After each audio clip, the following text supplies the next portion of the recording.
Good day, my plant foldies. Today we will be local plant nursery shopping at Green Acres Nursery in Irving, Texas. This is an exciting local plant nursery tour just because of the plant selection. This is my first time ever going here.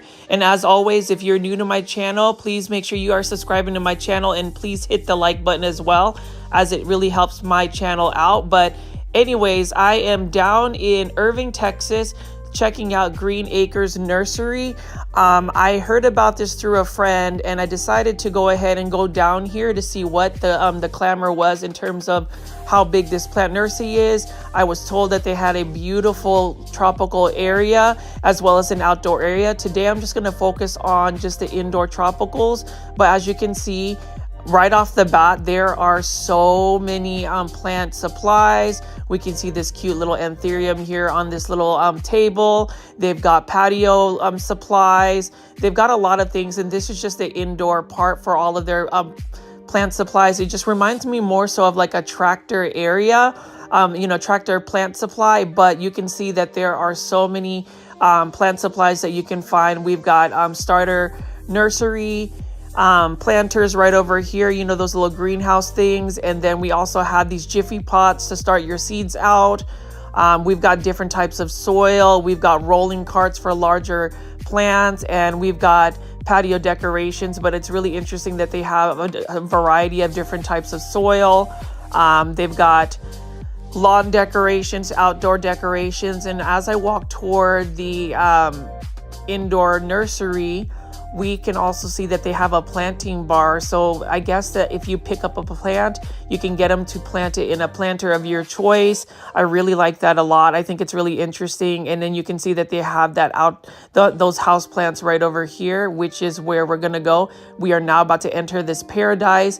And right off the bat, I am just greeted with some amazing, massive looking plants. I don't even know where to begin. So we're just going to go start from like side to side and see what this all looks like. But you can see they've got some modern planters, a Ficus benjamina right over here, very large Ficus benjamina. And then we have a Epipremnum aureum lemon meringue pothos right over here. This one is for $27.50, not a bad price at all for this pothos. And look at how nice the variegation is. It's definitely not a very subtle one. You can see that the yellow variegation is shining through. And then we also have an Epipremnum pinnatum Baltic blue and a 6-inch planter for $27.50. I already like the pricing of this plant nursery. I actually discovered this by just looking at my Instagram feed. I never knew that this plant nursery existed. And you can see that we have some large plants right over here. Look at how large that Ficus lyrata is. And I'm going to walk over here and you can see they've got a cinnamon tree right over here, a large Ficus lyrata over here. It's giving me Plant Keeper Inc. vibes right now. If you haven't seen that video, it's another local plant nursery in the Dallas-Fort Worth area. And then we have some large philodendron here. I'm not sure 100% what it is, but you can see that the price is not bad for such a highly developed philodendron. So again, I like showing you guys big box plant shopping tours, but I want to show you the gorgeous local plant nurseries out in the Dallas-Fort Worth area. Look at this beautiful Caladium Hilo Beauty, $32.50, not a bad price at all. You can grow this potentially indoors, but caladiums will typically go dormant grown indoors unless you can provide a lot of light and a lot of humidity and a lot of warmth. So there's a lot of work that goes around growing caladiums indoors, but I am actually tempted to buy this Caladium Hilo Beauty. I may come back for it the next time I visit, because obviously just even the first impressions of this local plant nursery, I am definitely going to come back. This is one that I will frequent. It is about a 35-minute drive from where I am based at in North Dallas if I take the Dallas North Tollway, so it's not bad. And then you can see right over here we've got some mounted air plants right here. That's really cool, and you can see that the roots have attached to it as well. And you can see it is on just a plank with just a little hook right here, and this one's for $79. So you can see that the different types of ways to display air plants. I have yet to add an air plant to my collection, but it's one of those that I will be selective of and check it out. I'm kind of struggling putting this back on. I want to make sure that I don't just leave a mess here, so we'll do that. But I am able to just look at all of these plants, show you this. So these are plants that you may not necessarily see at a big box store. I am a big supporter of local plant nurseries just because, number one, the quality of plants you will get are going to be much higher in health wise. Number two, the diversity of plants that you will find. And number three, the people that you would end up meeting at local plant nurseries. I was able to meet Tanya and Tyler, super helpful people at this nursery, and I can't wait to go see them again. We had some really good conversations around plants, how they go about their plant care here, and just the history of Green Acres. So I really like that. What's even more interesting is they're going to be opening up a second location, which is going to be in Melissa, Texas, which is again going to be North Dallas. So that's going to be a little bit closer to where I am based at. And, you know, we can see that the expansion is real. I can see why they would be expanding just because of some of the plants they've already got. And they even have just different types of plants. And this is just like the first 3 to 4 feet. Like, we are going to definitely be looking at a lot of plants. I already like the arrangement, the diversity of plants, the variety of plants. I'm not sure what this plant is right here, but this one's for $13.50 in a 4-inch planter right here. So if somebody can give me the plant ID, my plant foldies, and if you're new to my channel, I call my viewers and subscribers plant foldies. Let me know what that plant ID is, or even just in the live premiere comments. And this one right here is a variegated Marantha for $27.50. Look at that nice looking variegated Marantha. I saw one on Etsy actually that has a lot more pink on it. I may add that as well. And then we have a Syngonium albo. I haven't seen a lot of these out in the market, at least local plant nurseries. Now, I know these are a little bit more accessible, but these are for $55 in a 4-inch planter. Luckily, I was able to regrow mine. Mine actually reverted, but I had a couple of cuttings that had some variegation, and I was able to root it. This is a vigorous grower, so it's not a hard Syngonium to grow. It grows like a weed, so I'll be able to just create another pot full of them. But that's a really nice Syngonium albo, and then we have a variegated Marantha as well. So you can see that there is a cabinet with a bunch of anthuriums. I will be able to open this up. I'm going to ask one of the employees. I'm going to either ask Tyler or Tanya. I think they offered for me to open this up so I can film it and show you guys these anthuriums. I don't really grow a lot of anthuriums, but you know, I will definitely check that and show you guys that. And then right over here we have another cinnamon tree. That's really cool. I've never seen one in person. And then we have a Tradescanthia right here. So they've got a little bit of a wall with just different types of plants. We've got an anthurium that has mostly green blooms. Really cool with that. And then we have some Epipremnum alplissima right over there, the silver version. We've got a Cissus discolor. Really like that as well. I remember growing one of these years back. Beautiful looking plant. I love the veining and also just the pink undersides of it. But Green Acres is definitely giving me a lot of good plants. And look at this, guys. Spider plants. I say plants because it's just one plant, or actually 2 hanging baskets. But look at how massive they are, and they've got so many babies. Now this plant is only for, guess how much? $32.50, guys. $32.50 for this beautiful hanging basket full of spider plants. You can take, you know, a lot, like dozens and dozens of baby spider plants to propagate. So you want to head on over to Green Acres. They do have an Instagram, so please make sure you guys are following that alongside my Instagram at Growfold. That is the fastest way to get a hold of me as well. So if you haven't already, please do that. But definitely check out their Instagram. They have a spring sale sometime in March of 2024. So check that out. And then we have another Dracaena right over here. We've got an assorted variety of ferns coming up right here. So I will show you guys some of these plants, but I just want to pan over what I'm seeing first impressions. And you can see they've got a bunch of hanging baskets of ferns. You can see over there they've got another spider plant. But I really like the symmetry that they have, the way that they merchandise their plants. It's very inspiring. It makes you want to pick up plants. It definitely will make you buy a lot of plants. Like, I came here with the impression of potentially buying a specific alocasia, but I might end up actually buying more than just that, so we will see. But you can see right over here, look at this philodendron bilitiae right over here, a huge one actually. And I'm gonna pan over the price right here, but look at how gorgeous the orange stems are. And that is really not a bad price at all for a philodendron bilitiae for that size. So we are going to go ahead and just look at this a little bit more closely. I am in the market to buy a philodendron bilitiae. So you can usually find them at local plant nurseries for about $20 in a 4-inch planter. But if I'm going to buy one, I might just buy one that's that size and bite the bullet, because I want some more instant gratification. But you can see how massive this greenhouse is, how massive these alocasias are. And you can see that there are a bunch of anthuriums right over here. These ones are in 4-inch planters, and you can see these are for $13.50. Not a bad price at all. Actually, it's better than the pricing at Walmart, which is a big box store. So I might end up picking up an anthurium here. And then you can see that is an Alocasia syrion. So I remember seeing Alocasia syrion where they were like very small leaves, but look at how massive their leaves can get and how large they are. But Tanya and Tyler have given me exclusive access right now to go into the rare plant area. That one is typically locked right here, but they said that I can go ahead and film and just look at the plants. So I'm going to take a look at these, pan over here. It's always amazing to see local plant nurseries carry rare plants.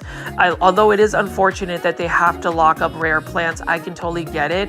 When you have hundreds of dollars of rare plants, not everybody is always going to be honest, and that's the sad part about the plant community, is just be honest. Don't try to steal plants. Don't try to take cuttings from these rare plants. Admire them and save your money to buy them. That is my motto for it. Like, you need to make sure that you're being honest.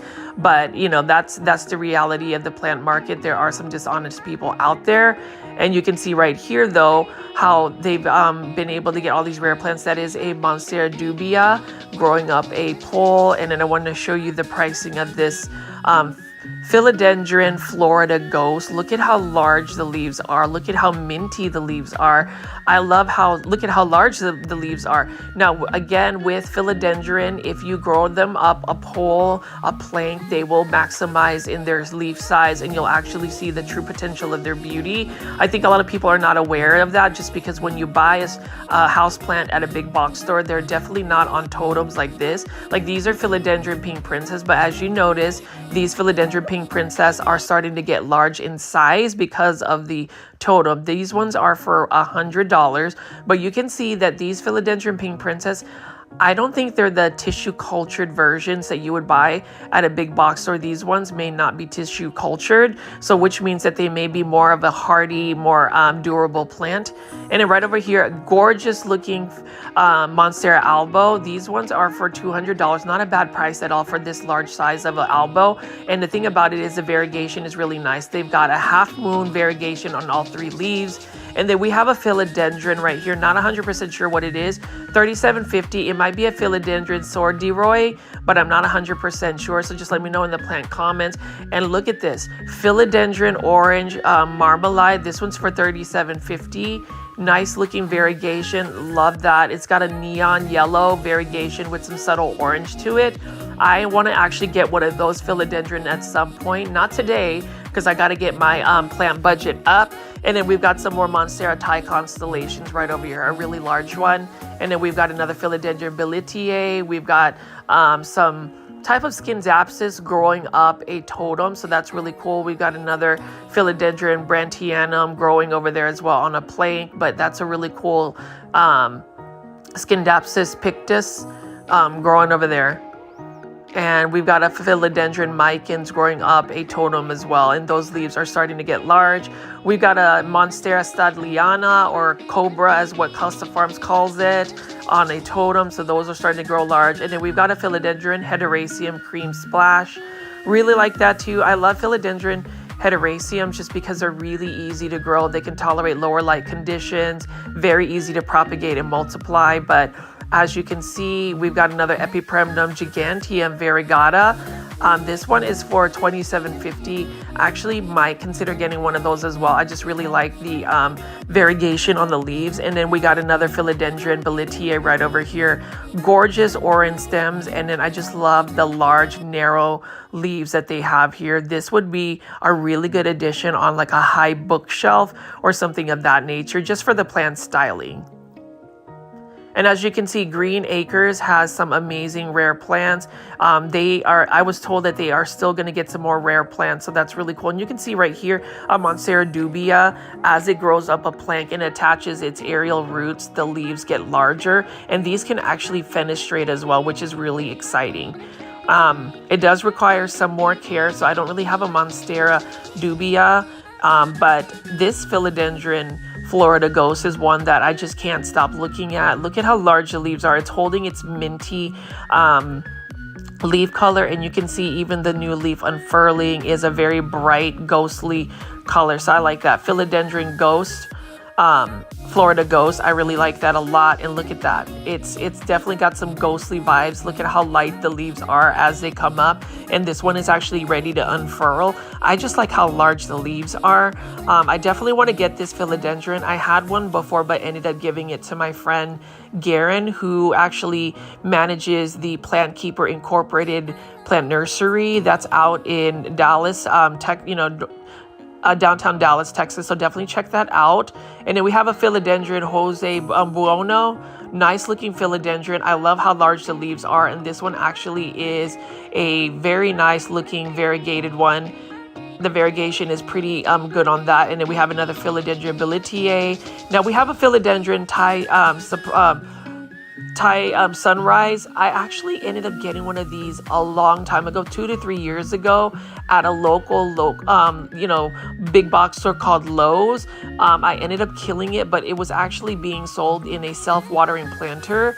So I regret that I ended up killing that plant. But we also have some more Syngoniums right here. I love seeing rare Syngoniums available. Oh, I knocked this over, so I want to make sure that I fix that before I do any more of that. So I'm going to go ahead and stop this video for a second and make sure that I put them up. So they're back to normal. Syngonium Panda right over here. I love this variegation. So here's the thing about Syngonium Panda. I bought one of these as a small little 2-leaf starter plant a couple of years back, like 3 years back, for like $150. So that one is only like, I think, $55, so it's not bad at all. And then right here we've got a Philodendron Splash Gordon, or a Philodendron Betaphyllum Molted. Really like the green on green variegation. And then this one is for $70. This is another Betaphyllum that I want to go ahead and add to my collection at some point. They are very vigorous growers, so this would be easy to propagate. I am going to wait for the price to go down a little bit, but look at how gorgeous the variegation is. It's got subtle variegation, but enough variegation to where I would, invest in that. And then we have some more Philodendron Jose Bonos. Now these I would buy in this size, even though that the pricing might be a little bit more expensive. That's actually not a bad price for a fairly developed Jose Bona philodendron. Now with that one, it is the variegation is actually, how do I put it, actually influenced by not only light but also the climate. So if it's a little bit warmer, it's going to have better variegation. And right over here we've got some Homolemena, variegated Homolemena. So this one's a really nice one. This is another plant that I am going to add to my collection at some point. This one is not a bad price at all. You can see that there is a little bit more subtle variegation. So if I were going to buy this Homolemena, I would buy this one. They are the same price as well, but this one actually has gotten some more of that Thai constellation speckling variegation. So I like that a lot about this Homolemena. They've got a couple more available. So my verdict for Green Acres is they've already got so many plants, rare plants for good prices. Like this is another smaller version of a philodendron Jose Bono. This one is for $45. Look at how beautiful the variegation is on that. But again, if I'm gonna buy a Jose Bono because it's already growing up a totem pole, I would go ahead and buy the larger one for a little bit more of a price versus getting the smaller one right here. So you can see how large the leaves will get and more mature the leaves will get once you grow it up on a pole. So can you imagine that this little 4-inch planter could grow as big of leaves as that? Now just remember, you have to get it on some type of pole for it to climb. And then right over here we have another Jose Bono for $45. This one is not as dense in its foliage, but look at how beautiful that variegation is, and you can see that the leaves are starting to size up. And it's just looking for a pole or something to attach on. So that's really important when it comes to more of these rare plants. Giving them something to attach on is what actually gives them that natural vibe in nature. And then for my Hoya heads or my Hoya lovers, I'm going to show you a couple of Hoyas right here. I'm just going to flash the plant IDs here and not attempt to say the plant IDs just because I'm not really good at the pronunciation. But you can see that these are beautiful. These are by Nest Tropicals. So with Green Acres, they actually source out to from different like plant providers, so they get them locally. But you can see how beautiful these Hoyas are. These are actually on a trellis as well. I haven't gotten into Hoyas. I only have 2 Hoyas so far, a Hoya Crimson Princess and a Hoya Crimson Queen. But you can see that there are a lot of Hoyas. I really like the leaf texture of Hoyas. They're very waxy and durable. But you can see they've got different types of Hoyas right here. These are starter rarer ones. So I don't know all of the plant IDs. I'm not really versed with Hoyas, but you can see right over here, this has got some gorgeous splashing going on. And they're in some well-draining soils as well. So for my plant foldies that grow Hoyas or are into Hoyas, please give me plant care tips for Hoyas. How do you grow your Hoyas? I know a lot of people don't necessarily grow Hoyas for the leaves, but more so for the blooms. I have yet to get one of my Hoyas to bloom, but it'll be exciting to document that once they do. And I'm just going to pan over here again. There is a lot of rare plants here, but I wanted to just pan over and show you what else they have. And you can see they got some more Jose Bonas on totems right here, and you can see how large their leaves get. We've got a philodendron Burley Marxie right over here. This is a variegated one. So the only thing about this philodendron is it easily reverts. I actually had one. I have one growing in leca, and there is some variegation. So I might just cut some of the variegated leaves off or with the nodes and see if I can propagate and get another variegated one. But mine for the most part has pretty much reverted. And then we have a silver imidrium medium right here, just a juvenile form. I have 3 cuttings of that I'm still waiting for it to really fully establish, and I will grow that on a totem. And then we have some type of philodendron. I think this is a philodendron ring of fire that is a little bit more sun stressed. And we've got a variegated Monstera Adansonii aurea that is super cool for $160. But look at that. I love the yellow and the green on green variegation. Gorgeous looking Monstera Adansonii aurea. I might be getting one of these as well from a local plant seller in my area, but I really do like that a lot. Monstera Adansonii are easy to propagate as well. So those are plants that, even though it is $160, I might end up buying it, but I might just wait a little bit more on the plant pricing to go down. It has been proven time and time again, when you wait like a year or 2, plant pricing starts to go down because they're more readily available. And you can see right over here, this is more readily available. This is a Monstera Esqueleto. It's like the large leaf form of a Monstera Adansonii. They get very large and wide leaves. Super cool. I know that Costa Farms recently released a bunch of those to buy online. I missed out on it, but I might end up getting one of those eventually. And you can see that they have just so many rare plants. And again, this is just a small section of what we're about to see. So I hope you guys are going to continue to stay tuned and look at all of these plants. You won't want to miss the end of this video because there are some amazing plants that we will be looking at. And if you've gotten this far already and haven't gotten a chance to do so, please make sure you guys are hitting the like button for my video and all of my other videos. Leave comments just because that really creates engagement with YouTube, which means YouTube will push my content to even more plant lovers like yourself. I would love to see our plant community grow so that way we can show more people these beautiful philodendron Florida ghosts, for instance, and just, you know, all of these rare, uncommon plants. I do enjoy all of you guys tuning into the live premiere chats. I will be going to Austin, Texas tomorrow to film a bunch of local plant nurseries there. But as you can see, we are gonna go ahead and look at the plant cabinet right over here. So this is another anthurium here. I'm just gonna show you the plant IDs. So I always find it interesting to find these anthuriums, especially being grown in a cabinet. Now this is also locked up. So thank you to Tanya and Tyler for giving me access to just show you guys these anthuriums.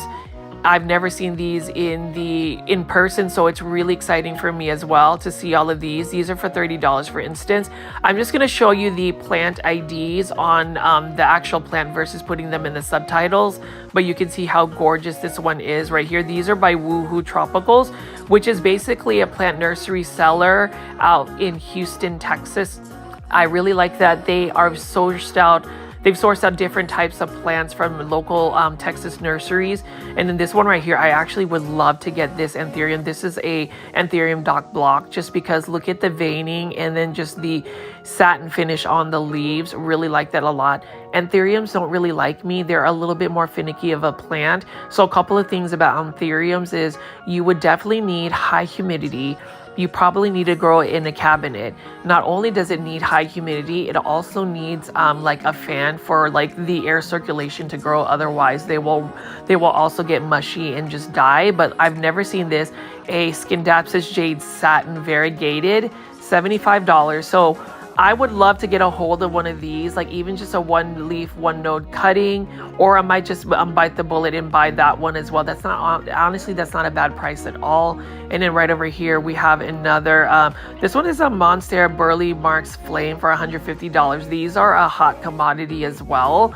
I would love to be able to get that. This is, you know, the more mature ones obviously are going to cost a lot more money. I'm curious to see when the plant pricing will go down for both this plant right here. Love the Aurea variegation though on this Scindapsus. It's just a little bit slower growing. And I also love a Monstera Burley Marks Flame, $150 for this 4-inch planter. That's not a bad price at all if you want a starter plant. I mean, these will grow fairly quickly, so it's not a bad price at all. But you can see that they do have all of these beautiful anthuriums here. So my plant folies, I know that most of you guys just buy, you know, typical common house plants, possibly at big box stores. But if this is your first time being exposed to different uncommon and rare plants, definitely take a look at these plants. Consider adding them to your house plant collection. They might be slightly more pricey, but these are plants that you may not always see at a big box store unless Trending Tropicals, Costa Farms releases them. And you can see right over here is a mature Epipremnum panatum Cebu Blue Pothos. So these ones you would actually see in a hanging basket at a big box store with smaller leaves. This is what happens when you let a plant grow up a totem. It will start to get large leaves and fenestrate. So that's so exciting to be able to see that. And then we have a bunch of Phalaenopsis orchids. I still can't get over the fact that I am seeing such a large Alocasia right over here. That is an Alocasia Syrion. Look at how large the leaves are. And you know what's even more interesting is the price. Can you guess how much the price is? It's only $150 for that large Alocasia. So if I had the space for it, I would definitely buy it, but there is no way I'd be able to fit that in my home. And then right over here, we've got a bunch of Phalaenopsis orchids. I love how they got Phalaenopsis orchids and anthuriums kind of just all around that beautiful alocasia. I love the merchandising of this plant nursery so far.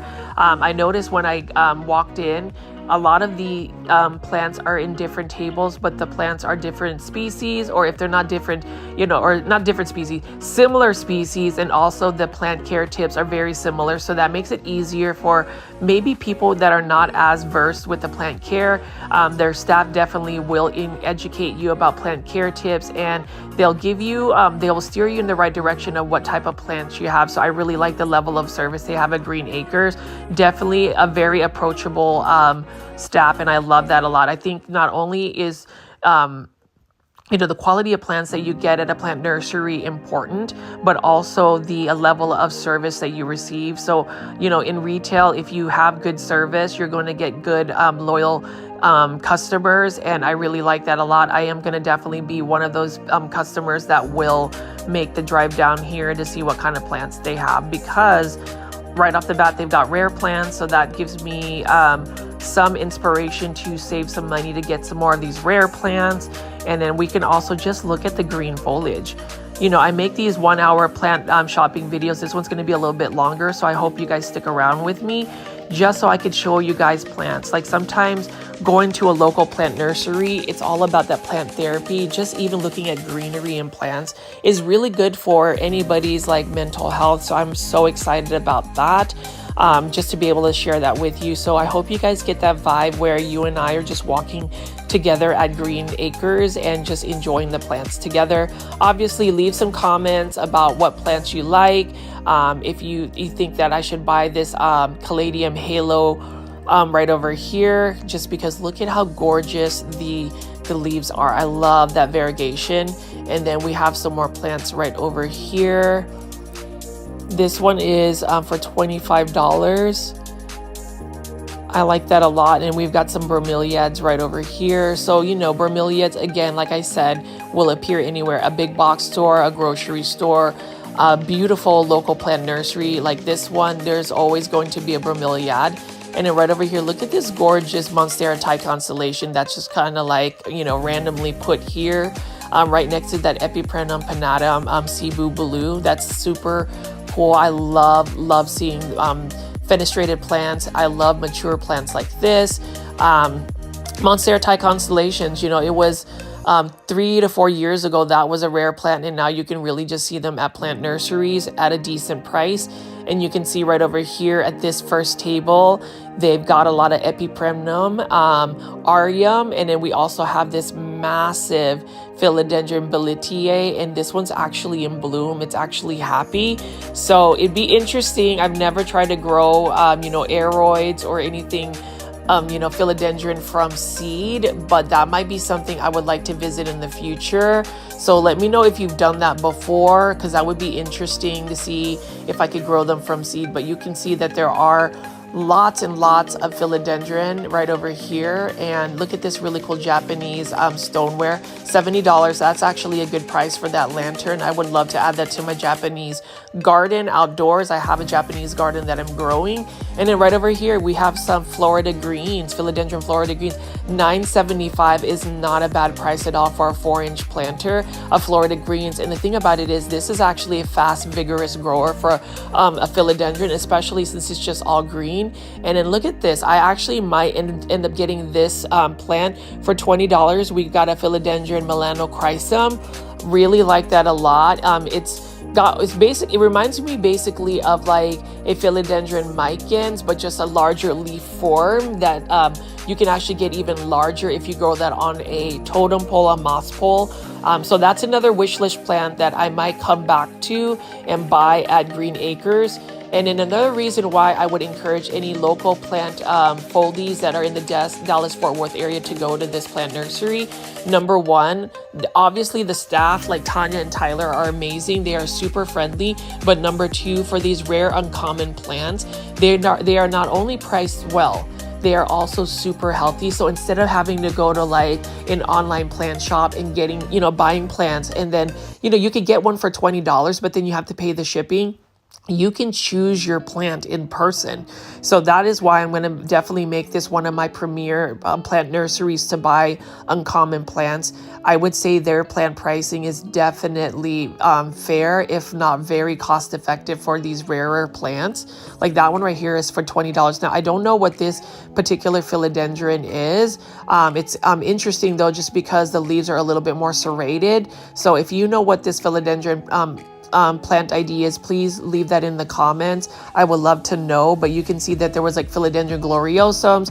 We've got another philodendron billetiae right over here. We've got a smaller philodendron billetiae. That one's for $20. And then when you pan over here, they've got an aglonema table. So you already know, if you are a regular viewer of my channel, I love aglonema, and I actually wanted to buy this particular aglonema at another local plant nursery called Callaway's, but this one is much larger. And you can see that there is some faint veining on the leaves. I just love the silver foliage. Love aglonemas, one of the easiest plants to grow, and they can get large. But check this out. This is only for $40. Such a large looking aglonema. This must be like 3 feet tall. And, you know, with this size aglonema, the only drawback about, you know, aglonema is they are slower growers. So this would have taken quite a bit of time to grow this large. So I am definitely going to buy this aglonema. I'm not even going to fight myself and say, you know, I'm not on a no plant buy, just because they've got large specimens right here. Their pricing is actually as good as Callaway, so that's exciting as well. But you can see right over here, this one is a really thick looking aglonema. I don't know if this is an aglonema Lady Madonna or White Rain, but look at the variegation on the stem. So it's got white stems with a little bit more variegation. This was another plant that I would buy as well, but I am more partial to the other aglonema. The first one I saw, I'm not 100% sure what that aglonema plant ID is. So if anybody knows or can find out, please leave that in the comments, timestamp it. And you can see there is another one right here, but this one's a smaller version. Same price, so for $40. So I'm definitely going to get the taller version. Super excited that I was able to find that for such an amazing price. But I am just so excited that I found Green Acres, and like, look at this. This is for $37.50. This is another aglonema. I think this is an aglonema tricolor pictum, or I think that might be is. I'm going to just have to make sure that I get the plant subtitle for that. That is a rare plant that you cannot find, and actually that is not a bad price at all. So I'm really excited about that. They've got some Dieffenbachia also mixed in here. This one's for $15.50. This is a Dieffenbachia sparkle, so this is a smaller version of it. You can find the bigger versions at a big box store like Walmart. Those are massive. You know, they are actually produced, but I can't get over the fact that I was able to find an aglonema tricolor pictum. Very nice looking aglonema. I actually was thinking about getting this today, but I might hold off just because there are already 2 plants that I'm wanting to get. You know, I'm already blowing my budget on that, but I'll know where to find that. Instead of having to either import it or actually buy it, I can now just find it 35 minutes down the road from where I am based at. So I'm really excited about that. You can see this one is a Homalomena that's just a little bit more dehydrated, a Homalomena camouflage. This one is not bad at all as well for the price. $13.50. So I am definitely going to add some Homalomena to my collection. You know, I panned over earlier, there was a Homalomena Shelby, but they have the camouflage. I'd rather get the camouflage right now because I can find Homalomena Shelby at a big box store. I know Live Trends releases that at like Lowe's. I've seen it at Lowe's. So I will hold off on getting that particular Homalomena. But you can see we've got some more aglonemas here. We've got some aglonema Spring Snows.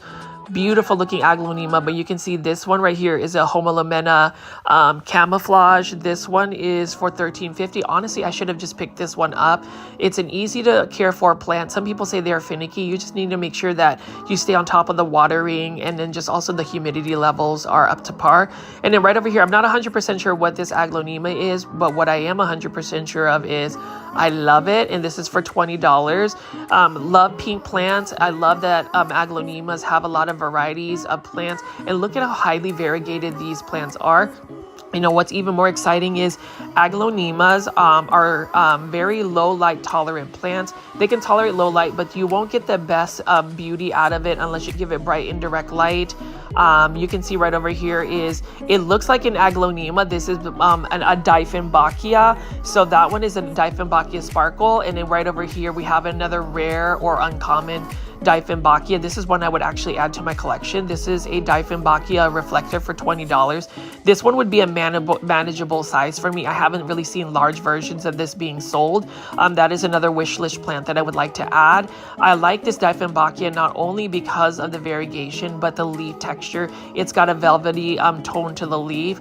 So I would love to add this, not today, but it's one that I would definitely look out for at Green Acres. I would definitely need to have a particular plant budget before I come back here, just because I could easily see myself spending hundreds of dollars. I don't want to do that to myself. And I also don't want to just add all of these plants that I may not necessarily have the plant time to take care of them. But right over here is a beautiful aglaonema.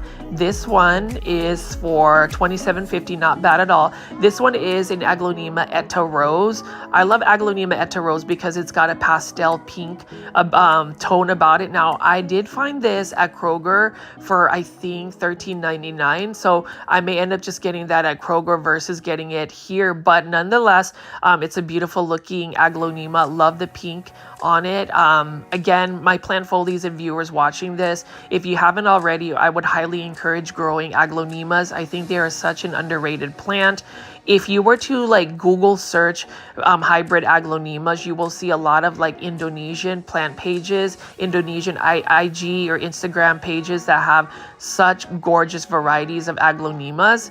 And then right over here, we have another aglaonema. This is a golden papaya. So this one is for $22.50. This one is actually mass produced by Costa Farms. You can see these by Trending Tropical. So you can find these typically at Lowe's or other big box stores. And then I want to show you this Homelamena Shelby. This one's for $22.50. It's not a bad price at all. Honestly, it's a little bit more full than the Homelamena that I find at a big box store like Lowe's. So that is another plant I may end up just adding to my houseplant collection. Again, I need to just do a little bit more research for the Homelamenas. They're tempting to get, but at the same time, I need to make sure that I have the right lighting conditions, humidity levels, all of that good stuff. But you can see they've got a beautiful table of aglaonema.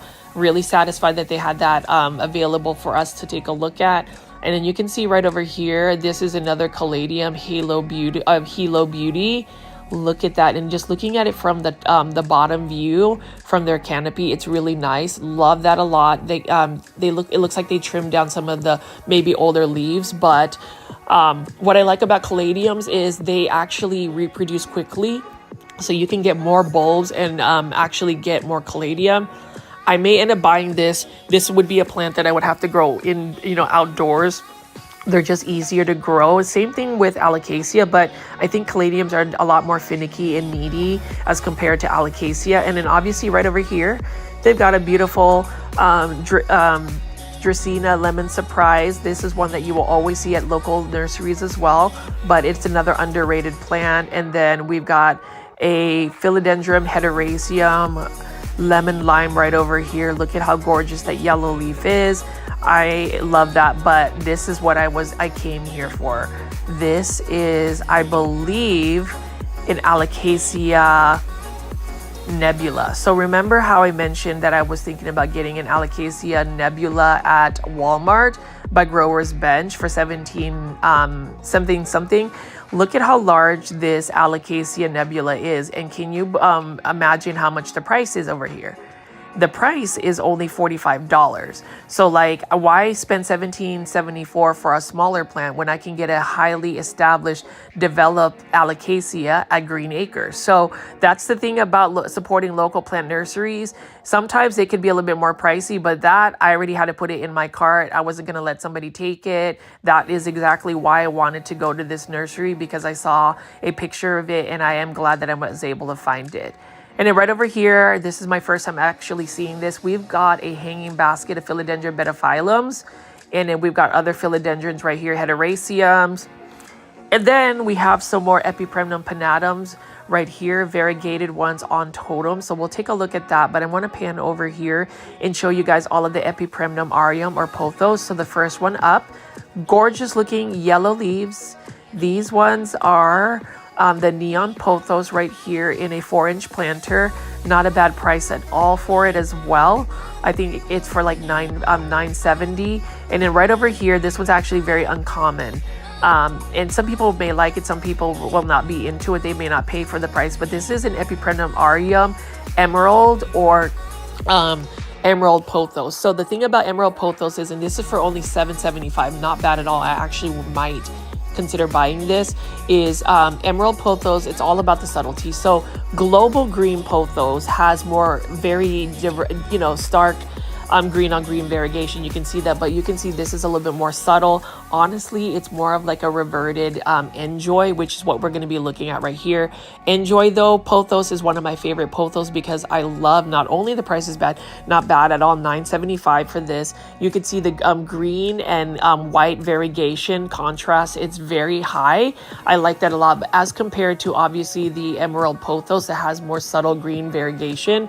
And then right over here, we've got some golden pothos, and this is another one that is probably one of the easiest plants to ever take care of. And this one's already trailing. This one's for $7.75. That's not bad at all for this golden pothos. If you are new to houseplants, if you find a pothos plant, please make sure you go ahead and start out with a pothos plant. It will give you more confidence to be able to grow houseplants. And I really like that for people. The thing is, whenever some people start growing houseplants, they may get a difficult plant and kill it, and that just is more discouraging. So start off with easy care plants. Here is an actual gorgeous looking Epipremnum aureum lemon meringue pothos. Look at that. Look at that variegation. It's very much prominent, and that's the thing that you will run into with Epipremnum aureum lemon meringue. Is this one's actually not bad at all, to $27.50. I would buy this one particularly just because of the variegation. Now, to encourage more of that variegation, give it a lot of bright indirect light and you will be rewarded with some really amazing variegation. And look at this one right here, this totem for an Epipremnum pinnatum variegated one.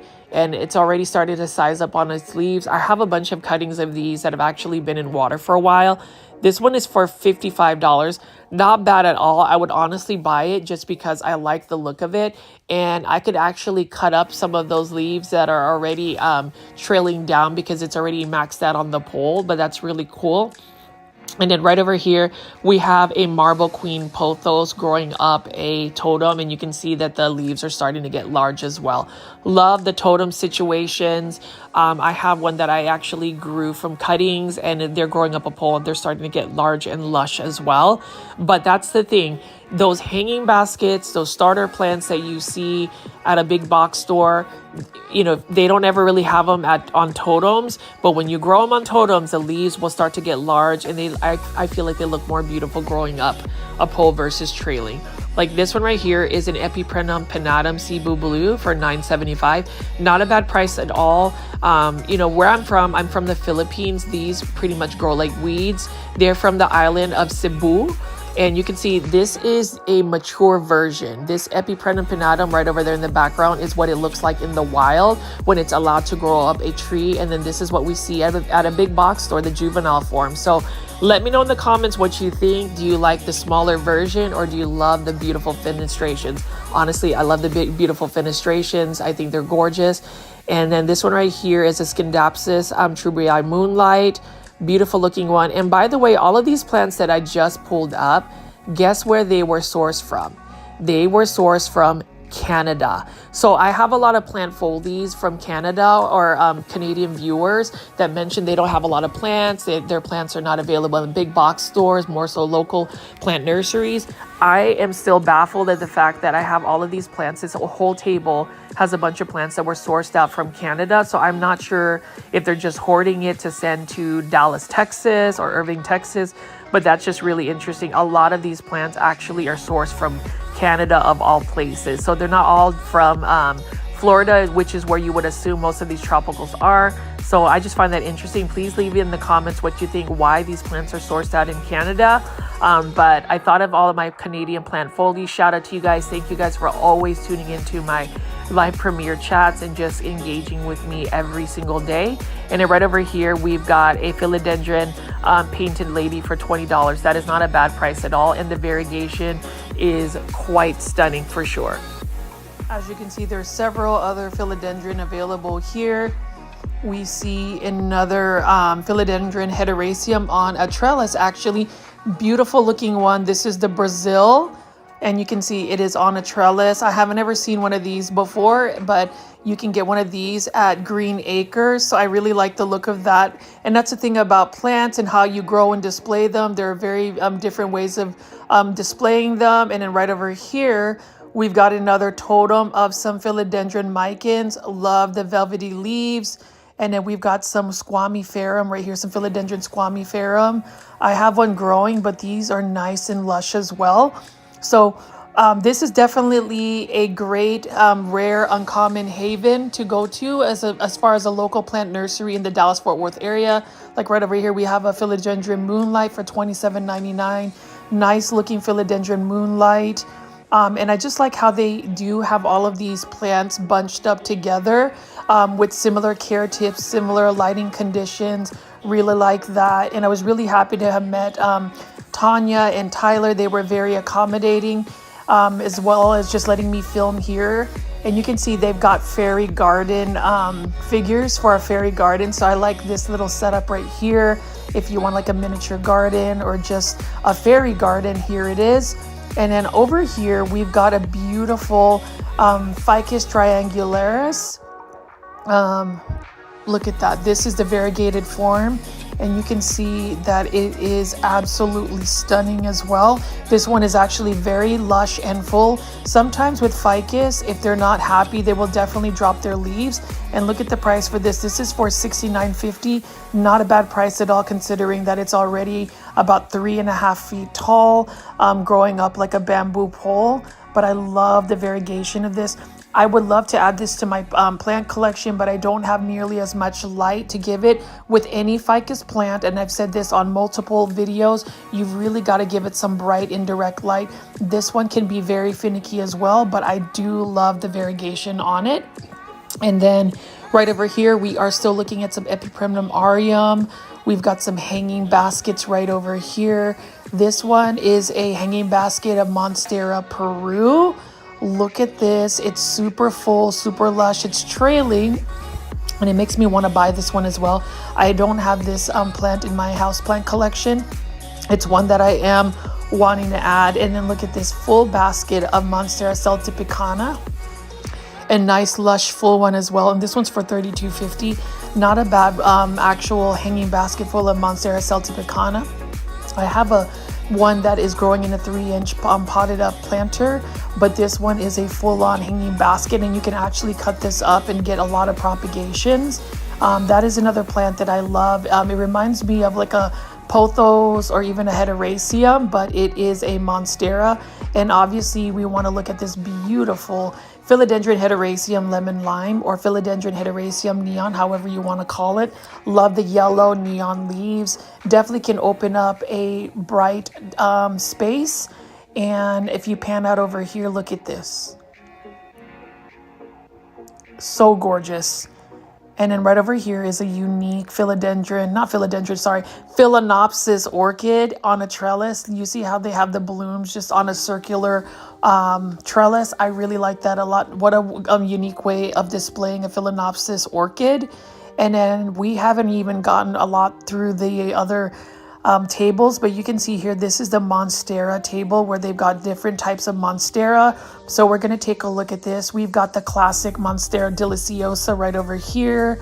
Nice looking Monstera deliciosa. And then we have a Monstera adansonii right over here. This one growing up a pole is for $50. And you can see that the leaves are starting to size up in its size. And then we've got some more Monstera Perus right over here. Look at that. And that, look at that, the texture on the leaves. I really like that a lot. That again is one of the monsteras that I definitely want to add into my collection. And you can see we've got some more Monstera deliciosas right over here. It's definitely a classic house plant. And I think everybody should grow Monstera deliciosas. The only thing is you have to be careful with the space because they do grow very large. And then I'm going to go pan over here. So this is the Anthurium shelf. There might be some Anthurium plant IDs, but I'm not very versed with Anthuriums. I did just want to show you the different types of Anthuriums, like right over here. We've got a beautiful Anthurium Veitchii. This one is for $45. Look at how beautiful the leaf is. Now with Anthuriums, they are a little bit finicky and a little bit more of a you've got to have some experience growing some indoor house plants. They're not easy. A lot of people actually grow them in cabinets with a lot of high humidity and a fan. This one is for $70. Right over here, here's another beautiful Anthurium. So for those that love Anthuriums, let me know what you think about them. Like if you let me know about like the care tips, let me know in the live premiere chats what Anthurium you are growing, or if you grow Anthurium. I don't have any type of Anthurium growing in my collection except the blooming ones. I ended up getting one actually from this plant nursery and converting it into hydroponics, but you can see this one doesn't have a plant ID. This one's for $27.50, but look at how beautiful the veining on the leaves are. It's got a bronze look about it. And then we have some more Anthuriums right over here. I am very impressed with Green Acres so far just because of the diversity of plants they have. They've got rare plants, uncommon plants, common plants, and just very priced, like very cost-effective pricing. Like I really think that for Anthuriums, they aren't over, pricing them. Actually, a lot of the plants are very cost-effective. Like I don't think any of their plants are overpriced at all.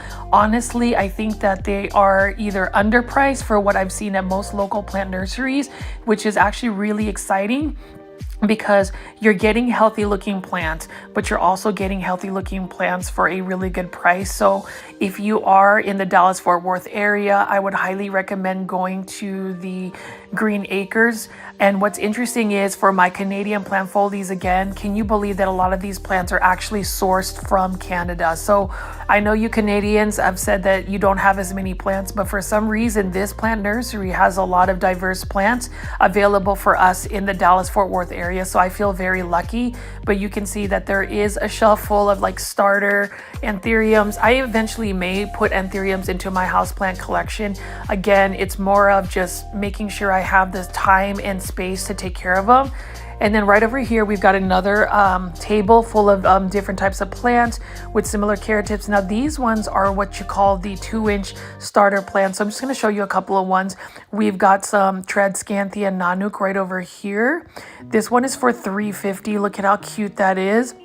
And that would actually grow very fast. So you can get one of those starter plants, grow it up, and you'll be able to propagate it and actually have a full plant. And then right over here, we've got some Philodendron Snowdrift. This one is for $20. Now, this is the only plant that I would say is a little bit priced high, but overall, like I think that's a good plant to put into your collection. A Philodendron Snowdrift, mine is doing very well. It's starting to really grow. And you can see that they've got some Calathea or Orbifolias right there. We've got a Rex Begonia right over here. Really like the color of this one. This is one that you will actually see a lot of big box stores. I wish there was a specific plant ID for this begonia, but nonetheless, it is a beautiful looking begonia. And then we just have a bunch of other starter plants right here. You can actually have a terrarium. And this is a really cute looking Calathea White Star. One of my favorite Calatheas. It's actually one of like 3 Calatheas I have in my houseplant collection. And then right over here, we've got another beautiful Calathea Orbifolia. Right over here, this Calathea Orbifolia is gorgeous. Look at that. It looks like somebody just painted on those leaves. And you can see that this table has some Tradescanthias. We've got some hanging basket of Calathea fish bones right over here. Love that. I definitely wish I would have bought that from Home Depot, but the ones that I've seen at Home Depot now are not looking so hot. So, I missed my chance on getting that. And then we've got some different types of begonias. So I'm just going to show you the begonia plant ID. This one is for $20, so I'm assuming this is some type of uncommon or rare begonia. But look at those beautiful blooms as well. Those pink blooms are really nice. Love the green veining of it. And then we've got another Rex begonia here, a very nice red Rex begonia. And then I've never seen this type of begonia here. This one is some type of begonia. They've got the plant ID here. Look at how beautiful this begonia is. It's got some subtle patterns on its leaves, but I like that a lot. Begonias are starting to really grow on for me. I would love to add some begonias, and you can see right here I'm kind of struggling to get this begonia out. But look at this one. This one actually caught my attention. This was for $13.50. This is a begonia borellii. I like the variegation on the leaves, and then the yellow flowers are really nice as well. It's got a very unique look about it as well. And then we've got a bunch of begonia maculata. So these are, you know, what you would see at a big box store. Love the polka dots on the begonia maculatas right here. This one is for $27.50 in a 6-inch planter. So similar to what you would see for Costa Farms Trending Tropicals. However, I do feel like these begonias would be a better bet to buy versus getting it at, say, like a big box store, just because they look super healthy. And then we've got some smaller Stramanthe Trio Stars for $9.75. Look at the undersides of the leaves. The top of the leaves, very beautiful, and there's just a lot of color interest. Not a bad price at all for a 4-inch planter. It's a nice starter plant if you want a Stramanthe Trio Star. Their care is similar to calatheas, and then we've got a lot of calatheas right over here that are available to purchase. We've got a hanging basket of vanilla plants right here. I like that a lot. You can see all of the aerial roots. And what else do we have here? We've got some calathea medallions. Look at the undersides of the leaves. This one's for $13.50. Not a bad price at all for a calathea medallion. Calatheas are gorgeous, but again, they're always gorgeous when you look at calatheas when they're actually housed in a nursery, but it depends on the care tips. This one was grown in Canada, so here's another Hedera helix, guys, or a Hedera helix. This is another English ivy that was sourced out from Canada. You got a couple right over here. I do love English ivy. It's just one of those plants, again, for $4.50. That is really a good price for an English ivy. I just wish they were just not spider mite prone. They would be much easier to grow. But you can see, look at this table right over here with lots of different types of plants. And now we're going to pan over here, and you can see that huge Spathiphyllum or peace lily. I like that a lot. Those leaves are really gorgeous, and look at how large they are. I love the texture of the leaves. And then right over here we've got a Spathiphyllum domino, so that's a variegated peace lily. And then we just got a regular peace lily right over here for $7.75. Not a bad price at all. And with peace lilies, again, they can tolerate very low light conditions. And the only thing is, for their care, they are very thirsty plants, so you just have to make sure that you are watering them regularly.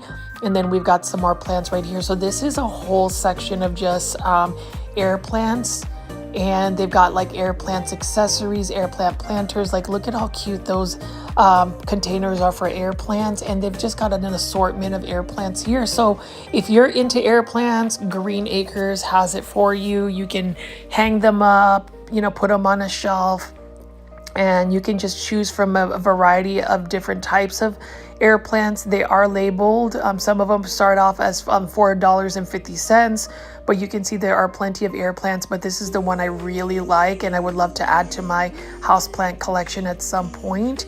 Very nice looking one. Let me see if I can find the price of this particular air plant. This one is for $24.50. Not a bad price at all. It's already a large looking one. And with air plants, they don't really require a lot of water. And if you are going to water them, you just soak them in water for a little bit, pull them out, and they are good to go. And then we are looking at it, some more massive alocasia right here. So this is the alocasia table. And I am really liking me some alocasias. They haven't really been bad for me in terms of just the care. They're doing very well for me. And you can see right here, look at how large these alocasia stingray. I've never seen an alocasia stingray this large, but That is massive, and I really love the look of these alocasia as well. Alocasia stingray, and then we've got an alocasia syrian right over here. And you can see for this one, this is only $150 for such a large alocasia. And then we've got another alocasia stingray right over here. Love the look of these alocasias. Very beautiful looking alocasia, and it's one that I am growing personally in my collection, and you can see that there are some baby corms growing in that large pot. The thing about alocasia is they do require a lot of humidity. They are spider mite prone. You don't want to overwater them, and you also don't want to underwater them. So there's just a lot of care to it, and they can go dormant if it gets too cold in your home or they don't receive enough bright and direct light. So just be mindful when you are growing alocasias. I'm not really a pro at it, and I feel like with this year, and you can see, look at all of those corms or those babies popping out. Actually, I think those are alocasia low riders growing in there. But the thing about alocasia, I think variegated alocasia are going to be the it plants for 2024. I'm seeing so many varieties of variegated alocasia. It always makes me wonder, where do all of these variegated plants come from? Are they manufactured in a lab? Are they tissue cultured? I'm just not sure. But you can see right here, this is an alocasia Jacqueline. I will say, based on my experience, alocasia Jacquelines are very difficult to grow. They've got beautiful leaves, like look at how gorgeous the leaves are, but they're a very finicky plant. I don't even know how to bring it joy because mine ended up pretty much dying. Like I think there's a little new growth on it, but it was my first casualty of 2024. It just didn't do well for me, and I don't know if it's just because it didn't get enough like bright and direct light, either enough humidity, or maybe I overwatered it, but it was in a self-watering planter, so I don't see how it could have been overwatered. Nice looking alocasia Jacqueline. That's actually a very big one for what I've seen. And then we've got another alocasia right over here, you know, more neon colored foliage. And then we've got alocasia cuprea right over here. You can see all of those dark purple, you know, purple leaves, very nice looking. I always find cuprea though, alocasia cuprea, as like being very not difficult, but very just dainty and just delicate. That's the word, delicate. But you can see this is actually a good looking specimen right here. This one is for $20, and honestly, I would pay $20 for this versus buying an alocasia for $17.74 at a big box store, just because they all look very healthy. They don't look like they're damaged, and that's the thing that is going to get me in trouble. Now that I know that Green Acres has a bunch of different alocasia, it's like you got to collect them all. And like right over here is another beautiful looking alocasia. Love the gray leaves. And then this one is foliage assorted. So I don't know if this is like an alocasia Maharani. This one is for $13.50. But look at how beautiful the texture of the leaves are. I like that it's gray. It's got like a metallic look about it. I love the matte finish on the leaves. Definitely a nice looking alocasia. And right over here, we've got, I believe, an alocasia ninja. I already have one of these, but alocasia ninja is gorgeous because I like how circular the leaves are. They're very round. This one's for $30 actually. And I talked to Tanya at Green Acres, who was managing this. She is actually the buyer of some of these plants. And the one thing that was given feedback is that they just wish they could get more plant IDs here. Like this one right here actually has a plant ID. This one is for $13.50, but look at how beautiful that alocasia is. It kind of looks like one of my alocasias in my collection, but again, it's one of those things where once you start with one plant species, like say you get into alocasia, you are tempted to buy different types of alocasia. That's kind of what has hit me, and I am so glad I was able to find me an alocasia nebula right over here. Like look at how gorgeous this is, and look at how large it is. So I ended up picking up one of these. I love the way the leaves look. I love that it's already established. And then right over here we have another alocasia. This is an alocasia I will come back for.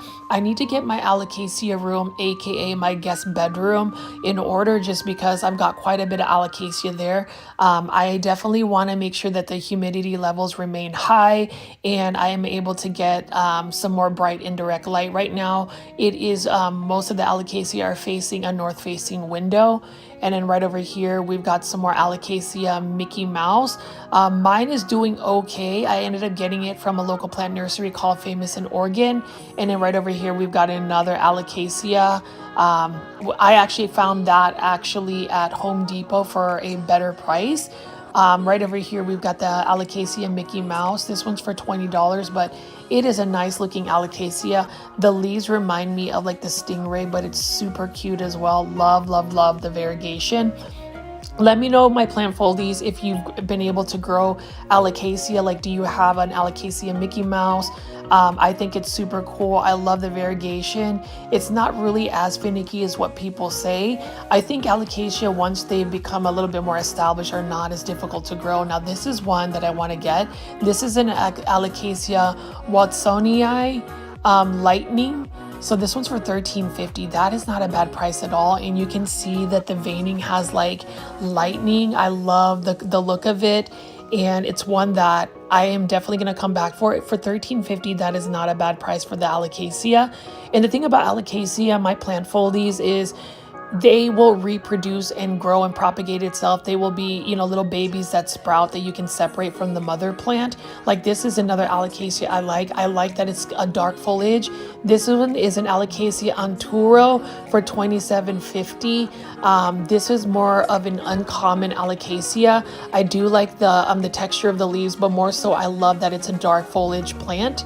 And I do want to show you how large Alocasia can potentially get. So nice looking Alocasia table, definitely a fan. So happy that I'm able to find it. And then here you guys go. This is for my Hoya heads or my Hoya lovers. So for Kathy, one of my plant foldies who's out in Canada, this is for you. I'm going to show you different types of Hoyas. This one is for $27.50. I'm not 100% sure what that Hoya is. What I do know is I like the leaf shape and the variegation. And then right over here, we've got some Hoya compacta. We've got another type of Hoya right over here. This is a Hoya Crimson Queen. Look at that nice looking Hoya as well. It is a little bit sun stressed. You can see some of the pink on it. And then these variegated Hoya compactas are really nice as well. This one is for $13.50. I am looking for a variegated Hoya compacta or Hindu rope. I know that Costa Farm supposedly has released some hanging baskets of that. I have yet to find it at a big box store, but when I do, I will grab it and buy it immediately. So look at all of these Hoyas. Now with Hoyas, they definitely do better with bright indirect light. Actually, the more light you give it, the better coloration these Hoyas will get. The types of bugs that they are most prone to would be mealy bugs. And I would say with mealy bugs, you definitely want to make sure that you take care of them. But look at this right over here. Look at that coloration. You definitely want to take care of any mealy bug infestations with your Hoyas, especially with Hoya compacta, because they get in all of the grooves and they just become more difficult to take care of and get rid of.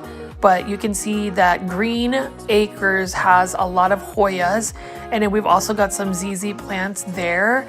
And then we've got some more hanging baskets of Hoyas right over here. So I'm going to take some down to show you. Let's see what this one is. Now, I don't have all the plant IDs for these. These are assorted Hoyas, but look at this one. Love the variegation of this particular one. Very nice looking hanging basket. And that one was for $13.50.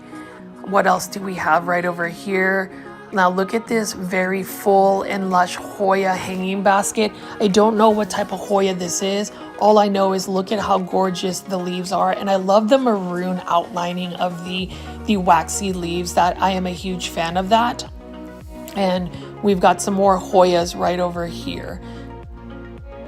It's another one that I'm not sure what the Hoya ID is. And then we have some ZZ plants right over here. I love the new growth of ZZ plants. This one's for $13.50 just because they come out with a very green neon color. Looks very healthy and lush. ZZ plants are one of the easiest plants to grow. You just have to make sure that you don't overwater them. And then we've got some more ZZ ravens right over here, the darker foliage. This one is not a bad price at all. And you can see that the new leaves or the new growth comes from with the green color versus just it coming out as a dark raven color. I love that. It's one of my favorite ZZ plants. And you can see right here we've got some foxtail palm. Look at how beautiful that is. They remind me of like ginkgo biloba leaves, and they've got a couple more here. I love the leaf shape of that for sure. And what else do we have? We got some more Hoyas here, and actually I was tempted to buy this Hoya. Now, if you guys can, my plant foldies, give me the plant ID for this, if possible. It's a really cute small hanging basket, and this one is only for $13.50. I may come back for this at some point again if they still have it available, but look at the splashes on that Hoya. I think it's really cute, and it's a small hanging basket, so it wouldn't be too difficult to hang. And actually Hoya like to end up being on the drier side. This one is for $40, this hanging basket of Hoya, but look at how beautiful the foliage is. Look at that variegation. The splotchy variegation is absolutely stunning. I can't get over the fact that I did not know about this plant nursery. So it's always exciting for me to feature local plant nurseries in the Dallas-Fort Worth area. So if you are a local, we can support these nurseries and actually give them more business. Or if you are visiting the Dallas-Fort Worth area, you know where to go find some plants. And then this is another table. This is a table full of string of turtles. We've got different types of peperomia and palea. We've got a huge philodendron glodii. I think that's how you pronounce it. Look at how massive that philodendron is. Love that. But what I also love is to show you these peperomia guineas. I think I want to get this one because it's got some beautiful pink outlining, and look at how happy this plant is. You can see that it is in bloom. Really like that a lot. And this is only for $7.75 in a 4-inch planter. So this is a plant I may end up picking up. I know I can get this at Kroger for $6.99, but the size and health of this plant is just a lot better than what I've seen. And then this is a variegated peperomia teardrop for $9.75. Now this is some type of peperomia, I'm going to assume. I don't know what it is exactly, but this is also for $9.75. Look at the dark foliage. I probably should have gotten this one as well. I'm just going to take it down here and show you. Look at how nice that is. So if you know the plant ID for this particular plant, please leave that in the comments, timestamp it, or let me know in the live premiere chats. You know, plant foldies, you guys are so much fun to interact with when it comes to talking to you guys on the chat. So I just hope you guys continue to talk to each other, engage with me at the live premiere chats.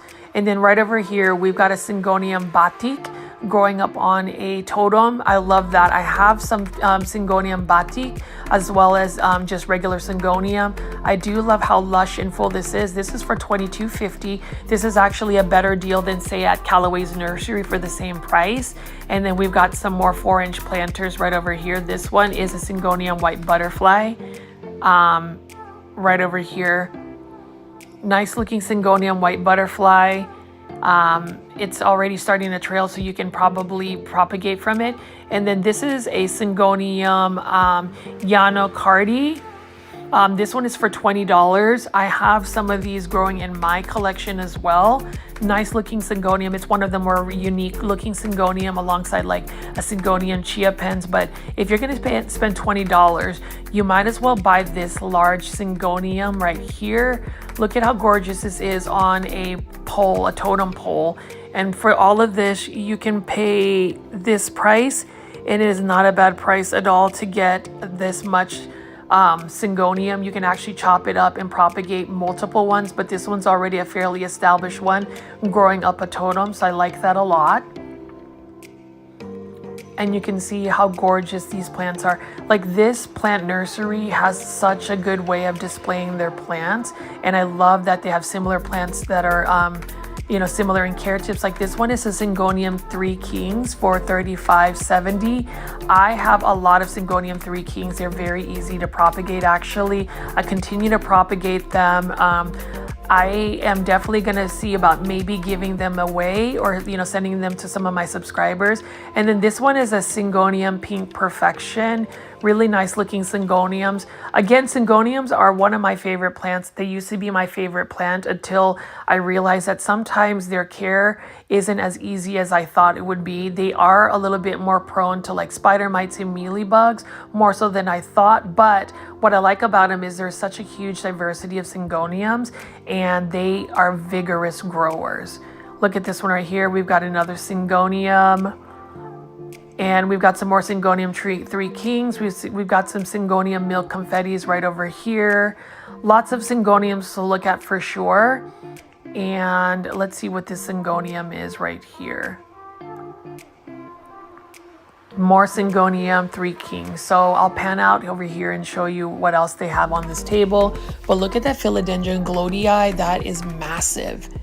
And then we've got more Syngoniums. Unfortunately, they don't have plant IDs for these, but this is so thick for $9.75. Look at how much, foliage you will get for $9.75. So you can definitely tell that Green Acres brings in a lot of plants that are super healthy. And that Philodendron glodii is only for $300.25, but that's such a large plant.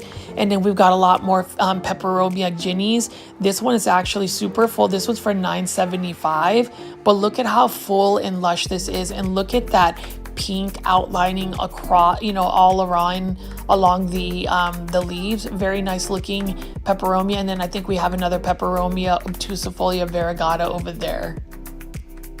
And you can see against the wall, we've got some Ficus lyrata, some Ficus elastica, and then we've got some more hanging baskets over here. Not 100% sure what these plants are, but they look gorgeous. And then we've got some more Ficus lyrata over here. We've got a coffee plant.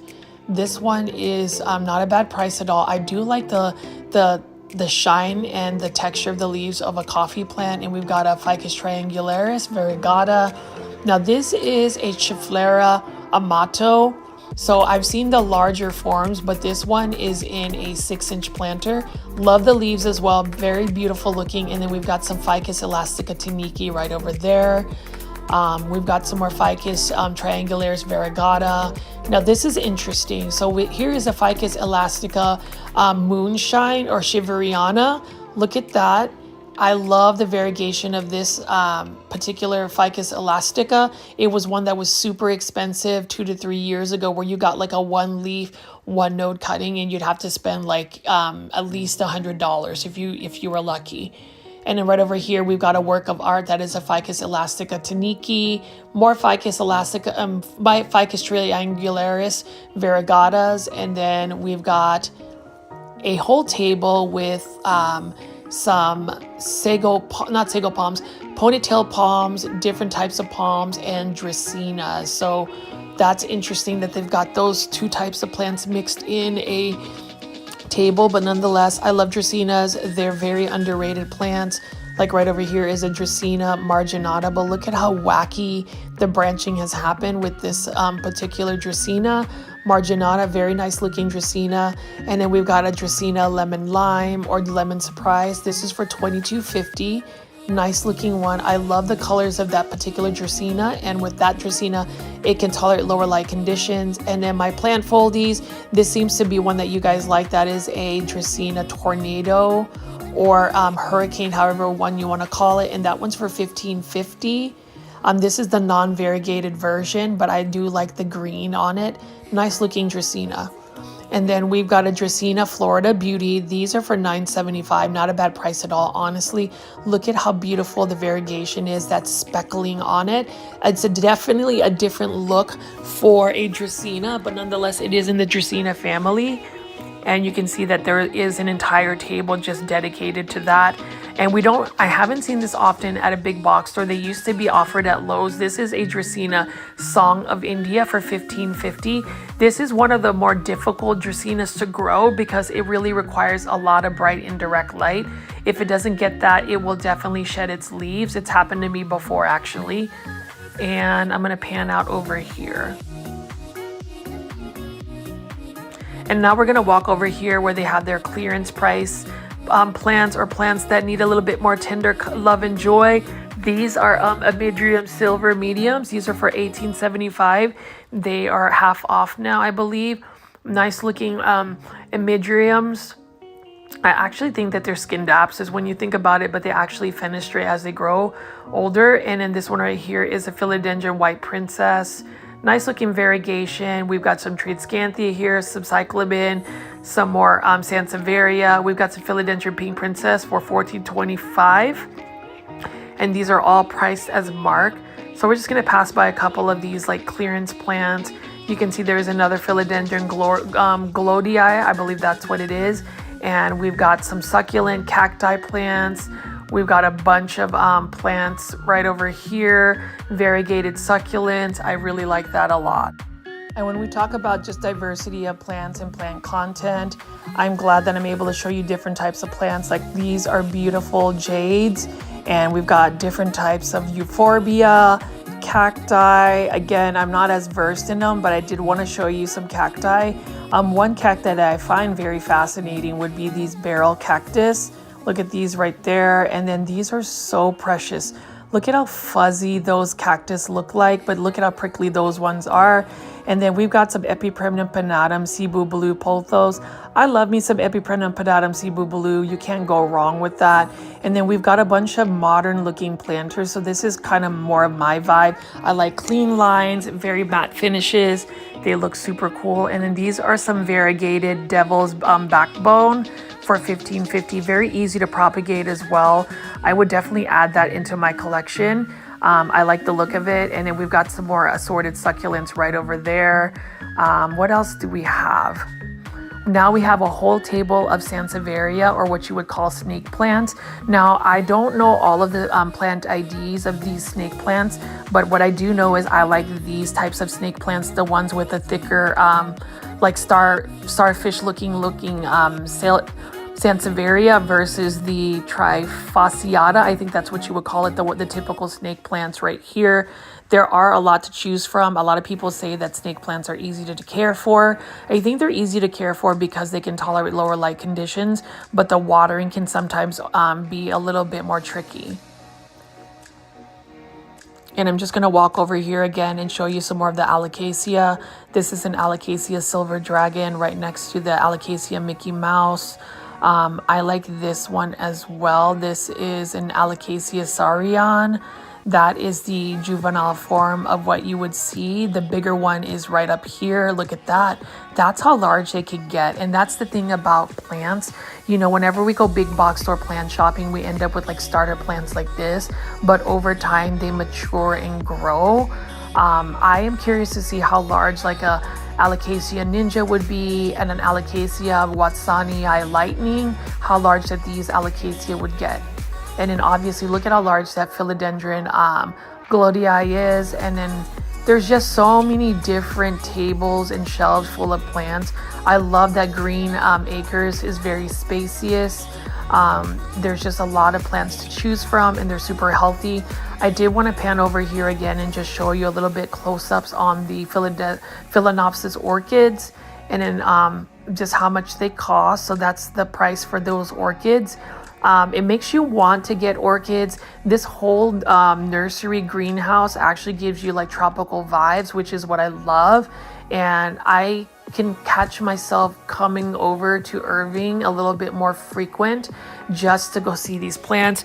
I am a little bit nervous, plant foliage, just because I already know I'm going to blow my my plant budget if I'm not careful. But I'm thinking about getting an anthurium here and putting it in a hydroponic situation, just because they have roots. Like, look at this. This one is actually in leca with some like I think orchid bark, but you can see there are several different varieties of blooming anthurium here. I saw one that was like pink that I want to get, and then maybe a purple one, but look at this dark foliage one right here. So I'm all about the dark foliage plants. This one's for $13.50.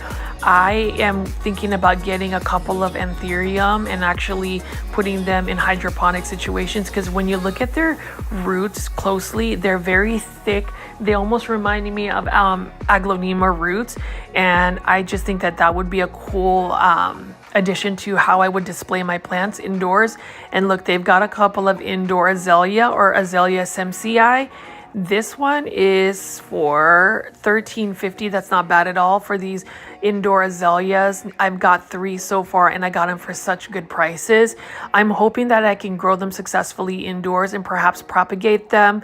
And when I propagate them, my plant foldies, especially if you are in the United States, I might end up doing giveaways of some of my plant propagations and sending them out. There's a lot of ideas I want to do for my channel, but as far as just looking at the plants, look at this. Absolutely stunning. I love that Epipremnum pinnatum Cebu blue and just the huge alocasia here. So if you haven't already, please make sure you guys are liking this video, hitting the subscribe button if you're not subscribed to my channel, and then definitely following me on Instagram at GrowFolds. Also follow at Green Acres so you can be up to date with what's going on in their nursery.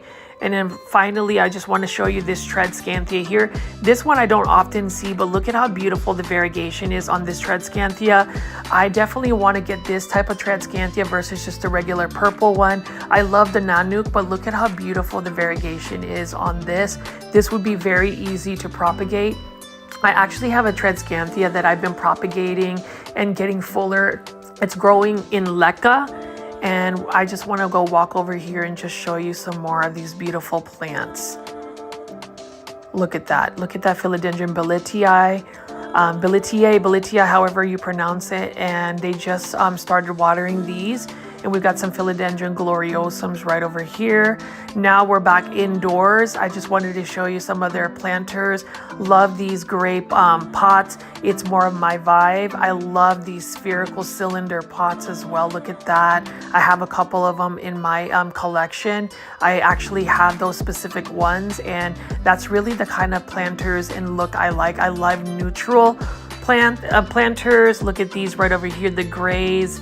I love that cylinder one. Let me know in the comments if you guys like these type of planters or do you like more color.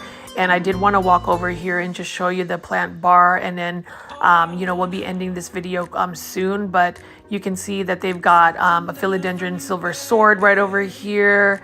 They've got a Epipremnum pinnatum neon pothos. They've got a different type of trellis for some Phalaenopsis orchids. And these are some of the plantings that they've done. They've got a nice anthurium. This one's actually nice. I like the dark foliage. A syngonium, some pink syngonium. I love pink plants. And they've got some aglaonemas right over here. So they've got some like planting arrangements for this planting bar. I love that. And then they've got another Phalaenopsis orchid on a heart trellis, a Ficus elastica altissima, and then this is what the indoor section looks like in terms of just the plant supplies, and obviously that is my cart. But anyways, I hope you plant foldies really enjoyed my local plant nursery tour of Green Acres. I will be coming back to show you guys the outdoors, but I couldn't help myself showing you guys the indoor tropical plants. Catch you on the next one. Bye. Good day, my plant foldies. This is Richie at GrowFolds, and today we will be local nursery plant shopping at Green Acres Nursery in Melissa, Texas. As always, please make sure you are hitting that like button for my video and also subscribing to my channel with the daily notification bell on. And you can see that this is the Melissa Green Acres Nursery. This is a newly formed nursery that just recently opened, and I'm super excited to show you guys the grand opening of this actual nursery. Today they actually showcased the houseplant section, and I know that the majority of my plant foldies, and if you're new to this channel, I call my viewers and subscribers plant foldies. I will be featuring mostly all of the indoor plants that they currently have. There is a Green Acres out in Irving, Texas. I originally did a video of that, and I would tell you, out of the Dallas-Fort Worth area local plant nurseries, I would say Green Acres is another fabulous plant nursery to check out. I know that the Irving, Texas one is amazing, and I'm super excited that we have a Melissa, Texas location now. I am based out in North Dallas, and this is about a 20-minute drive just further up north off of Highway I-75. So we'll definitely check to see what they have here. And as always, I'm going to go ahead and walk through the entrance here and notice all of the supplies that they have for all of these plants. Now, I am actually going right after work, so it is late afternoon. This nursery is open from 8 a.m. to 7 p.m. daily, so that's super exciting. And you can see that they have a lot of different types of plant supplies. So they've got plant fertilizers right here, a whole aisle of this. It almost has this like grocery vibe about it, and I really like it a lot. I love that everything is nice and organized, and so we're just going to keep walking around here and see what else that they have before we actually walk into the greenhouse. what I'm excited about is the fact that these planters right here, they've got just a variety of different colors, shapes, and I actually like a lot of the planters that they have here just because they've got some nice simple planters. I really like that modern contemporary look. I don't really like a lot of textures or glazes on the planters, and you can even see right here, look at this simple dark gray planter here. I really like the look of it, and they have some more of the square kinds as well. I don't really have any square planters in my collection of planters, and then they just have these white concrete pots right here. I do like that as well, and I like the fact that it's a little bit thicker. This kind of reminds me of PETA's planters. So if you haven't checked out that local plant shop out in Dallas, Texas, I also did a video feature not too long ago. That is an amazing small business that I hope you guys will also take the time to take a look at. But you can see over here, look at these beautiful gray pots that they have here. Now, plant foldies, look at this. There are some more beautiful pots. I love that canary yellow, that just bright yellow planter there. I actually would buy this, and let's see how much that costs. I believe this is $30. And then we also have a bunch of other planters. Now, I love the orange planter here. Now, I know Walmart has a version of this with a actually drainage hole, and it's for $5. So I do like the fact that you can stack them up, and then you can actually have a taller planter, or at least give the illusion of a taller planter. I like that display as well. And then what else do we have here? So they've got some bird feeders, some bird houses. So they've got a lot of outdoor things that you can also purchase at Green Acres. It has some grilling supplies and just all sorts of gardening supplies as well. Over here, we've got some glazed bonsai pots, and they actually have the wires that can hold down the actual tree. I do love bonsai. I have a lot of bonsai pots just because I used to make my own bonsai a couple years back. I have one bonsai recently that I made, and it is a variegated jade bonsai. It is doing very well, and you can see that this is just indoor pottery, indoor planters. Absolutely love it. And I love that this Green Acres nursery, just the inside of the shop, it is nice and full, wide, and it's just a really nice organized area. So if you're looking for some nice planters and just anything that's for plant supplies, I would recommend Green Acres. I am very fortunate that this particular Green Acres nursery is a lot closer than the one obviously in Irving, Texas. I will definitely visit both locations just because I love this particular nursery. They have other locations in the country. I know they have some locations out in California. You can check out this end cap right over here. So they've got some orchid bark. So if you're gonna ask me what kind of mix I have, I use orchid bark that I buy though off of Lowe's, and then I also use perlite, and I use a tree and shrub plant, like soil mixture that I buy at Lowe's as well. Mix that all up, and I have like a really chunky mix. But you definitely want to add perlite. That is a good soil amender to make your soil a little bit more fast draining. And then they have an African violet potting mix as well. Speaking of African violet, my green on green variegated African violet is doing amazing. I'm gonna have to do a plant update, or actually show you guys more of my personal plants. I know I've given you guys glimpses of it. I am still working on doing a home plant tour at some point once I get my house together. I will definitely show you guys my coleus plant collection outdoors. It's a little bit easier for me to film, but to go back to this, look at the arrangement of planters. Look at that sky blue planter there. I really love the look of that planter. I just think it's very modern. It's very simple. Now these are what you would call catch planters. I don't think they have drainage holes, so you would really just have to put the plant in its grower pot into it. And I love the color of this. This has that illusion of being a terracotta planter, and I just like the fact that the shape of it specifically, that cylinder shape, is nice. I like the fact that it is not really shiny. I like more matte finishes, at least for my planters. And you can see that they've got different colors. These navy blue colors for these planters are stunning, as well as this, well, that looked like a gray one, but that's actually a navy blue one. And then I am in love with the yellow planters as well. But as I pan out of here, I do want to talk about planters at some point again when I do plant shopping, but you know, something like this yellow planter right here, this would be good for something that has more darker foliage, like maybe a Raven ZZ or darker plants. And then obviously the more pastel looking planters, that can really pretty much work with any of the plants that you want to put in there. And then I'm not really a fan of the wicker basket type planters. I tried that, but it doesn't really work with my home's aesthetics. But you can see they've just got several different types of like outdoor supplies. They've got a bunch of garden supplies here. So they've got some watering cans, rakes, shovels, some gloves, all the things that you would need to work with for an outdoor garden.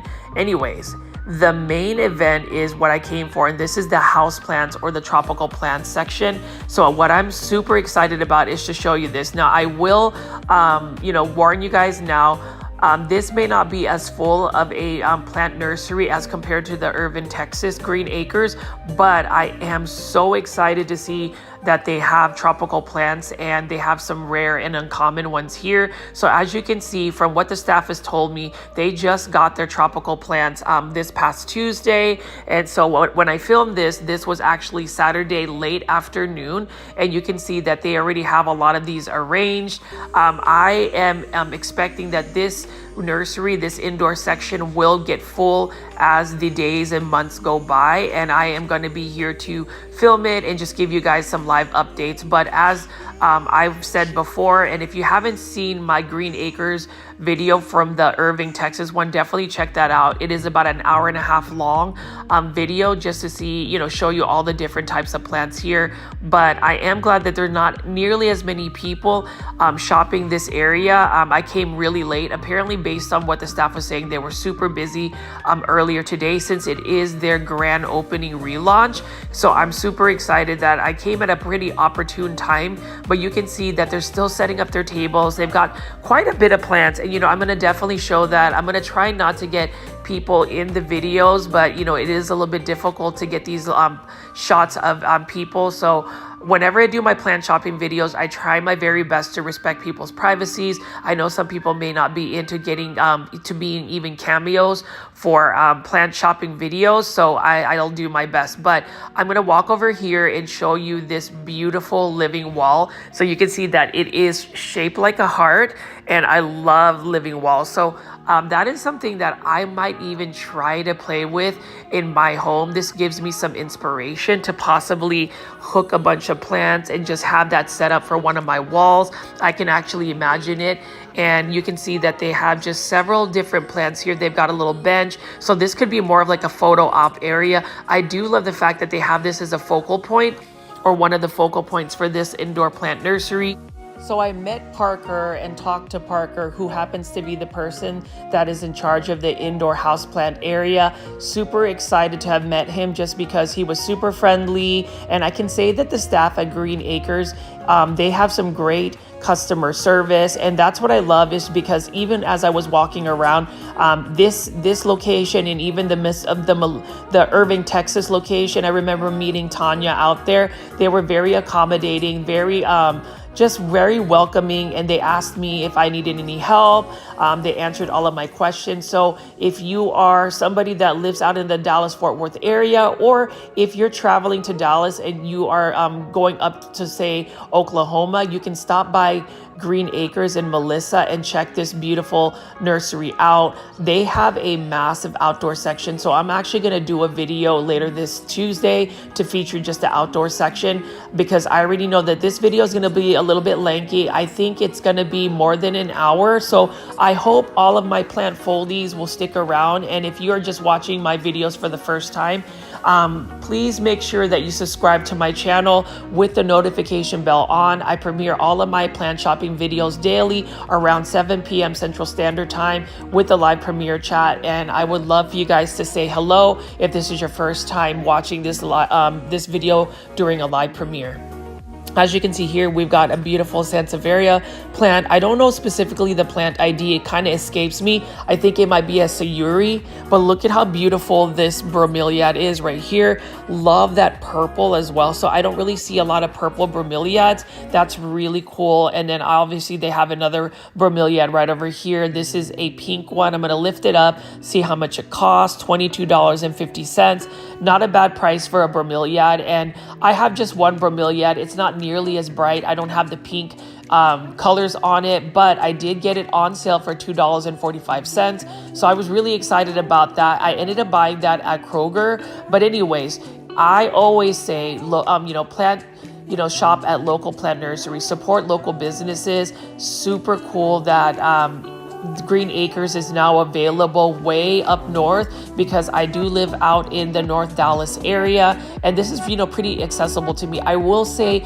I'm able to do a lot of plant shopping videos daily, because I've got several big box stores within a 5 to 10 minute radius, and then there are several plant nurseries like this, so they just continue to open up, and they just have some amazing plants. So I love the fact that I live in Dallas, Texas, and the fact that I can show you all of these plants daily. I know that some of these plants may be plants that you will probably see almost every day.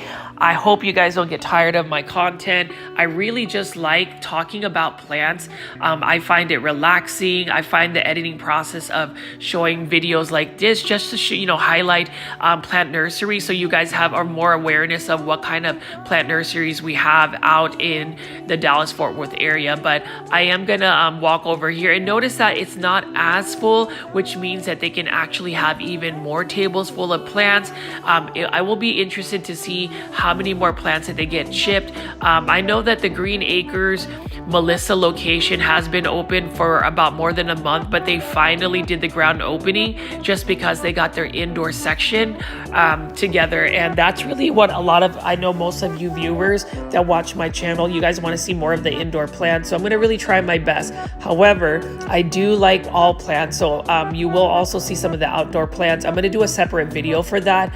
But today, and I don't even know what this plant is here, I'm going to assume it's some type of mature philodendron. But as I pan over here, look at how beautiful these pink plants are. I love pink plants. So we have like a table of chrysanthemums, and we have some bromeliads here, and these bromeliads are absolutely stunning. And when I talk about viewing certain plants, this is better having them from a top view, because obviously you can actually enjoy the pink coloration. And then I did want to walk over here. So over here they have a table full of plant giveaways, and I definitely want to join the raffle. And congratulations to Love Plants 1798 for winning that Monstera Thai constellation that I did as a giveaway on my Instagram channel. My Instagram page. Now I will be doing another plant giveaway, so please stay tuned. If you haven't followed me on my Instagram, it is at Growfold, so check that out because I do post on that daily. But you can see here they have this as a giveaway. This is a philodendron Moonlight. They have a philodendron Jose Buono. And then we're gonna walk over here, and I know Parker is gonna go ahead and show me this. I told him that I wouldn't get his face in there because I don't know about people and just being put on YouTube, but he was super excited to show me the new leaf of this variegated Alocasia odora. I used to have a variegated Alocasia odora. I just ended up overwatering it when I kept it indoors for the winter, and the bulb just rotted. So I was really disappointed about that. I love that variegation. It is one of my favorite Alocasias to grow, or variegated Alocasias. But as I pan over here, look at how beautiful the setup is. I can only imagine the full potential of this once they get more plants in. I will say that the plants they have are actually maximizing on what type of varieties that they have, which is really exciting because, you talk about square footage of certain nurseries. They might have a lot of square footage, but not necessarily the diversity of plants. Like right over here is one of my favorite philodendrons. This is a philodendron squamiferum. This one is for $50 and it is already huge. I was actually tempted to just go ahead and buy this. This is a 10-inch planter, and what I love about the philodendron squamiferum is the petioles have a fuzzy petiole, and as that matures, the leaves get a different shape. And then over here is another favorite of mine. This is a philodendron Moonlight in a 10-inch planter. This one, or not a 10-inch planter, 6-inch planter, $32.50. I would pay that price. Sometimes we talk about plants growing them when they're a little bit smaller, but for a philodendron that size, for that price, I would pay it. Sometimes we want to just buy big plants for that instant gratification.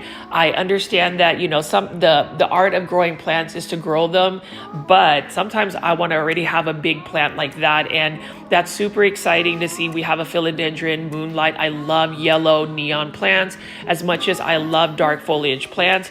And then you can see right here, another philodendron squamiferum. I actually would buy this one. Who knows, I might come back and buy this plant next Tuesday. It is for $50, and I can just imagine using my leaf spray to really get the leaves shiny. I have been working on my plants. The good news is, and as basic as this sounds, I have had a chance to really water my plants. So I'm getting better at that routine. I give you guys a lot of plant insights, care tips and stuff, but the problem is I don't necessarily follow my care tips, so I probably need to do a better job. But right over here is another philodendron squamiferum. That's a smaller version. That was only for $13.50. And then we talk about plants growing on totem poles. This is a Epipremnum pinnatum Cebu Blue. This is for $22.50, and you can see that it's starting to fenestrate. There's a little hole here. Love this plant. It's endemic to my home country, which is the Philippines. So this is a proud Filipino here.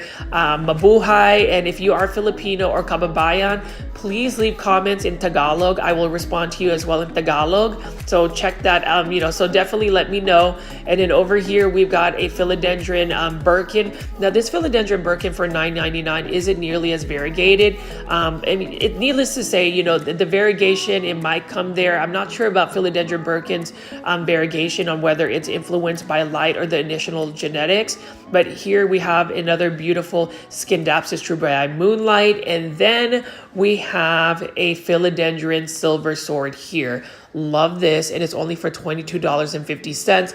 Notice how there are several plants growing alongside this plank. That is, if you notice that the lower leaves are smaller, but as the plant starts to grow up the totem pole or plank, you can see that the leaves get larger. They start to change in their leaf shape, and that's what you want to do. You want to make sure that the aerial roots on the plants actually attach to the plank. That's when it starts to really size up. Love this as well. You can actually take a 2x4 and do this yourself. Take a bunch of cuttings of silver sword. This is an easy plant to propagate. I actually have one that I bought from HEB, which is a grocery store out in Texas. I bought it for $6 in a 4-inch planter. So you can get different varieties of pricing for plants. Like this is actually a really beautiful looking Scindapsus jade. Now Scindapsus jade is actually more of an uncommon Scindapsus. Normally when you think about green plants, you think of it being common, but this one is the opposite. Scindapsus are more silvery and shiny metallic foliage. This one is more of a jade satin. And I love that plant because it can get very large leaves. And then over here is another Epipremnum pinnatum marble queen pothos. Notice how that the pothos plants, when grown up a totem, they start to really size up the leaves. I actually prefer to see pothos growing up a totem pole, a plank like this, and just really filling it up and just having really large leaves.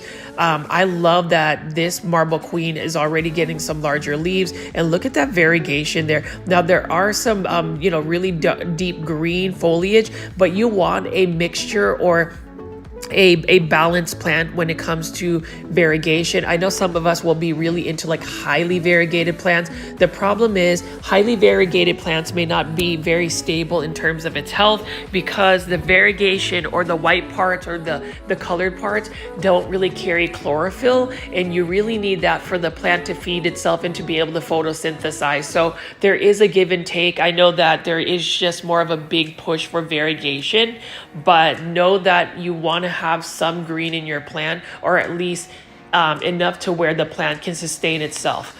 And then over here is another Epipremnum aureum golden pothos. Now the marble queen pothos, the golden pothos, any type of pothos, my plant folies, are easy to care for plants. They can tolerate lower light conditions and they're easy to propagate as well. I say that in every video, but it is really true. Like if you don't have a pothos plant in your collection and you're growing indoors, please buy yourself a pothos plant, and also buy this philodendron lemon lime for $22.50 on a totem. Love this philodendron lemon lime. Some people will say that this is a common plant, but notice how the aerial roots have really started to attach to the plant. That's what you really want to do. If you want to encourage aerial roots to actually attach to a plant, what I do is actually put the plant next to a humidifier, and the humidity levels will really just keep the air like moist, and those aerial roots will get activated and start to attach to the plank.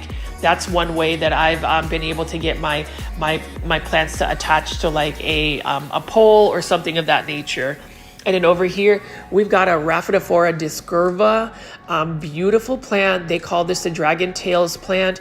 It is one of those plants though that it really doesn't start to fenestrate unless you really grow it up a pole. If you don't put it up on a pole, it actually will have very small leaves. It can get actually very leggy. But I have just been spending a little bit of time on these tables, and these tables are the same similar tables. I can't talk tonight about the actual Green Acres in Irving, Texas. They have the same type of table setups, and you can see right here, this is a philodendron hederaceum lemon lime.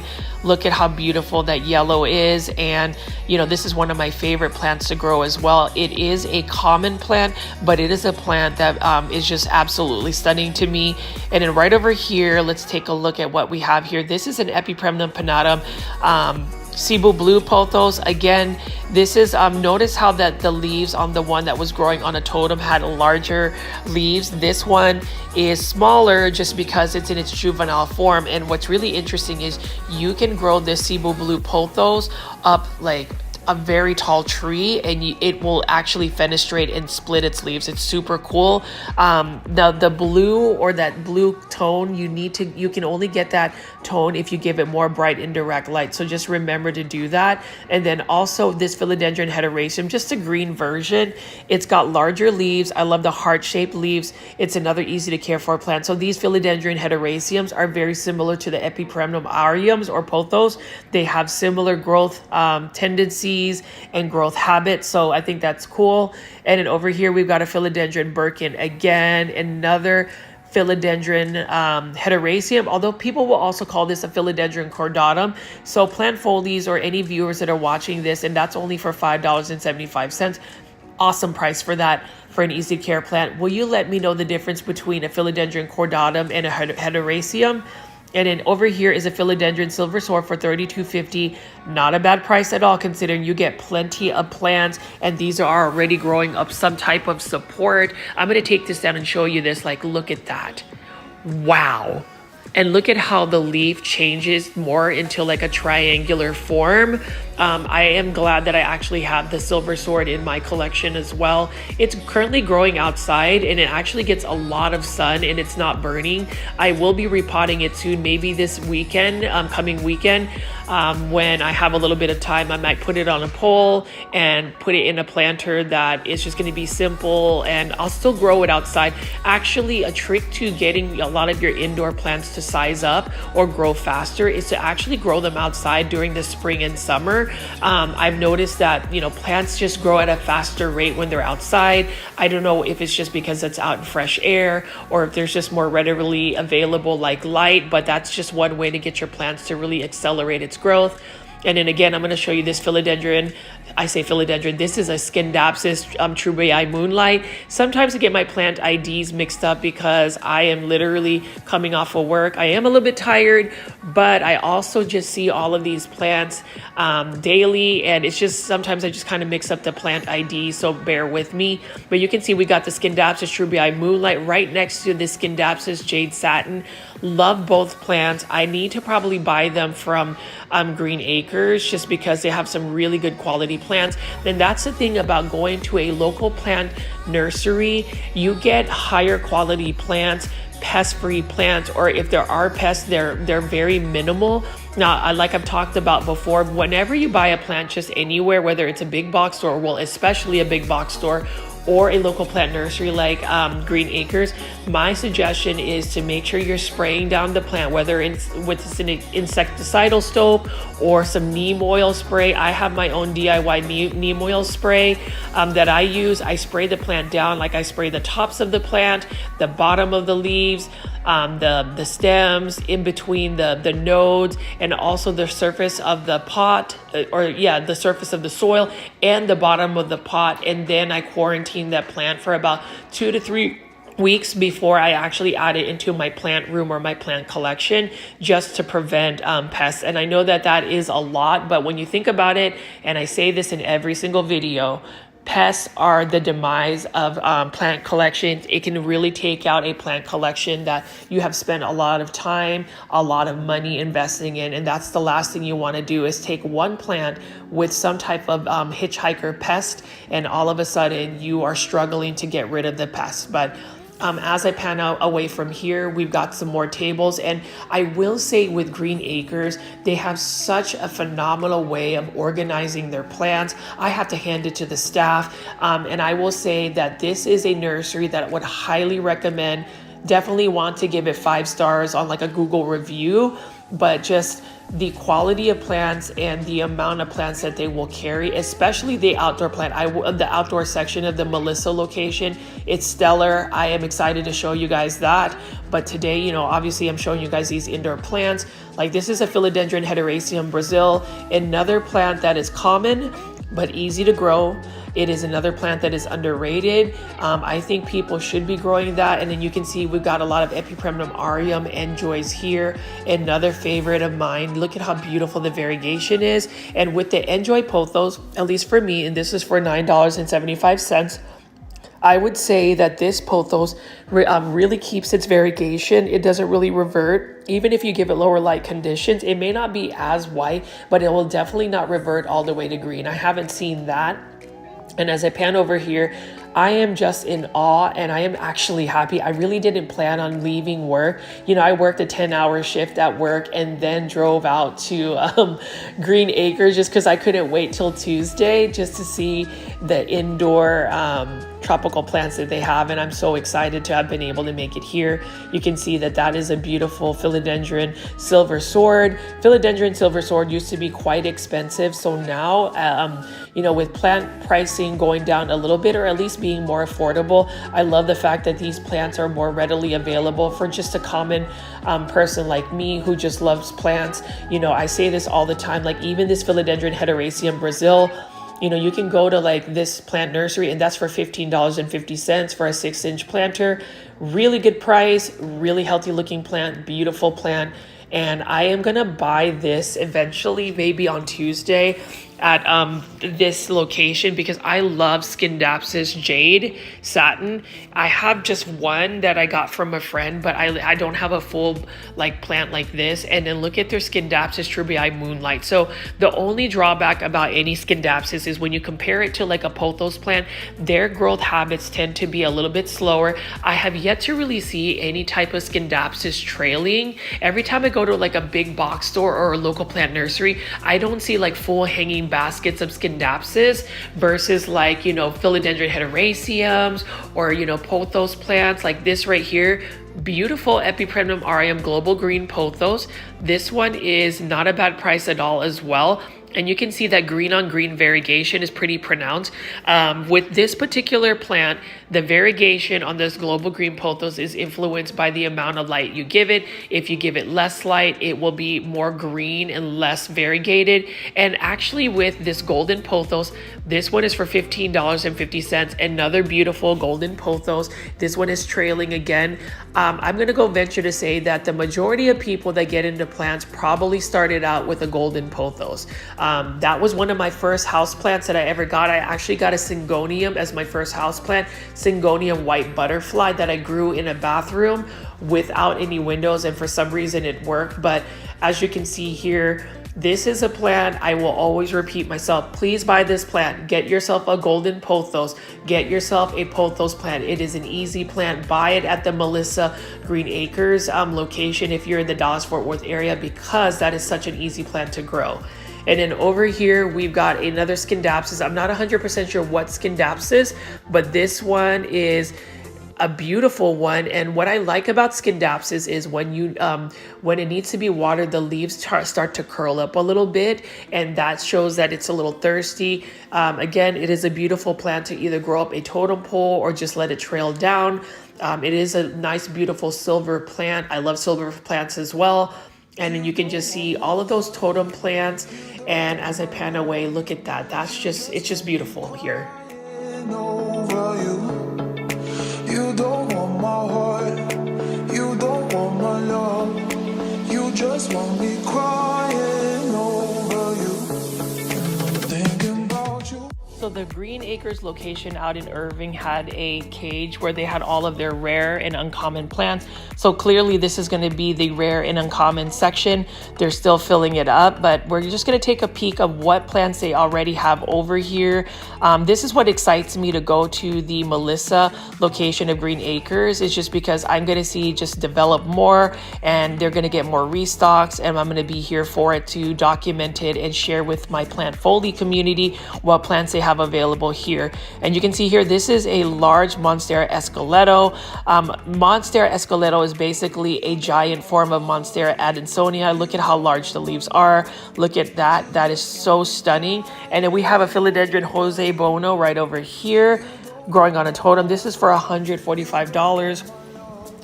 Pretty good variegation. I just don't know if I would spend $145 just yet on a philodendron Jose Bono, but you know, it is a healthy looking plant. That variegation is beautiful. And with this particular plant, again, I feel like philodendron need to be growing up a totem, just because that's when the leaves start to get large. That's the best, variegation that you'll get out of it, just because you have larger foliage. And you can definitely see that with the Jose Bono. And that is another plant. Jose Bono is actually a pretty fast growing philodendron as well. And that's the thing I like about philodendron. Most philodendron are pretty easy to take care of. Some philodendron are extremely expensive, but in terms of care tips, they have very similar care tips, as in like, provide them with bright indirect light. That's really the best. Water them on a consistent basis. I would say with philodendrons, mostly just wait till the soil is about 50% dry or even a little bit drier, and just give it a good soak, and you're good to go. And then over here, we have these cool little starter plants. These are for $6.50. These are what you would call those Gen Z plants. So Gen Z plants are plants that are in just smaller forms. Sometimes they're going to be like uncommon or rare or common, but you can see here, this is another type of calathea, and this one is for $6.50. Now with my calatheas, if I were going to buy this would definitely go in straight water. I would grow it hydroponically, because I don't really have issues growing at least calatheas in hydroponics, because then I don't have to really worry about the watering consistency. Again, I am an underwaterer, and it was really interesting that I was featuring a bunch of succulents and cactus at another local plant nursery called the North Haven Gardens out in Dallas, and somebody mentioned that cactus and succulents are the best types of plants for somebody who is an underwaterer. And it's kind of funny that I don't actually have a lot of cactus or succulent in my collection, but you can see here, this is a Peperomia Little Tuscany, and I do like that they do have plant IDs on these. And then this is another fern right here for $6.50. So love that. If you want to just start a small little collection of plants, you can buy these like Gen Z plants. And you can see here, this is another kangaroo fern for $6.50. Very tiny, cute little plant. I actually find them adorable. And I love that they have some of a selection here. And then they have a flowering anthurium as well in a starter, 2-inch starter. This is for $6.50. I like these anthuriums. I like to grow them hydroponically as well. And then this is a philodendron orange marmalade. So if you want a starter plant, you can get a starter plant for through Gen Z Plants, and then you can see here a philodendron golden imperial. So I need this philodendron. Like, I definitely need this philodendron here, but these are for $20, so they're a little bit pricey for starter planters. And then this is a philodendron melanonii, I think that's how you pronounce it. Beautiful looking one. It almost looks like a philodendron moonlight. I love yellow plants, and I love the fact that they have several little tiny yellow plants here. You can see they've got another philodendron golden imperial. That is beautiful. I need that as well, but that is for $20, so it's a little bit pricey for a starter planter. I know that if you want to buy starter planters like this, you can actually buy it off of Etsy, off of the Green Escapes, which is a very reputable online nursery as well. But since I live close by this Melissa, Texas Green Acres, this Anthurium forgetii, for instance, for $20, I may end up buying. So I'm just glad that I have some more rare and uncommon plants that are within the radius of where I am based at. And while this place, at least currently, doesn't have nearly as many plants as they have at the Green Acres out in Irving, Texas, I'm just excited that they finally have a second location. I hope that Green Acres continues to make different locations all out in the Dallas-Fort Worth area. And then over here, variegated Alocasia odora. I would say of the plants that I've currently seen at Green Acres, this is the most exciting one. These Alocasia variegated odoras, because look at that. Look at how stunning that variegation is. I can't get over that. And what's exciting about alocasias is if you grow this, you know you're going to get babies sprouting out. It will produce corms. That's just a natural way. And those corms will have the same stable variegation of this alocasia. And I mean, look at this. That is an extremely just white. That's just a white leaf. And it's interesting that none of the leaves have really started to brown. If I were to buy this alocasia, it is a little bit pricey though. It's for $199, but it is in a 10-inch planter. So it's a pretty large plant. But what I was gonna say is if I did buy this, in order to protect that variegation, I would actually water it with a silica solution. There's this solution that I have called Protect. So it's spelled P-R-O-K-E-T.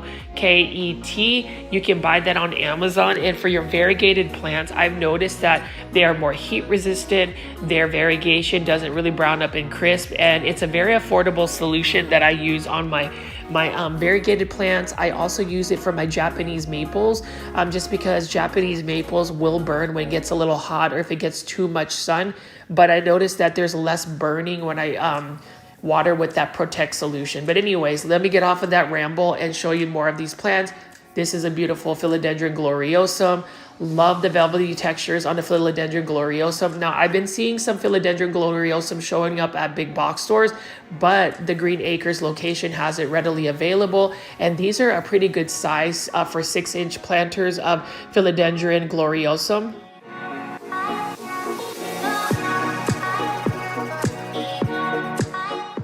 You can see that there is a beautiful Montserratii constellation there. I am excited that I was able to get a Montserratii constellation plant giveaway on Instagram. I am planning on doing another one with another Montserratii constellation, so stay tuned for that. But you can see here, beautiful philodendron gloriosum. I might actually buy this philodendron gloriosum and possibly do a plant giveaway with that. We'll see, because I just want to continue to grow my Grow Folds Plant Foldy community. These plant shopping videos, it really means a lot to me to just be able to see all of you guys showing up on those live premiere chats. And even the nurseries that I have featured have been so kind and encouraging and welcoming for me to film, you know, these plants, because I want to show these plants. Like this one right here is for $27.50. This is a variegated opuntia. Really like that a lot. I would actually want to buy one of these. Now, I am growing a prickly pear cactus in my yard, and it actually does survive the cold winters we have.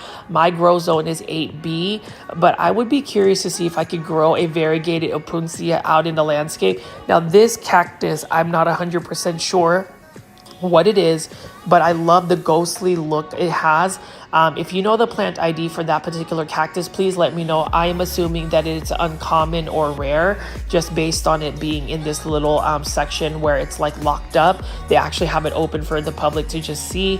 But you can see here, there is a sea of philodendron, ring of fire. We've got a bunch more of these philodendron gloriosums. I really love the velvety leaves of the gloriosum, and those leaves can get larger as well if you let the gloriosum grow on a totem pole. We've got a bunch of Alocasia jacquelines, and again, these philodendron ring of fires. These are for $20. Look at that variegation, and with philodendron ring of fire, you want to give this a totem pole or a moss pole to latch onto. It's more mounding, but the leaves will get larger. And then this is another philodendron ring of fire. So I actually lucked out and found the same type of sizes of philodendron ring of fire at Walmart. It was on clearance for $7. So what I want to do is actually have philodendron ring of fires and grow 2 or 3 in a pot with a totem pole so I can get a more full plant. And then over here, $20 for these Alocasia jacquelines. And I am thinking about getting another Alocasia jacqueline, probably from Green Acres out in Melissa, Texas, because they've got several to choose from. My Alocasia jacqueline that I bought at Walmart as a Trending Tropicals Costa Farms plant, it just didn't do well for me. And this particular Alocasia is a little bit more challenging to grow, but it's such a cute looking Alocasia. Look at how beautiful it is. I definitely want to add more Alocasia to my collection, but I know that I've already neglected some of my Alocasias that I bought, earlier this year. So I need to make sure to nurse them back to health and just really have a solid routine on taking care of them. And then over here is an interesting philodendron. So this is a philodendron Paraíso Verde. This one is for $20. Notice that it has some variegation. The variegation is not really impacted by the amount of light you give it. It's impacted by the temperature. It's in hotter climates or temperatures, you will get better variegation from this. So like maybe this would be a great candidate to grow up on a totem pole or some type of support and put it outside in a Texas summer where we get 100+ degree weather. Maybe it'll get even better variegation. And then over here is a philodendron white wizard. Beautiful variegation on that as well. These are actually pretty highly variegated. Really like that a lot. And this is another philodendron that is an easy to grow philodendron. I'm surprised on how vigorous of a growth it's worked for me. I have one as well, and it's growing on a totem, and it's just unfurling leaves pretty quickly, and it's starting to size up as well. So I am excited about that. This is a beautiful philodendron white wizard. Again, these are for $20. Not a bad price at all. Now, I know you can probably find these at a big box store like Walmart for the same range of price. Actually, it's $24.47 by Growers Bench if you're going to buy it at Walmart. So it's actually more cost effective to buy it at this local plant nursery. And then we have some more philodendron pink princess. These are in 6-inch planters. This is for $40. So this one is a little bit pricey. I would say the variegation is okay. Now with philodendron pink princess, the variegation or the pink is actually influenced by the original genetics of the plant, meaning if the plant isn't as variegated to begin with, it's probably not going to push out as much variegation. Some plants are influenced by the amount of light you give it, so they might have better variegation. Philodendron princess, you can flood it with a grow light 24/7. If it doesn't have a lot of variegation, it's just not going to push out that pink. But needless to say, the dark foliage on a philodendron pink princess is stunning. Dark foliage plants, there's a certain elegance about them. I find that dark foliage plants are more synonymous to just elegance. Same thing with white plants, white blooms, pink flowers, all of that. I don't know if it's just me, but that's really what I kind of attribute to them. And then this is really interesting. $20 for a philodendron that's just green, although it's being called a philodendron white wizard. This is probably not a philodendron white wizard, and if it is, it probably reverted. So there is some chance for those plants to revert. And with any variegated plants, plant foldies, just know that certain plants may not have that stable variegation. There is always a chance of them actually reverting. So if you have a plant that, say, does like this philodendron Paraiso verde that just keeps pushing out green leaves, I would cut it back to encourage the plant to possibly push out new variegation. I know that some people have done that on like Monstera albos that started to revert back to green, and I actually did that with one of my Monstera albos. It actually pushed out some better variegation, but you can see this is the more uncommon rare area. I have yet to get a Philodendron Paraiso verde, but it is another philodendron that I will add. I just think that philodendrons are super easy to take care of. Like this is right here is a philodendron Urubescens Pink Princess. Love that as well. This one actually has better variegation, and these are in 6-inch planters. But overall, really excited that we have some rare plants. I want to see what other rare plants that they're going to get. And this is some type of Epipremnum pinnatum, mature form. And when talking to Parker, they mentioned that they will be getting more uncommon Hoyas. So I am definitely going to come back to go film that. Right now, they don't really have a selection of Hoyas, but I need this, like plant foldies. If you guys want to support me on funds, you know, drop a super sticker. That's like a tip that you can leave for the live premiere, or even after watching this video, you can do that. That way we can go ahead and raise funds for myself to go buy this $200 variegated Alocasia Adora. Like that is a plant. Like I really want to get the one that has the white, but I just can't justify spending $200 at the moment. But yes, if you want to support me that way by just dropping a super sticker, I would love that a lot. But you're really not obligated to. Honestly, the best way you can support me for this YouTube channel is literally hitting the like button. That's all I ask. If you can hit the like button and leave a comment after the video or during the video, that's all the support I would really want to ask of anybody watching my videos. I did want to take a little bit more time to show you all of the variegated Alocasia Adora, so that I had to take them down to the floor just so you can see what the variegation looks like. Look at that. Look at the white one though, and it has that minty look about it. So I'm just going to pan over here and just show you this.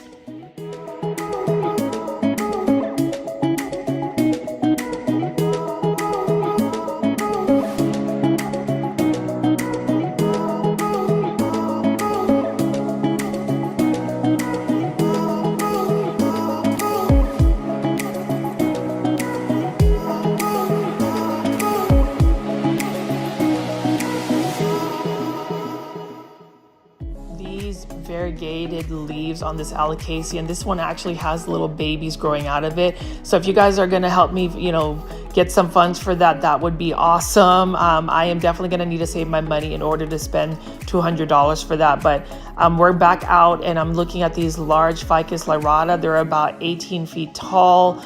Beautiful Ficus lyrata right here. Those fiddle fig leaves are beautiful plants. Mine is doing very well, and I ended up buying mine for 99 cents at a grocery store called Sprouts.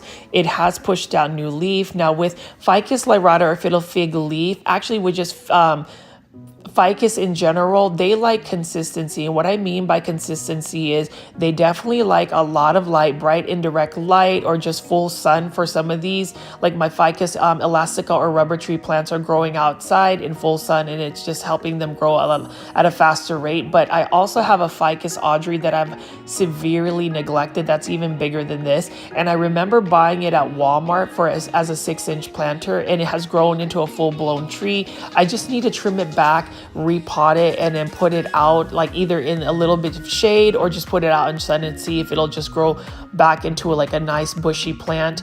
And then over here is a Ficus elastica taniki. Now this plant needs a lot of light. Any type of ficus, like this Ficus benjamina here, it looks like it was braided by multiple plants, but it looks like it also has fused together to make one thick plant.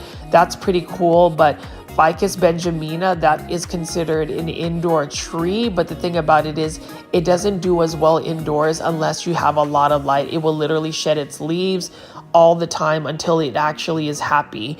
But you can see here, this is another Ficus elastica, burgundy. And then we also have this Ficus altissima right here. This is a tree form, really like the green on green variegation. And like all ficus, this one needs a lot of light as well. That's probably what makes ficus plants slightly difficult to grow, just because I feel like houses or indoor spaces may not necessarily have the best lighting to really sustain plants that require a lot of high light, unless you're growing with grow lights, which I supplement a lot of my plants with grow lights. Most of my lampshades and bulbs are all grow lights because I want to maximize on that.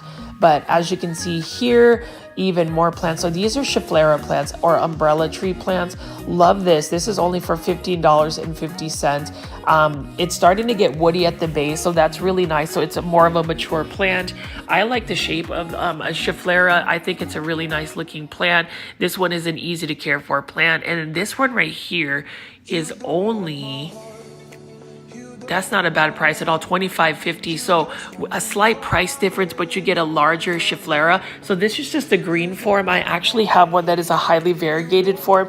And surprisingly, I am growing out in a south-facing side of my front yard in full sun, and it is not burning. So that's, an interesting tidbit about that. But, all of these plants, whenever you think about plants, some plants are low light tolerant. Now, I will say all of the palms that I'm about to feature are not low light tolerant. They definitely need, I would say palms as well need a lot of light in order for them to really survive. They don't do very well in darker spaces. So that's the reason why I'm not as interested on palms, because they also take a lot of surface space.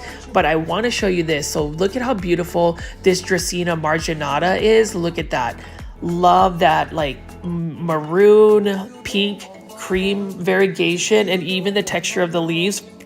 Really nice little piece. And then we've got some giant Dracaenas here. And I say this in every video as well, but Dracaenas are highly underrated plants. They're beautiful plants, very easy plants, probably one of the easiest plants to take care of. This one is a Janet Craig compacta for $15.50. If you don't have a Janet Craig compacta, I would recommend getting one because they are easy to grow. This is a stunning Dracaena white aspen here. So I actually found a Dracaena white aspen out in Lowe's. The only problem with the Dracaena white aspen, and I haven't seen them in this size, is they tend to burn or crisp up on the white variegation of the leaves. So that's one thing that this is probably one of the more challenging Dracaenas to grow, but needless to say, it's one of the most beautiful ones. You can see that this is a large Dracaena warneckii right here. And you can see that it's a full-blown tree at this point, and it's not a bad price at all as well. This is for $67.50. This Dracaena, just like most Dracaenas, can tolerate lower light conditions. I would recommend Dracaenas as another houseplant that you could add to your collection. When you think about easy to care for plants, and I say this as well, easy to care for plants are plants that can tolerate lower light conditions, can be more drought tolerant, and that's basically it. I think that some plants are more finicky because they need high light or they need to be watered a little bit more frequently. But these plants that I'm showing you, my plant foldies, these are easy to care for plants because they're low light tolerant and they can handle being a little bit underwatered. All of these plants right here though, look at this. So you know how I showed you the Janet Craig compacta? This one is a mature version of a Janet Craig compacta or Dracaena Janet Craig compacta. Notice how the stems have gotten woody. It took a while for this to grow. I'm not even sure how long it is, but if you see the bottom leaves on a Dracaena falling off, or even an Aglaonema getting leggy, truthfully, that is their natural way of growing in the wild, and it actually gets woody. But that is so cool that the top parts remain pretty compact, and then you just have all that wood stem right here and the green as well. But this is a cool looking Dracaena Janet Craig compacta. That's just the mature form, and hopefully you plant foldies are loving these videos that I'm showing you as of recently. I am trying to mix up my plant shopping videos for big box store video shopping as well as local plant nurseries.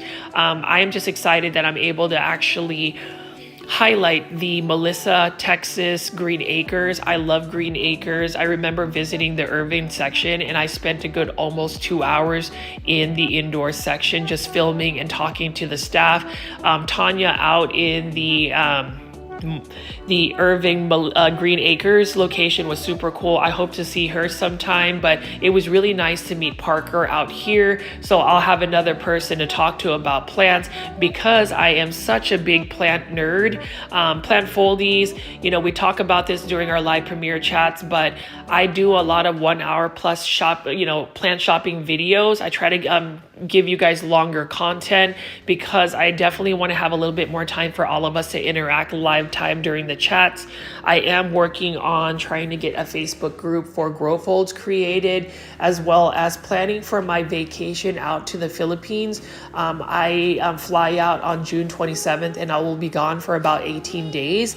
I don't want to spend my time editing videos because the average time to edit a video like this, for instance, takes about 5 hours from filming to voiceover to putting on the plant IDs. I know a lot of you guys like the plant ID, so it does take a little bit of time, but know that while I am gone, I'm probably going to just do compilation videos of all of my plant shopping videos. So I'll probably put about 3, which will make like a long 3-hour plant shopping video. So hopefully you guys will not miss my daily plant shopping videos.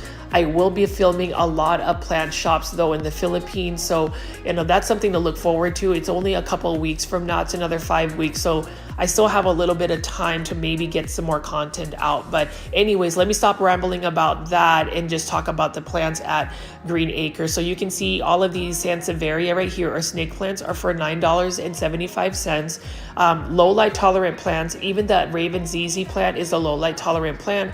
This one is also for $13.50. This is one of my favorite snake plants for Sansevieria. This is a Sansevieria fernwood. I like the look of this particular Sansevieria. And you can see we've got some whalefin Sansevieria and one of my favorite Dracaenas. This is a Dracaena Riki. Look at that as well, and that is not a bad price at all for a Dracaena. And that's the thing about Dracaenas. Not only are they easy to take care of, they are typically very cost effective. So one Dracaena series I'm going to buy is actually collect these Dracaena Warneckii, or these Dracaena. This is a Dracaena Kanzi Dragon. This is only for $9.75, and I regret not purchasing this today. I debated on getting it because I just recently bought something, you know, a similar one out at North Haven Gardens. It's the Dracaena Urban Urchin, but that is a beautiful Dracaena. And again, these small Dracaenas right here will grow up to about 3 to 4 feet tall. Now, this is a plant foldy favorite. This is a Dracaena Tornado, and this one actually is a little bit more variegated than mine. This is for $9.75 in a 4-inch planter. Now, some of my Canadian plant foldies, like Kathy, I always have to shout you out. If I could ship to Canada, I would ship this to you because I know you like Dracaena Tornado. Let me know in the comments if you guys like Dracaena Tornado, and actually what plants you guys like so far from this Green Acres nursery, what plants that you want to see. Again, I am trying to garner more comments in the comment section, so I hope you'll take the time to leave comments. You can actually leave comments live time as you watch this video and put timestamps. I would love that as well. But as I pan out here, while this nursery may not be as full as the other nursery out in Irving, it's cool to see that on the first day they've got quite a bit of plants already. Like right here is a Dracaena Gold Dust. I actually was tempted to buy that as well. Especially this one right here, because this one actually has some really good variegation, and look at the roots. It's like literally popping out. This one definitely needs to be repotted, but this one is only for $5.55, I believe, and that's not a bad price at all. Now you can buy this as an Exotic Angels plant from Costa Farms at a big box store, but I would actually choose to buy this Dracaena Gold Dust at Green Acres Nursery specifically. Again, they have some really nice plants. I love this as well. So this is a cistus discolor. Look at how beautiful the foliage is. It has more of a velvety texture about it, and I love the purple undersides of the leaves. Now this plant is a little bit more vigorous in its growth. It is a little bit more of a finicky plant, though. I will say that it does require a little bit higher humidity for it to really do well. And then we have more finicky plants, or I would call diva plants. And this is a whole table of calatheas, stromathes, prayer type plants, and then we also have ferns. So all of the plants on this particular table need a lot more water. They need to be frequently, their soil needs to be frequently moist. And then this one right here is actually a calathea this is a Calathea stella. Love this as well. It looks similar to a Calathea white fusion. Love that variegation. This one is for $20. I have to convert mine into hydroponics. And for those that don't know what hydroponics is, basically it's taking like a plant like this Stromanthe triostar, for instance, and washing away all of the soil or substrate and just having bare root, and then sticking it in water, like growing it in a bowl where you put like plant food to feed it, and that's it. You just pretty much grow it in water. Now calatheas are really good candidates to grow in hydroponics because calatheas in general need to be watered a little bit more frequently. Like if you let that soil dry out too long, the leaves of a calathea will start to crisp up, and that's the thing. And that's really the unfortunate part about calatheas is look at how beautiful the foliage is. Like hands down, calatheas have some of the most beautiful foliage out there, colors and varieties, but they may look beautiful at like a nursery like this place, but then you take it home, give it about 2 to 3 weeks, and they may not be as pretty. And that's really the sad reality of calatheas. I don't want to sound negative, unless I think I sound more bitter honestly than negative, just because I can't grow calatheas as easily. Same thing with this maidenhair fern. Like look at how beautiful the leaves are. It's very delicate, but this plant definitely needs to be moist, or at least to keep the soil wet. Otherwise it will crisp up as well. Now here is another beautiful calathea I like. This is the Vittata calathea. Look at that. I love green calatheas. A lot of calatheas will typically have like, a really cool pattern and then like a purple underside. Call me crazy, but I like the green, just the regular green ones as well. Like this Calathea Vittata is super cool. And then we have a Thenanthe Gray Star. This is another one, and this is for $22.50. So it's still within the range of a big box store plant. Like I know Proven Winners actually sells them for a lot more expensive. So this is another type of Thenanthe or Gray Star plant that I would buy. I may end up buying this at Green Acres, and pretty much I'm going to get myself in trouble in terms of just the amount of money I'm going to spend at this particular nursery. Like I really got to watch my budget. I have been doing fairly well, and I think it's because I have a plant obsession, and that is coleus plants. And the thing about it is, people will say, why coleus plants? It's not a philodendron, it's not an aroid, it's not some rare calathea or some variegated alocasia. It's literally a bedding plant that most people will grow outdoors, that can be grown in indoors. But hey, it is inexpensive, and I'm all about plants that are not as expensive lately. And you can see here though, there is a full table of different types of ferns. And then this is a classic Calathea ornata. So this is one of my favorite calatheas. I love that pinstripe, that the pink on it is beautiful. And then we have some more Calathea here. Now this is a large Calathea lancifolia, or rattlesnake Calathea, just next to all of the other calatheas right here. And then this is a Calathea orbifolia. I try to grow 3 orbifolias. I can't maintain that beautiful leaf. Look at how beautiful it is. I almost feel like calatheas need to be all bunched up, and you have to like give it purified water, and then you also have to give it like a humidifier at all times for it to really just look beautiful. And that's not always something that's applicable to most households, and that's the reason why I have really ventured into finding more easy to care for plants. I mean, I'm all about admiring plants like this right here. Look at this beautiful Ficus lyrata over here as well. I do love how wide and large the leaves get. This is for $22.50 here. And Ficus lyrata or fiddle fig leaves, you can find them everywhere. You can find them at like a big box store in a local plant nursery. But at this location, they do have the indoor plants separated. I am excited for them to continue to get their inventory up. I am excited to see more of the Hoya. So unfortunately for this video, we won't see any Hoyas, but we will see some beautiful Alocasias. Like, I like how they've styled this Alocasia. So they've got this massive Alocasia Regal Shields, and it is a very healthy looking Alocasia Regal Shields. Like, you can find one this large perhaps at, like, you know, Home Depot or a big box store, but surely not as healthy. Now, this is another Alocasia. I don't know the plant ID for this Alocasia, but do you notice how many little babies are popping out of this Alocasia? Like, the mother plant is more mature, but you can see all of these little Alocasia babies popping up. This is a large plant for only $25, and that is not a bad price at all. Now, this particular Alocasia, especially in my grow zone, which is 8B, you can actually grow this in a landscape shaded area, I believe, and it will do well. It is a perennial. It will just die back in the winter, but then come back up in the spring. And that's Alocasia Tiny Dancer. We've got another Alocasia Pink Dragon. This is only for $9.75. That is an amazing price, considering when you go to Walmart, you can find Alocasia Pink Dragons being sold for $17.47. So definitely, you know, you have to compare and contrast a lot of your plant pricing, but I will say the Green Acres has some fair pricing for houseplants and just their outdoor plants. And if it is slightly more expensive for certain plants, know that they have healthy plants, and I highly recommend going to Green Acres. I know there's a lot of plant foldies that watch, and if you ever visit the Dallas area, you can see that even this Melissa, Texas one, and Melissa, Texas is a very small northern suburb of Dallas, it is still giving us some amazing plants. Like this Alocasia Black Velvet, love that as well. I love the velvety leaves.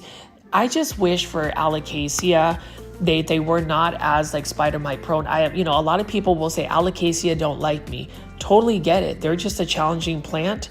And then right here is a Calesia repens rosado, beautiful plant. So this is almost similar to a Tradescanthia. If you are going to grow this plant can get very leggy very quickly. Make sure you're trimming it back, and you can actually take the cuttings and propagate them in water, and they will root very easily. But as you can see here, I'm just going to pan away and show you some more of the tables. You can see here we have one more plant I want to show you besides this Alocasia Cuprea right here, I believe. Let's see, what else do we have? We have a Xanthosoma, that one right here. So we always see Xanthosomas actually at a big box store. Costa Farms Trending Tropicals plant, but you can see this is another plant that is offered at Green Acres, and it's got a beautiful foliage as well. I love the patterns on the leaves. And then over here we also have another Alocasia Lowrider. Let me just pan away and show you what other, you know, what this table has right here.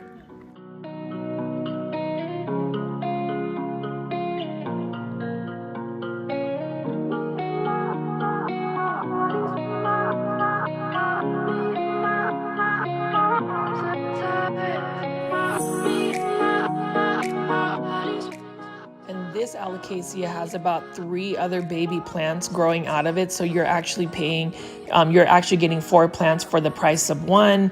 And then you can see here, this one also has a couple little babies just shooting out right here.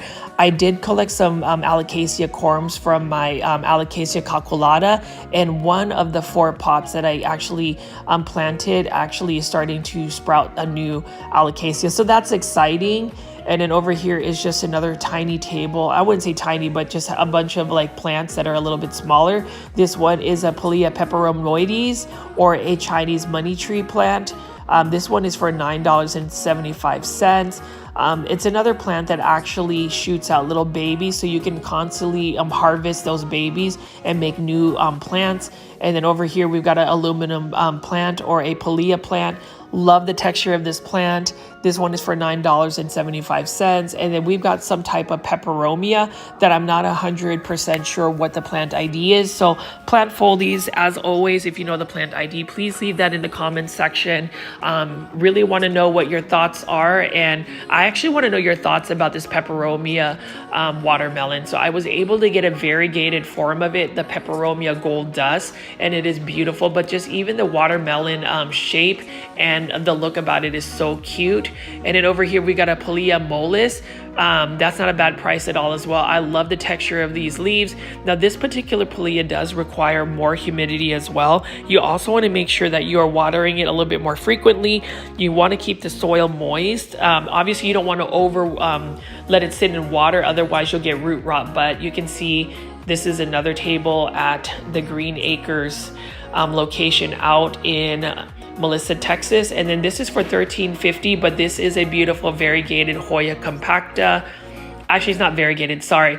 This is just a regular Hoya compacta here, or Hindu rope. I know you guys are fans of this. I didn't know that they had this Hoya, but I might actually buy that one as well. That is actually a decent price for just a regular green form of a Hoya compacta. I love Hoya compactas. I think they're cool. I want a variegated one at some point. And then this is another table I wanted to take a look at. So like this one right here is a table full of just Monstera.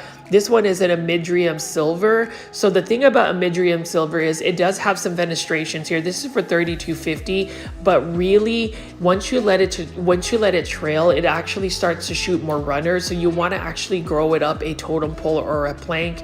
And then this is an Epipremnum pinnatum Baltic blue. This one actually fenestrates or splits its leaves without even having to be on a totem. So I find that really interesting. It's another plant that is pretty vigorous in its growth. It's pretty fast growing. And then we also have a Monstera Peru here. This one is for $27.50. I want to get a Monstera Peru. I would prefer to find a variegated form, but even the green form has some beautiful texture on the leaves. It's got a lot of leaf interest. And then over here, we've got a wide form of a Monstera Adansonii. Like that a lot. And it looks like this is a Costa Farms plant. This is for $27.50.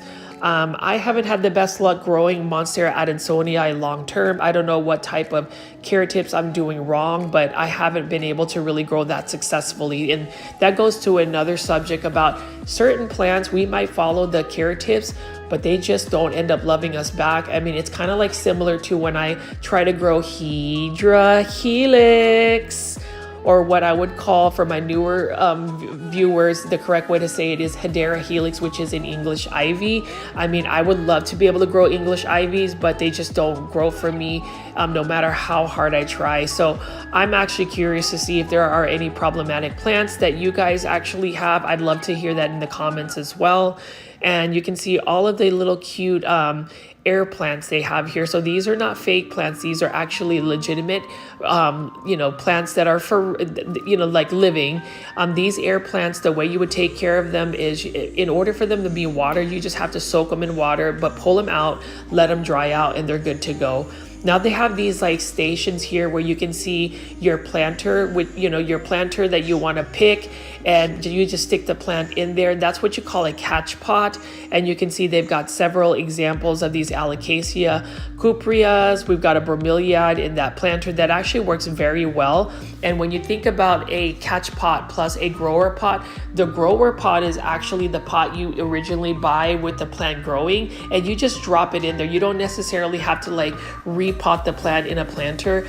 I would say for plants that you buy from a local plant nursery or even just a big box store, I would refrain from like repotting them for at least a week to let them acclimate to your environment. And most of the time, most plants don't need to be repotted unless you can see the roots just, busting out of the bottom of a drainage hole.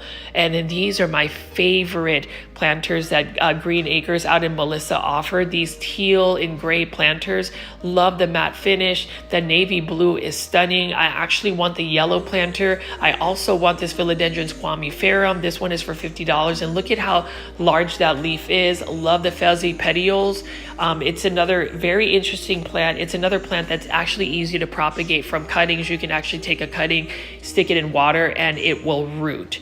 And you can just see all of those modern planters are really nice. And then obviously I struggle with, cactus and succulents. I really don't know my cactus or succulent plant IDs. So I kind of rely on just the plant IDs on the planters, but these ones just say premium foliage. So assorted. not really sure. Now this one right here is a barrel cactus. Look at how prickly this is. That's kind of scary. And I think these are booby cactus. I'm not 100% sure. Correct me if I'm wrong, but these are for $45. That is kind of pricey, but I believe that might be the booby cactus. Not 100% sure. Very interesting shape, I would say, to say the least. And all of these plants that we're looking at right here, these assorted succulents and cactus, require a lot of light. Just know that you can grow those outdoors.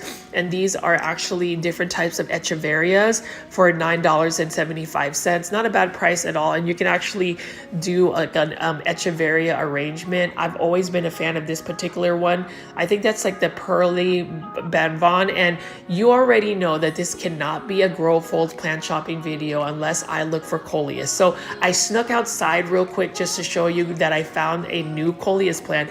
This is a coleus orange rust. Look at how it's got more of a rusty look about it. The leaves look like they are just illuminated, and these are only for $8.75. So I'm super excited about that. And then I'm going to show you all of these Kong coleus plants. So this is the lime sprite. These Kong coleus are the ones that get very large leaves. They can get up to 3 to 4 feet tall and wide. So that's really cool. But these are for actually $8.50. I already have the Kong rose. I have all of the coleus on this table. Actually, that's how obsessed I am about coleus plants. But you can see right here, this is another coleus. This is the Kong red for $8.50. But if you haven't already started growing coleus, I would recommend growing them. You can go to like a big box store or a local plant nursery and get coleus plants. And if you can't find them, you can also grow them from seed. But I will be buying this. Out of all those beautiful tropical plants, I am still choosing to buy this coleus orange rust because it's such a cool looking plant. Now going back to the whole plants that they have in this indoor section, you can see that they do have quite a bit of plants.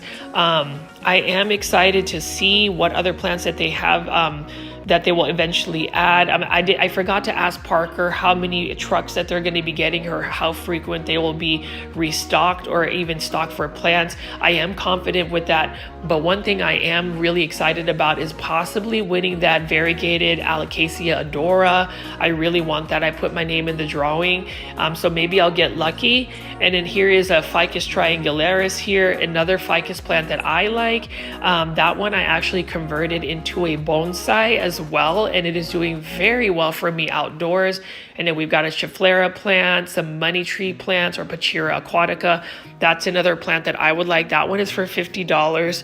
I'm looking for a variegated form, but you know, the green form is nice as well. I know that if I went to a big box store, I might be able to find it a little bit cheaper, but as I said before, let's support local plant shops. So like for the plant foldies that are not in the Dallas-Fort Worth area, let me know what plant shops you like to shop at in the comments section.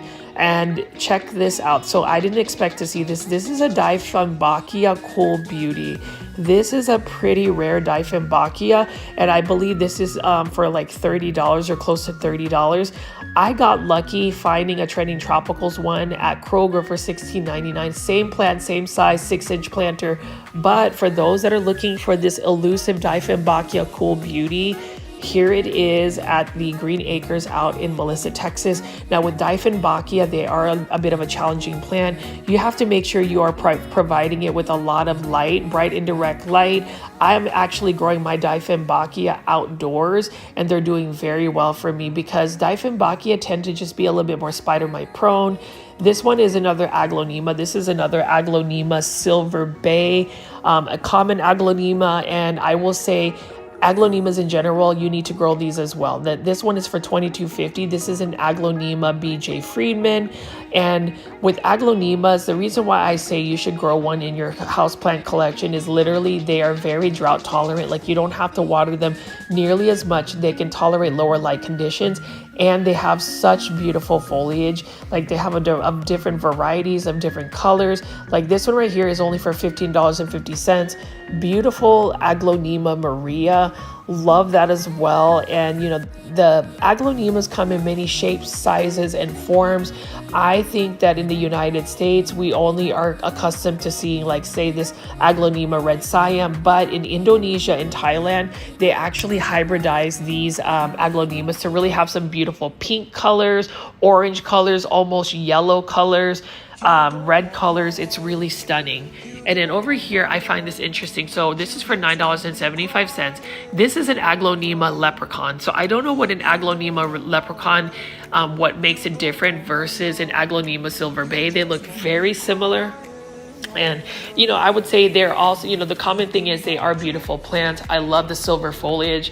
Like this one right here, I'm not 100% sure what this aglaonema is because it has even more nuances in its actual leaves. And then you can see we have a bunch of hanging baskets of tradescantias. This is the Sabrina tradescantia. Love it as well. I love purple plants. And, you know, you think about purple plants or dark foliage plants, they are just very elegant looking. One of my favorites to grow, and wow, look at the root bound on this Syngonium white butterfly. This is for $9.75. I would actually buy this, and this is a plant I would say you need to repot just because the roots have already gotten out of the drainage holes. It's crying for a new pot, but lovely looking Syngoniums. Again, highly recommend Syngoniums as another plant to grow if you're starting, you know, growing plants indoors. And you can see that, you know, pretty large aglaonema silver bay right next to this Syngonium neon pink. This is for $9, or actually this is a Syngonium strawberry. What a beautiful Syngonium it is. And you can see that this Syngonium is actually starting to trail. The thing about Syngonium is they actually want to crawl upward up a totem pole, but some people will just grow Syngoniums and let them trail. I would say that I would prefer to grow them up on like a totem, because when they mature, the leaves actually change from like an arrowhead to actually 3 lobes, and I think that's super cool. And you can see they just have a lot of Syngoniums as well. This is a Syngonium milk confetti for $13.50. Now this one doesn't have nearly as many pink confetti like type variegation, but needless to say, it's a nice, beautiful light color plant. And then as I pan away again, we've got some more assorted aglaonemas and Dieffenbachias mixed together. I will say Green Acres also has some really good plant styling. I like the arrangement that they have with the plants. Now this one is an aglaonema Moonlight Bay for $40. I would say that's not a bad price at all. You know, aglaonemas tend to run more on the more costly side, but this is a plant that is actually challenging to kill unless you just legitimately just neglect it altogether, as in you don't water it for like 2 months and you just don't take care of it. It is a plant that is very forgiving. I do love it a lot, and I actually want to know this particular aglaonema's plant ID. I'm not sure what it is, but it is another plant that I definitely want to know the plant ID for. And that's the thing about our Plant Foldy community. I just feel like I've learned so much from you guys, as much as you may have learned from me. Again, I just try to give you guys all of the plant insights that I have learned over the years growing plants. I am by no means a plant expert. Like even with this Dieffenbachia, I don't know this particular Dieffenbachia's plant ID name, but I just wish I'd be able to grow Dieffenbachia, because I've killed a bunch of Dieffenbachia, and I think it's because of the lighting conditions they require. But as you can see, it is a little bit late. They're about to close, so I don't want to like stay too long to film this video. But you can see right here, Dieffenbachia Amy. This is probably one of my favorite Dieffenbachias, because look at how light the leaves are. Beautiful variegation. I may introduce a Dieffenbachia soon. The Green Acres Plant Nursery, what a beautiful plant nursery this is, and I am excited that I was able to at least go on the first day that they had houseplants available, and that's really exciting. I will be waiting for more of these plants to start to stock up. I am going to come back for sure for the Dieffenbachia, maybe this Dieffenbachia Amy for sure. I want to get the Philodendron squamiferum, but as you can see, my plant foldies, I hope you guys enjoy the Green Acres plant video. I ended up buying this coleus plant. This is only for $8.50. I will be heading home to edit this video. I will see you guys on the next one, and please support Green Acres in Melissa, Texas. Bye. Good day, my plant foldies. This is Richie at Grow Folds, and today we'll be local nursery plant shopping at the Green Acres Nursery and Supply in Melissa, Texas. As always, please make sure you are hitting that like button and also following me on Instagram at GrowFolds. That's one way to get in touch with me directly, as well as making sure you are hitting that subscribe button with the notification bell on. That way you will always be up to date with all of my plant shopping videos that I premiere daily at 7 p.m. Central Standard Time. So we are now in Melissa, Texas, which is North Dallas. I am based out in North Dallas. For all of my plant foldies, and for those that are new to this channel, I call my viewers and subscribers plant foldies. I hope you guys enjoy my second visitation to this awesome nursery called Green Acres. They actually have a location out in Irving, Texas, as well as California. But I did want to take a little bit of time to show you the interior of the Green Acres Nursery and Supply. I visited this place on Saturday when they actually had the grand opening. This nursery just recently opened out in Melissa, Texas, so I'm really excited because it is literally about a 15 to 20 minute drive from where I am based at in North Dallas. So I did want to just show you all of the different supplies that they have here. So they've got different types of trellises. They've got different types of poles, stakes for trees. So if you need to go ahead and stake up a tree, and even some of your philodendron, because remember we talked about how philodendron and certain houseplants need to grow up a pole that will actually increase their leaf size and just get the fenestrations going. But as you can see here, they've got a lot of gardening supplies as well, and that's the thing I love about Green Acres Nursery. I visited the Irving, Texas one, and I love it. I love how they've got all of their supplies super organized. I love how they've got it merchandised, and that's the thing, you have different types of plant food, fertilizer, garden solutions. So as you look around here, they've got some weed preventatives. They've got different types of sprays that can really help with your lawn. And not only does this nursery focus on outdoor gardening, landscaping, they also have indoor tropical plants. I featured the indoor tropical plants recently. So if you haven't already, please make sure you are checking out the Green Acres nursery for my indoor plant tour for this nursery. And you can see right here, they've got mosquito dunks. Actually, those are really good if you just dunk those in water and water your tropical plants with it, because it actually kills gnat eggs. And if you ever are going to grow roses, I would suggest using that solution right there, that Rose Protect solution. It'll prevent them from getting any of the leaf diseases for a couple of months. So, roses tend to be a little bit susceptible to diseases, especially if you are not giving them full sun.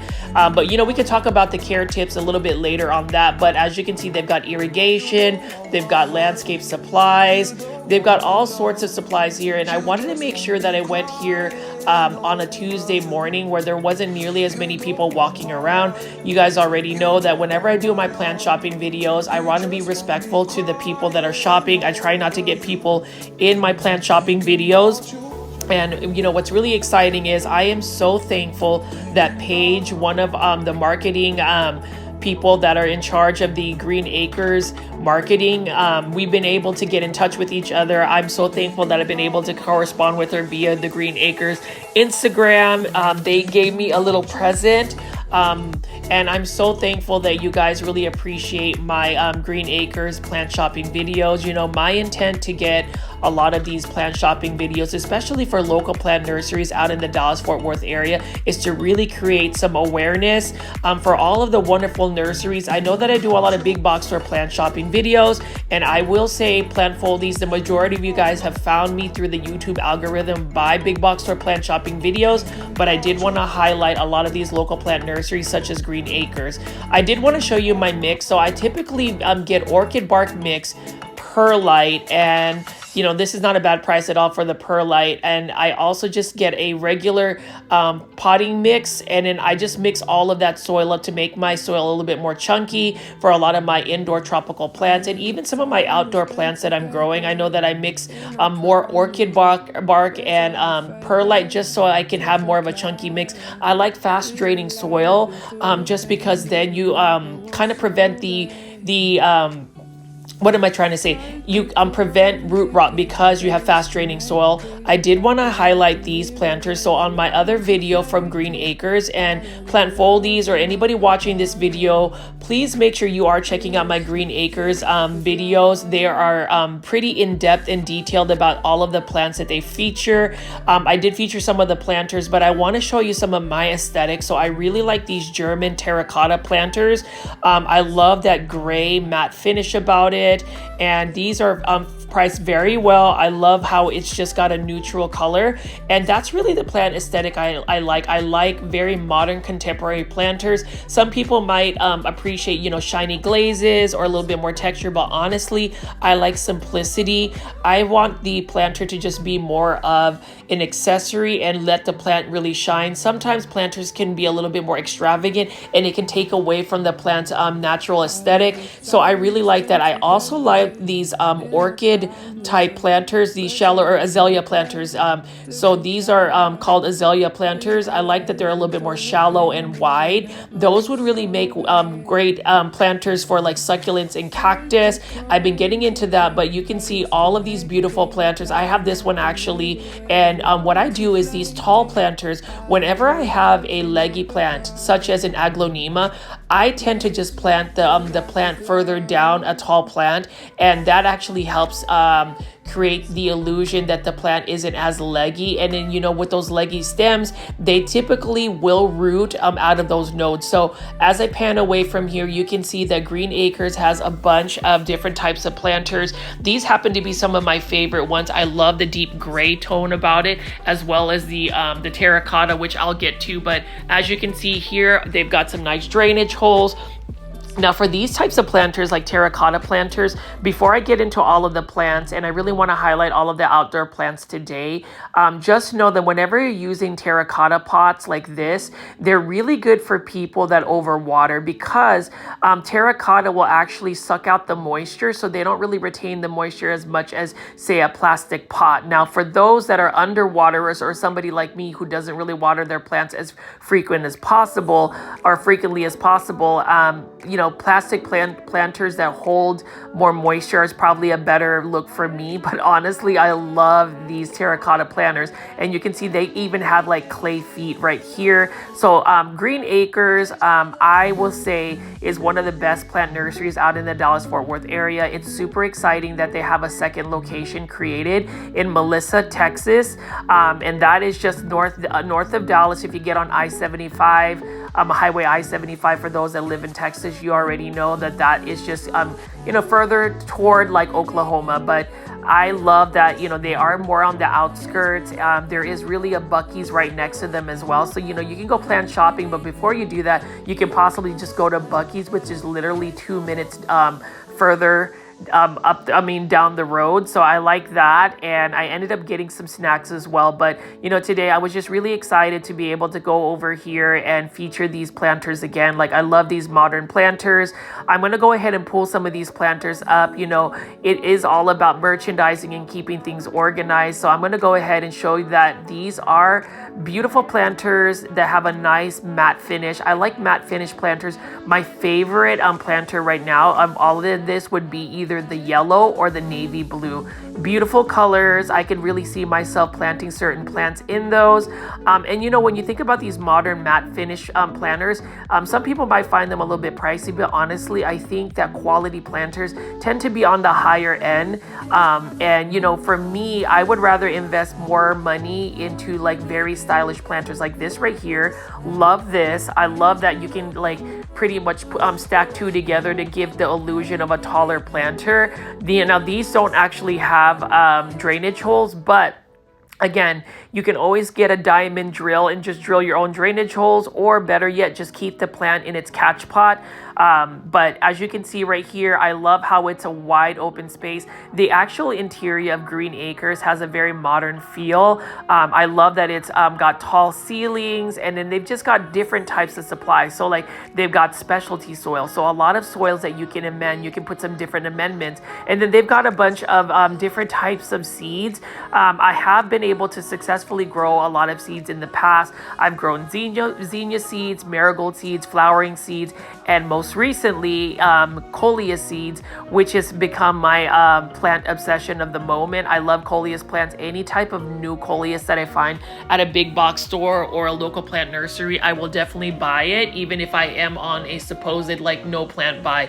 It's really challenging for me, especially when I go to a nursery like Green Acres, to not buy plants because they offer so many amazing plants. I can't wait to show you that, but I hope you plant foldies will at least stick around until I get to the main event. I just really wanted to show you guys the interior. So here's the thing: if you're gonna go plant plants that you want like fast draining soil, I would definitely just recommend a succulent mix or a cactus mix. Put some orchid bark in it as well as perlite, and you should be good to go. I do love the fact that Green Acres also offers charcoal. Now, charcoal is a really good soil amendment as well to help with getting the moisture out. It actually takes the moisture out of the soil. So if you want to prevent root rot or keeping soils from like staying too wet, that would be another addition that you could put for the soil. You can see they've got top dressings here, some fake moss. I'm not really a fan of fake moss, but for some people that might be their thing. And then they also have peat moss and sphagnum moss, so that would be a good thing to use for like propagations. But I did want to go ahead and walk outside here. It is a beautiful Tuesday morning. You know, the sun was coming out. The sun has been disappearing, so it is somewhat cloudy. I don't mind that at all, because when the sun was fully out, it has been getting a little bit hot in North Dallas. But as you can see right here, tons and tons of outdoor plants for your outdoor landscape. You know, it is late spring, so there's still plenty of plants that we can look at. Now, for my plant foldies, I know that you've asked for me to feature a couple of other plants besides just the indoor tropicals, so I will do a little bit of time to show you the versatility of Green Acres. And the first one, this is for $27.50. They've got a container full of some ground cover type succulents, and then we can see right here they've got some more succulents here. I don't really know a lot about succulents, but what I can do is show you at least what these look like. These were grown in California, and actually I've noticed that a lot of their plants are being sourced from a plant nursery called Matsuda, which I would assume is like a Japanese nursery. Not 100% sure. I don't know the actual history behind it, but what I can say is after visiting this is actually my third time coming up to Green Acres Melissa branch. I love that, you know, the Matsuda plants that they have, but you can see here they've got several different types of succulents. Look at this one right here. This is a hen and chick succulent right here. Love that. And it's one of those things where succulents can be planted with different types of arrangements. I know that there is a whole world of succulents. I now have learned, because I don't think I pretty much killed my Aeonium kiwi that I got on clearance at Lowe's, because I ended up like I wouldn't say overwatering it, but succulents don't really like to be watered from the top, as in you don't want to get their foliage wet. I ended up actually rotting it because the water just stayed on there too long. So, you know, I learned something new. Sometimes you might have to have a couple of plant casualties in order to really learn from it, or you can, you know, tune into my videos and I'll tell you my experiences with certain plants, how not to kill them. So if you haven't already and you've made it this far into the channel, please make sure you are hitting that subscribe button with the notification bell on. I can't stress enough about making sure you have all of the notification bell on, because whenever I premiere my videos live or whenever I upload a video, it will immediately notify you. And I would love for our plant foldy community to grow. I mean, you can see right here, I've shown several different types of succulents. Like this is a really cool succulent right here, the hen and chick succulent. I've had this in the past, and what's really cool is those tiny small babies, you can actually cut off the mother plant, stick it on top of the soil. You don't even really have to bury it. Mist the soil a little bit and it will actually propagate itself and root. And you can see right here, beautiful succulent right here. I don't know the actual plant ID. This one is Persedum Frosted Fire. Beautiful variegation on this one as well. I would assume, like all succulents, if you're going to think about succulents, you want to make sure that you are giving them as much light as possible, full sun at times. I need to really verify that, because what I've noticed is with certain succulents, yes, they can get that sun stressing, but I don't know if they really just want to stay out in full sun. Like, notice the variegation on this one though. That is intense. Beautiful variegation. And then, you know, with succulents, you want to make sure you are definitely giving them fast draining soil. I would actually recommend bonsai soil or akadama, getting a lot of pumice and just really making sure that the soil drains quickly and doesn't really stay wet. You know, succulents are very drought tolerant. They store a lot of water. And so that's the reason why you don't want to make sure that you are not overwatering them and you're giving them soil that is fast draining. I like looking at this. Like, this is such a cool, very delicate looking succulent. And I would just say that I haven't gotten the chance to really grow succulents. And I think it's because when I think of succulents, I think of succulents as plants that you would just grow outside. Like, look at how beautiful this container is right here. $27.50, but you've got a bunch of different types of succulents. You know, I love succulent arrangements. I just haven't really gotten into succulents. I do appreciate the variegated succulents, like the pink varieties are awesome. And check this out. Have you ever seen a potato vine growing up a totem? So, you know, oftentimes we'll see this vining plant, and most vining plants, whether it's a tropical vining plant or not, being grown in a hanging basket. But just like all plants, you can train them to go up a totem. That's actually a really nice looking plant. I love the vertical lines that it creates in a space, and I love that it's neon and purple dark foliage, and I love that neon color. You can see right here, Green Acres offers a lot of trellises as well, and these are made out of metal. They're very sturdy. You can actually put that in your landscape or a wall and grow something that's vining. That would be really cool. Like, you could probably put a Hedera helix, or the correct way to say it is Hedera helix English ivy. And for those that are new to this channel or just watching it, I have this thing with our plant foley community where I say Hedera helix incorrectly, because that's the incorrect way of saying Hedera helix, which is the Latin version of how you would say English ivy. But you know, that's an inside joke.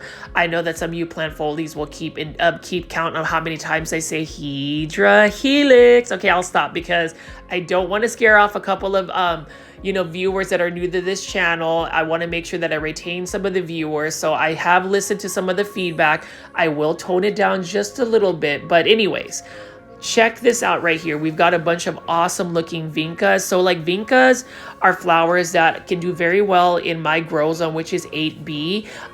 You know, we get hot Texas weather, 100+ degree weather. I remember last year we had about 2 months of straight 100-degree weather where we did not get any rain, and that was really brutal, especially for the plants. So whenever you're going outdoor plant shopping, whenever you're doing any gardening, landscaping, you want to really know what your grow zone is, what plants are applicable to your grow zone. Like for me, I would have to go look for plants that are a little bit more drought tolerant and that can take the intensity of the sun. So full sun type plants like these vincas right over here would be a very good candidate to put as like maybe in a flower bed in full sun. Now these ones are 3-inch planters for $1.50, $1.50. Very good price. So you can get a couple of starter plugs like that and get yourself a beautiful vinca flower bed. But yeah, I love vincas.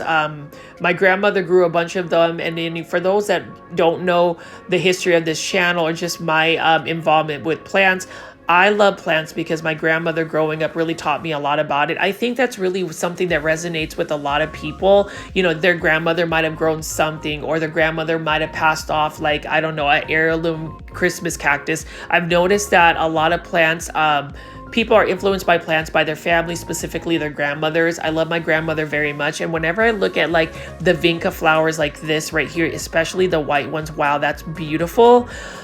I just think of the elegance about it and just childhood memories.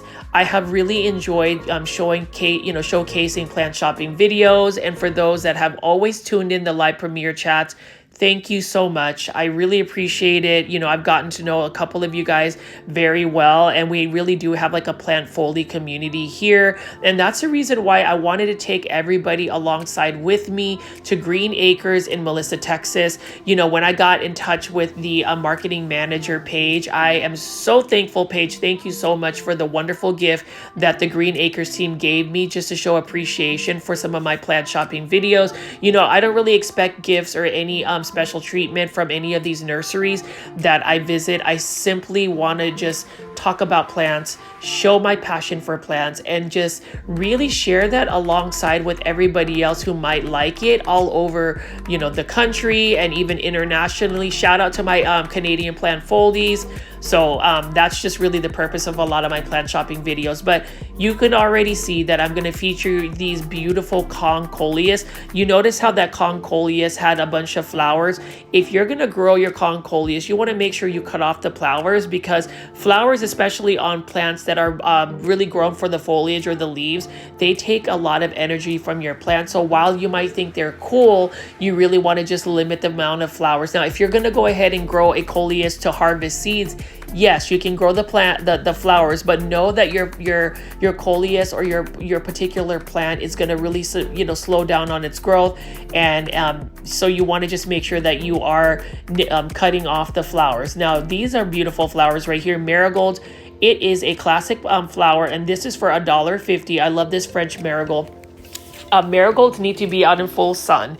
And whenever you grow marigolds, you never really want to go fertilize it with a fertilizer that has high nitrogen.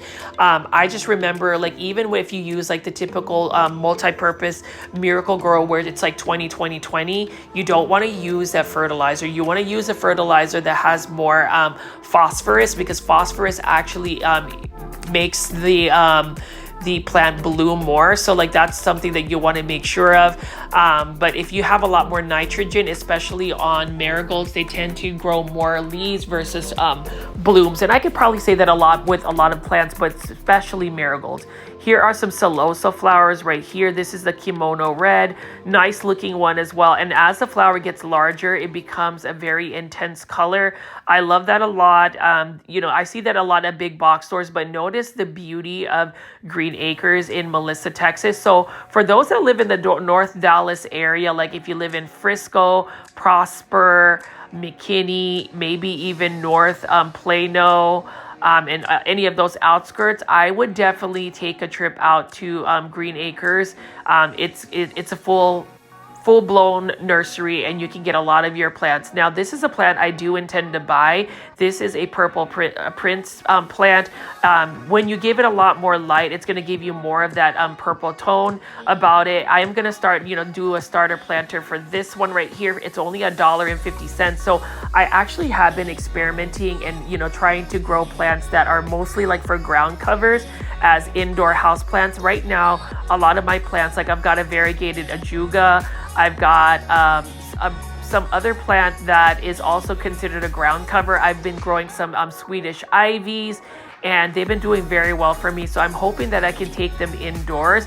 Now, this plant right here has, it would prefer to be more in bright and direct light, although some people say that that purple prince needs to be in shade.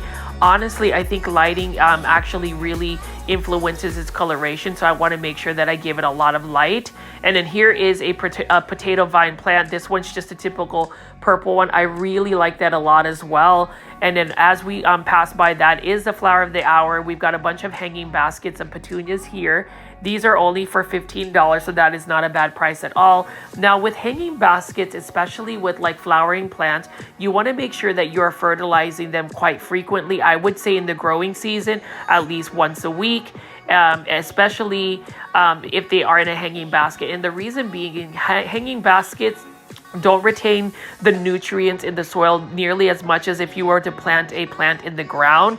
They get washed away, so you want to make sure you're providing that nutrient. And then I have really grown to like lantanas, and I think the reason why I like lantanas is a couple of reasons. Number one, they can tolerate really hot conditions. Number 2, they are drought tolerant. And number 3, they are vigorous growers. So the ones that I started, that I bought at another local plant nursery called Callaway's, I bought it for $2.49, a bunch of these like starter ones, and now they've started to spread, they've started to bloom, and I really like that. Now this hanging basket of blue flowers right here, I've never really seen. Beautiful flowers. I don't really know a lot about the flowers. I would assume a flower like this would also need full sun, but you know, please give me you know, corrections if need be. Again, I don't claim myself to be a plant expert. I simply just show you guys plants, plant pricing, and just really go about what my experience is. And so plant foldies, again, just keep me informed of any corrections of plants. Now, I will say this is probably my favorite color of the lantanas. I love the red, I love the yellow, and I love the orange. And this particular one, I love how the bottom petals are more red, and then it becomes like an orange, and then the middle is yellow. This is for $22.50. These are mixed with some neon potato vine plants. Now this is a perfect example of a container that has the same type of care tips.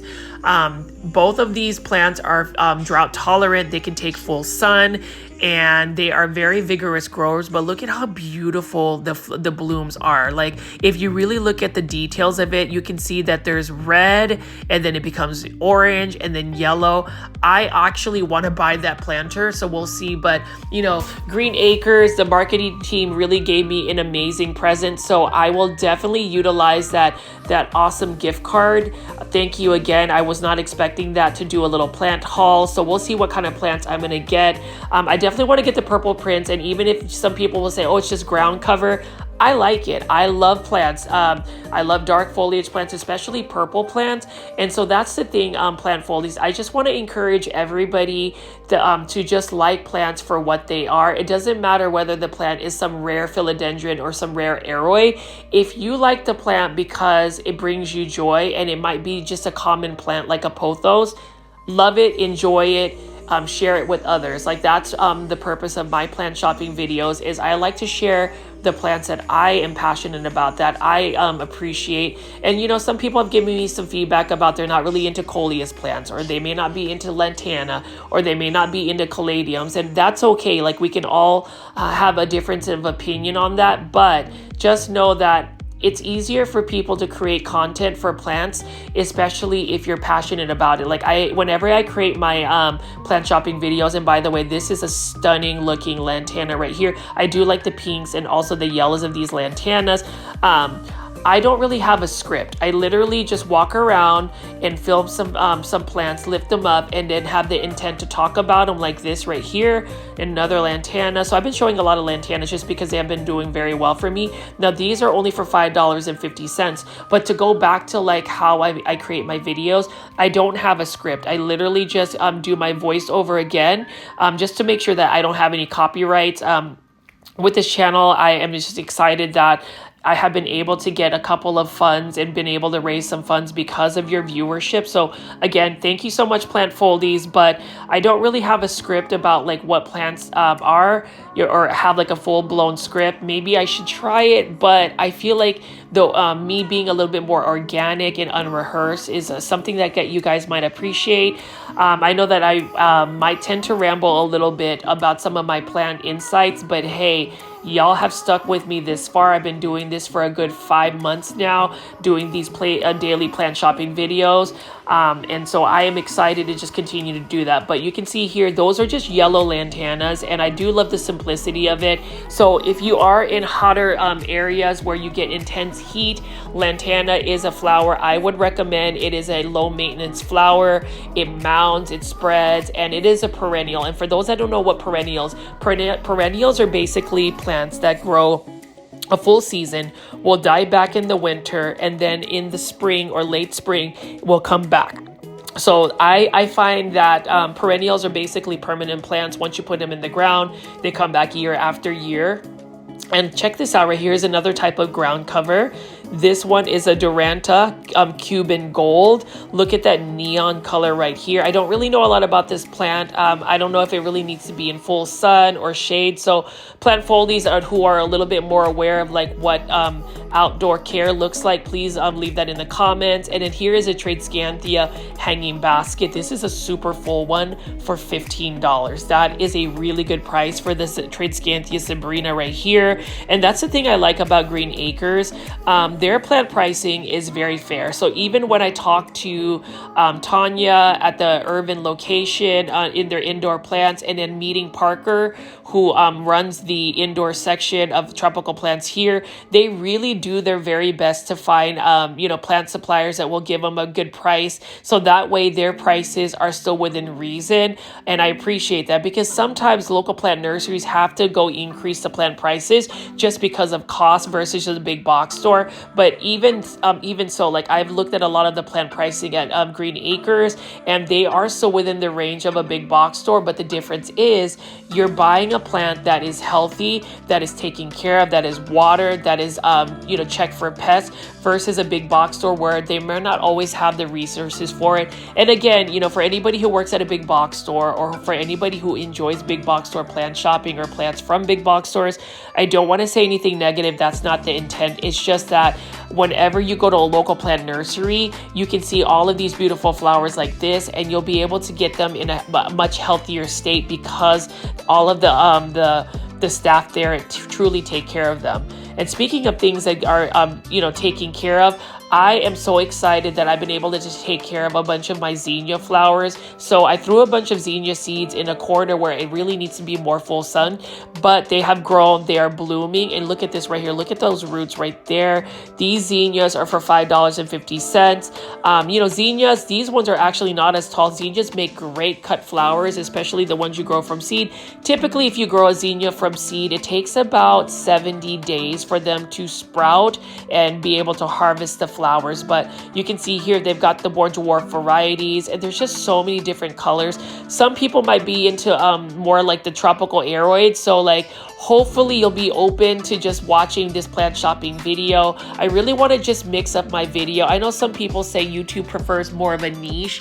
I think my niche is simply plant shopping. So if you're into like gardening or outdoor landscaping, or even more specific Japanese gardening, this is the place for you. I also like to talk about indoor plants. I like to talk about bonsai. There's just a wide variety of plant content. So if you like this type of content, please make sure you are hitting the like button and subscribing. And then also just taking a look at all of the different plants. Like right here, this is another container plant for $22.50. I love that these lantana have that mixture around it. And then over here, they've got a beautiful zinnia container right here. So I love that a lot. I love that they have some really good color combinations. And look at this beautiful hanging basket of potato vine. Now with potato vine, they are really readily available out in North Dallas. People have grown them as ground cover. Now the only thing is with potato vines, if you don't want them taking over your lawn, you want to make sure that they are in an enclosed bed or a container, because they are very vigorous growers. They're quite invasive actually. But that's why people grow them. They're very fast growing plants. And over here, this is a beautiful hanging basket of vinca flowers. Look at how beautiful the pink flowers are. The simplicity of vinca is awesome. Sometimes I kind of like mistaken them as impatiens. And obviously look at these beautiful petunias here. So here's the thing about petunias. Full sun, easy to grow, very thirsty plant though. So you want to make sure that you're watering them frequently, especially if you're in hot weather. And then you can see right over here, we've got a bunch of wax begonia hanging basket. And I always like to pan out whenever I'm at a big nursery like this. Like, look at this. There is so much surface to cover, and I love it. Like, I will probably be doing a lot of plant shopping videos at Melissa, Texas Green Acres. I will also visit the one in Irving just because that was the original one. But I just want to see what types of plants they get restocked, especially seeing the progress of their indoor tropical section really growing and getting filled up. It's got quite a bit of plants already. I talked to Parker, who's in charge of the outdoor or the indoor section, and he said they have about 3,500 plants in there, so that's amazing, and I am just really excited to see it even get more full. And speaking of indoor plants, notice that they've got an epipremnarium golden pothos there outside. Actually, surprisingly, golden pothos can take quite a bit of sun. They will just end up getting a little bit sun bleach or sun stress, but it doesn't really hurt the plant unless you just put it in full sun for like 8 hours. So it's interesting. And look at this asparagus fern right there. That root is actually just coming out of the drainage holes. And that's the thing, whenever you are plant shopping for any plants, whether it's indoor tropical plants or outdoor garden plants, if you see that there are roots coming out of the drainage holes, that's actually a good sign, because then the plant is actually really healthy, it's established, and all you have to do is possibly repot it. Some people will say that certain plants like to be more on the root bound thing, so I can go into detail about that as I continue to do my plant shopping videos. But notice that this is that purple prince plant that I was looking at. Now this one is for $5.50, and then over here is another type of coleus plant. I don't know what the variety is. It is some type of flamethrower. Now this is for $5.50. I already have this coleus plant. Surprise, surprise, right? Plant foldies, I'm telling you, whenever you get this like obsession or addiction for a specific plant genus, it is over. At least for me, like I literally am shook about how full my front patio is with coleus plants, and I do promise that I will show you guys a outdoor tour of my coleus plants. We'll just check that out. But I am definitely going to add this plant, and I know it seems random, but as a plant foldie has told me that I tend to feature plants that are not so really readily talked about, and that's the thing about me. I just have a different type of taste for plants. I'm not necessarily somebody who grows plants to really like look at the status of it. I'm not gonna lie, I do like variegated plants, I do like rare plants, but I can even appreciate these plants, these coral bells right here. This is for $5.50. Now the only thing is, I already know that I would not be able to grow this particular plant indoors. That plant would definitely get spider mites quickly, and that's the thing, whenever you are growing plants that are really meant to grow outdoors, or at least prefer to be, because at the end of the day, there is no true house plant. Like all plants come from outdoors somewhere, but certain plants really need to be growing outdoors. Now here is a caladium for $6.50 right here. I do like the subtleties of red and green on this caladium. That's really nice, and it is exciting to hear that certain plant foldies have been growing caladiums. And thank you, plant foldies, for giving me that insight in terms of like the growing caladiums indoors. I want to try my hand at growing caladiums indoors. Again, I just have to make sure that I get my indoor space together. But as you can see right here, Green Acres just has it going. Look at all of these hanging baskets of wax begonia. Absolutely stunning. I love this as well. Wax begonias are pretty vigorous growers. And again, this is the first time I've actually really paid attention to wax begonias. I didn't realize that begonias, there's just different types of begonias, right? They've got Rex begonias, they've got all sorts of begonias, but I didn't realize that begonias were really grown as well for their blooming foliage, their blooms. That's what I'm saying, like their flowers. And over here, I did want to pan into some of these hydrangeas. Green Acres has a lot of hydrangeas. They actually have a lot of plants that can be really landscaped into a Japanese garden. And then later in the video, I'm going to show you that, because if you are an Acer palmatum or a Japanese maple fan, I would say that this Nursery Green Acres probably has the most cost-effective and most diverse quality of different types of Japanese maples. So just stay tuned to the very end of this video's later part. But as you can see right here, we've got a bunch of hydrangeas. Love the hydrangeas. Like, look at this one right here. That is a beautiful pink bloom on hydrangeas. Now with hydrangeas, again, their color is really dictated by the amount of acid that they have, acidic soil they have. And to make your soil a little bit more acidic, and is you want to use like coffee grounds, sprinkle it into the soil, mix it in the soil. It's actually really good fertilizer, and it will really make your soil more acidic, and it's a natural way to make your soil acidic. And then over here, that I can't miss this, and I know that this is a Coleus wasabi. And I love this Coleus because this Coleus can take full sun. And notice how it's like the top part got cut. And as soon as you cut that top part, 3 to 4 more shoots came out. So you can see that this is actually a really bushy looking Coleus plant. I don't know what this particular Coleus is though with the red, but I know that green one is the Coleus wasabi. Love it a lot. Look at how full it is. I would highly recommend anybody that wants an easy to care for plant that is versatile to grow indoors and outdoors is to get involved with a lot of Coleus. Coleus have different varieties, but this Coleus wasabi, which you can find at a big box store like Walmart, Home Depot, or Lowe's, I would actually recommend it just because it's such an easy plant. And look at how large it gets. Now, with this Coleus plant, like you can literally chop it up and it will get even more bushy. And that's the thing I love about the Coleus plant. But you can see here, it will definitely light up a space in your garden. And I'm going to walk over here and Plantfolies show you what else they have here.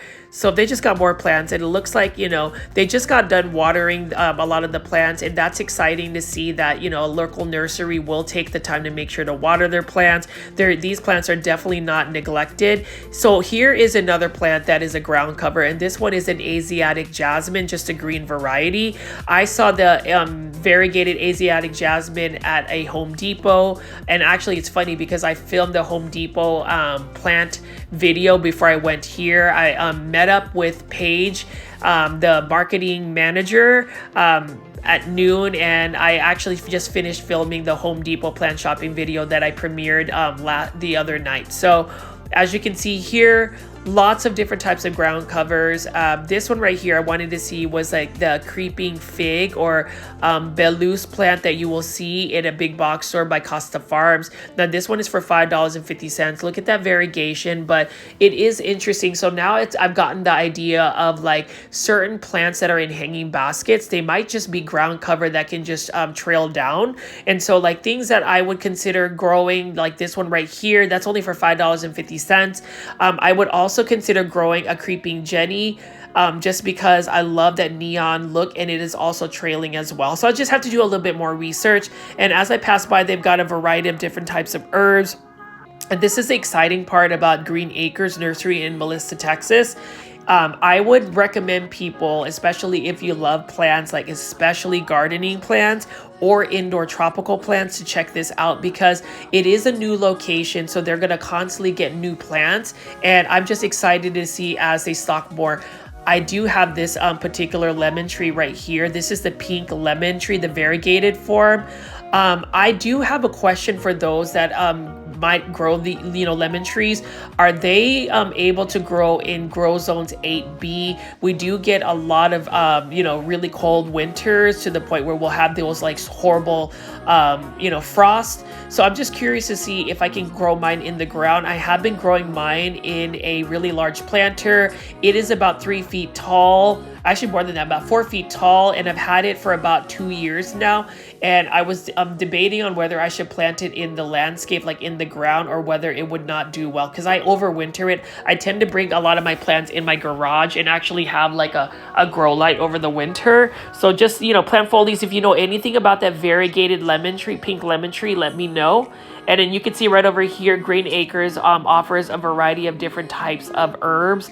I am in the hunt and the market to get me some Thai basil. I love the smell of Thai basil. And then you can see they've got a bunch of assorted different types of tomato plants. I love homegrown tomatoes. I recently harvested some green beans and actually made them into tempura, and they were fabulous. It was amazing. So I'd love to grow some tomatoes. So my brother-in-law, who happens to live out in Melissa, Texas, actually made me a bunch of raised grower boxes. So stay tuned for that. I'm going to definitely feature that in my YouTube, in our YouTube channel. But you can see over here, Plantfolies, look at these beautiful lantanas. Again, I am taking a little bit more time to show you the lantanas. Now, these are the larger size pots for $8.50. So they've got different varieties. I do like white lantanas as well. Honestly, it doesn't really matter as long as the plant can actually bloom a lot.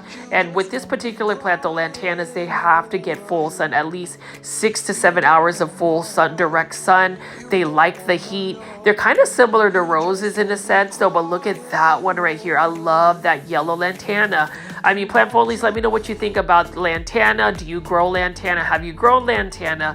Are they a perennial in your grow zone? Because not all plants can be perennials. It really depends on your grow zone. So let me know, but I know that lantanas are very common out in Texas. People grow them, and I can see why, because they're low maintenance plants. So if you're looking for a flowering plant that you're going to put in full sun, you need to buy yourself a lantana, and you need to go ahead and visit Green Acres in Melissa, Texas. If you live in the Dallas-Fort Worth area, seriously, you can even go up here. I mean, if you live in downtown Dallas, you can literally take the Dallas North Tollway, take Highway 121, and you can just go up 75, and you'll be here in maybe 35 minutes. So there's really no excuses, especially if you are a plant lover, to not visit the Melissa, Texas Green Acres location, because as you could have already seen, I've been talking about all of these outdoor plants. There's just so many to look at. Like, this is some type of Mexican flowering vine, so that's really cool. And look at all of these dark foliage plants as well. I don't know a lot about this plant, but what I do know is I love the stems. And yeah, this is not a bad price at all as well. So that's the thing about the pricing at Green Acres. I really do believe that their plant pricing is within reason. It is kind of in the same realm as most of the local plant nurseries. Sometimes it's even cheaper, and I like that. You know, that's the thing about plant shopping, plant foldies. You just have to really compare and contrast your plants. Sometimes you'll get lucky and walk into a big box store, for instance, and like find plants at clearance, or sometimes you can go to a local plant nursery like this one and see that their plants have like a weekly special. So just keep in tune with that. And I am about trying to save money on plants, because it's very easy to pull out your credit card and literally buy plants all the time and not even think about how big the bill is. But this one right here is another plant that I think is really interesting. I don't know a lot about this plant as well. So again, as much as you guys have claimed to have learned from me, and I am so honored that, you know, you guys are learning some of my plant insights, I also have learned so much from the plant community we have here. I hope we continue to grow. And one way you can help me grow plant foldies is to make sure, if you made it this far into the video and you haven't hit the like button, please make sure you hit the like button. I definitely want to see Green Acres Nursery out in Melissa get a lot more traction in terms of just the social media presence. And one way you can do that is making sure you are hitting the like button. I'm also thankful to Paige, who runs the Instagram for Green Acres, for just sharing my my plant videos of Green Acres. It's just exciting that the staff has actually seen it and they appreciate it. So I am going to work even harder to make sure I can give you guys some good quality videos. And you can see here, look at how beautiful that caladium is. Now with caladiums, they grow from bulbs. If you're going to grow caladiums from bulbs, they typically don't start to sprout until the weather gets a little bit hot, like late spring for Texas and summertime for sure. Caladiums need to be in shade. Now this one right here is a coleus plant. Again, I actually bought this on Saturday, so 2 days ago, since I filmed this video, and I love it. This is a coleus orange rust. I really like how the sun or the light hits it. It looks like it's lit up, and I really like that a lot. It is a coleus plant that I haven't really seen. I love orange coleus plants, and this one in particular is only $8.50. Really good price for that coleus plant, because literally you can chop it up to the base and take so many cuttings. Like this one right here, that was a plant stem that fell. So what I'm going to do is I'm actually going to propagate it, so hopefully it'll root, hopefully somebody will buy it and it'll have more of a full plant. But that one literally fell off. I noticed that. So what I'm going to do is just take the bottom parts of the leaves and stick it back into the soil. Since Green Acres waters their plants regularly, that plant right here will actually root. So this plant will become even more full because they have another plant in there. So I tend to do that as well, especially if I see coleus plants that have broken limbs. I would literally just stick it back into the soil in the hopes that it'll root, propagate itself, and find somebody like you who's watching my video, and maybe you'll pick up that plant and buy it. Now these are the Kong series right here. I like the Kong series plants for coleus, but the only thing about Kong series is these large leaf coleus plants don't do very well in the heat. They definitely need to be more in the shaded area, you know, maybe 3 to 4 hours of morning sun, and that's about it. It is for $8.50, which is not a bad price at all. And you know, to note, you know, it's not a surprise that I've actually collected all of these coleus already. So like I have every single one on this table, so you can only imagine how much I've already increased my coleus plant collection. But if you do like coleus, and I've noticed that they've sold through a lot of their coleus, it seems to be a popular plant, more so than I actually realized. But Green Acres does have a lot, so I'm just curious to see if once they'll get a restock. They did have quite a bit of plants. I've noticed that they've sold through a bunch of plants as well, and I do realize that they just had their grand opening this past Saturday. Happy that I was able to get off of work. As soon as I got off at work at like 5, I rushed over there and checked out the indoor plant section, which I will also show. So just make sure you guys are staying.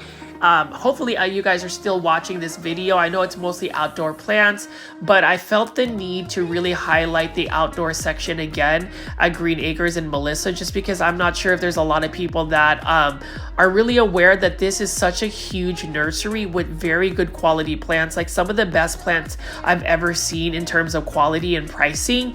I know that next year I will be buying a bunch of plants to go enhance my Japanese garden. I've seen a lot of bushes and different types of flowering plants. They've got a bunch of like gardenias, definitely a bunch of azaleas. They've got a bunch of Japanese maples, Fatsa japonicas, Japanese arelias, all of that. And then also they've got conifers and junipers that are already like styled to look like a Japanese garden. And you can even see right over here, like I like this. This one right here is really interesting. I would assume that this needs full sun, but you know, whenever I am not familiar of a plant, I don't really buy it just right then and there. Or if I do, I definitely will do the research when I get home, just because you want to make sure that you're aware about the type of environment you're going to put it in. Like I'm super interested in getting these pines. I think it would be amazing to have one of these already, and that is not a bad price at all as well. So these are also sourced out from Matsuda. So I don't know if it's just a specific Japanese like nursery, but this is the only plant nursery out in the Dallas-Fort Worth area that actually sources plants from Matsuda, which is in California, because those are all saying that they're California grown. And so we're going to keep walking here. So now I'm going to walk outside even further into their shrub and ground cover area. I talked about hostas, and I am into hostas as well. This one is really cool. This is from Matsuda. Again, this is only for $13.50. Look at that neon color over there. You know, hostas definitely need to be in shaded areas. What I love about hostas, and that has been proven to be a perennial, because I've seen it in some of these landscapes and they just grow back year after year. This would be something that I would consider once I start working more on my outdoor garden. You know, costas make a really good companion plant for Japanese maples. I just think it's a really beautiful plant. They do need to be in shade. I do like the texture of the leaves. They've got like some crinkling on the leaves, and it's an easy to grow plant. It's a perennial, so you'll save money on having to replant a bunch of annuals. This one will come back year after year, and notice how it can get larger and larger. These will increase sizes year after year. I do love that green on green variegation. You know, we talk about variegation, and there's just certain ones. Like I like green on green variegation. I like cream pink variegation, and even dark foliage subtle variegation. So, but you can see here they've got a bunch of hostas, and even in the background they've got a bunch of Japanese aurelia or Fatsa japonica. And so these are plants, I just really think that, you know, these plants coming from California, from Matsuda Nursery, there's just a bunch of plants that you can utilize in a Japanese garden. Now, plant foldies, have you ever seen a hosta in bloom? I have never seen a hosta in bloom, and that's really cool. I like the trumpet type flowers that they have, and that's just really interesting. You know, when you think about plants, a lot of plants, the majority of them bloom, and you also just want to think, if a plant blooms and you're able to harvest the seeds, that's how like different plant hybrids come about. And then over here, they've got a whole trellis of these beautiful jasmine flowers right here. I love the smell of jasmine. I am from the Philippines originally, or my family is, and the national flower of the Philippines is a jasmine, an Arabian jasmine. We call that in the Philippines a sampaguita, and it is lovely. I love it. And you know what's interesting about jasmine or Arabian jasmine is it can be a perennial even in my grow zone. Like literally, it'll die back down to the very bottom of the stem, and it will grow back year after year. So I think that's really cool. I am due to get a jasmine, an Arabian jasmine. I love the smell of it. But I also was thinking about possibly getting this Fatsa japonica, or Japanese Aurelia. Look at how large this is, and this is only for $32.50. That is a full-blown plant. I love that I have one, what is it, Japanese Aurelia. It's the Japanese Aurelia camouflage, but you can see right over here, this one is for $29.50, so it's a little bit smaller, but it's super full. I love Fatsa japonica or Japanese Aurelia. That's a plant that I would consider growing in my space. It is a large plant, and honestly, I have been buying more large plants just because they fascinate me, and I just like instant gratification for certain plants. Like, I know some people are about like growing their plants and seeing them get larger, but sometimes I don't want to wait. Sometimes I just want to get a large plant and have it be in my indoor space. But you can see here Japanese Aurelias, gorgeous plant. They like a little bit more acidity in their soil. And then you can see right here we've got some tractor seat plants. I wish that these plants can grow indoors, but what I've been told is these tractor seat plants really don't like to be indoors. So unfortunately, I'm not going to place a plant that's not going to be happy. Or if you're going to grow a plant that's really meant to be outdoors, you typically have to add a little bit more, I would say more effort. But as you can see here at Green Acres, they've got some beautiful calicasia. Look at this. This is a beautiful white variegated one. Look at that. It looks like a volcano just erupted. I would definitely grow calicasia as well, and alocasia, but my alocasia haven't been doing very well yet, so I don't know if I really want to delve into getting calacasias. This is a stunning looking one. Like, what do you guys think about this? Plant folies, leave that in the comments. And plant folies that are in a local Dallas community or live in Dallas, let me know if you plan to go to Green Acres in Melissa, and let me know what you think. I really think you would not be disappointed with the amount of plants that they have. I mean, these plants are stunning, and they just have a different variety of plants. Now, all of the calicasia that I'm showing you right here do need to be more in shaded areas, just kind of like caladiums or bright indirect light. And then I just wanted to show you even more. So this is a really cool Japanese plant as well. Look at this variegation. Love that. I love that gold dust variegation on there. And you know, variegated plants for me, there is a time and place for them. Sometimes I want like just a green plant, but sometimes I want to get a Japanese Aurelia, the spider web one. Like, look at how cool that variegation is. I do have the camouflage one, which is the green on green. I don't have this one. I would like to add it just because look at the leaf shape. It does have like a tropical vibe about it. Now, Walmart had some on sale, but I think it was mislabeled. But this is literally the Japanese Aurelia spider's web. Look at how white that variegation is. It's a stunning plant, and the cool thing about it is Japanese Aurelia can be grown indoors, just like the Fatshidera or the Pia tree one. So we'll take a look at that. Hopefully I run into it, but you can see right here these tractor seat plants are for $40. I love the shape of it. I would love to see a variegated version of that if it exists. And if it does, plant folies, let me know where I can find it, because that would be an interesting plant to see in person as well. But as I pan over here, they've got more shrubs. Now these are all of the gorgeous Encore azaleas. You talk about a nursery that has a diversity of all the Encore azalea varieties. I would say that Green Acres probably has the most Encore azalea varieties, and as well as these Japanese maples. So like you can see right over here, this is a Wabi Sabi Acer palmatum. Love that as well. It's just a green variety, but notice how I pan away and all of the beautiful sea of Encore azaleas is right there. Can you imagine that green sea being full of beautiful azalea blooms? That would happen in the spring, but it will also happen in the summer and also happen in the fall, and that's the reason why. If you're gonna grow azaleas, I would recommend getting Encore azaleas because they're reblooming azaleas. Now, I haven't had the best luck growing azaleas in my landscape because I don't always stay consistent with the watering. So whenever you're gonna grow azaleas, like say you planted in the ground, you've gotten it some good acidic soil, you wanna make sure that you keep the soil moist because azaleas have very fine roots, and if they dry out too long, they literally will decline in health to the point where you can't really bring them back. So that's what's happened to me oftentimes when I've had the Encore azaleas. And the thing about Encore azaleas is most azaleas typically need to be in the shade, but these can tolerate a lot of light.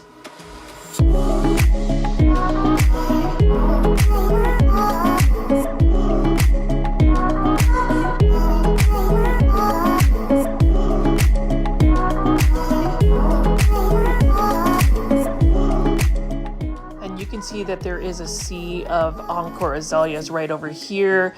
Again, if you are in the Dallas-Fort Worth area and you want to have a bunch of azaleas growing, go ahead and go to the Green Acres nursery. This has so many different plants, and like I even see a lot of Japanese maples. We're just going to stroll over here and take a look at some other plants. So like one bush I really like is this variegated unanimous bush right here. This is the Silver Queen unanimous bush. Look at that variegation, is absolutely stunning. I will say you do need to give it a lot of light, but I have grown this in full sun.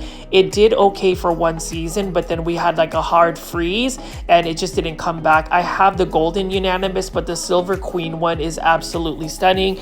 Now that Melissa location is ready and in full force ready to go, next year I'm going to definitely buy a lot of my outdoor plants early in the season so I can get them in the ground. But you can see here lots of Japanese maples as well. They're very large sizes and for a really good price. I love Japanese maples. That is another thing where I would consider myself a Japanese maple collector or a maple collector in general. I have been growing maples for a couple of years now, but as I've ventured into more Japanese maples, it's kind of tough to find them in these sizes for a good price. Like look at this right here. This is an absolutely stunning maple. Let's just take a look at the price. Right over here, this is for $750. Some people will say that that is a lot, but when you think about a Japanese maple, for those that are not really aware, their growth habit is extremely slow, so it takes a while for them to get that size. I would love to have something like that in my collection. I have a couple of Japanese maples, but I have scaled back on the amount of Japanese maples I've bought just because I've killed a lot because of the heat. So I need to just get a little bit more shade in order for me to be able to grow them successfully. But I digress and talk about something that's more pertaining to this nursery. So I tend to ramble a little bit on some things that are outside of the subject, so you'll have to forgive me. But let's go back to what we're looking at, and that is these hydrangeas. Again, Green Acres has a bunch of hydrangeas, and notice in the background they've just got a bunch of Japanese maples. I want to spin around again and show you. Look at this. There's just an endless amount of azaleas and more Japanese maples. So this really fits the aesthetic. I don't know if they just get a lot of those plants from that Matsuda's nursery, but I am glad that they have a lot of plants that are very conducive to like a Japanese garden. I'm not sure if Plant Folies, you guys are a big fan of Japanese gardens. I really love Japanese gardens. I love the simplicity of it, and I also love just the colors and seasonality of a Japanese garden.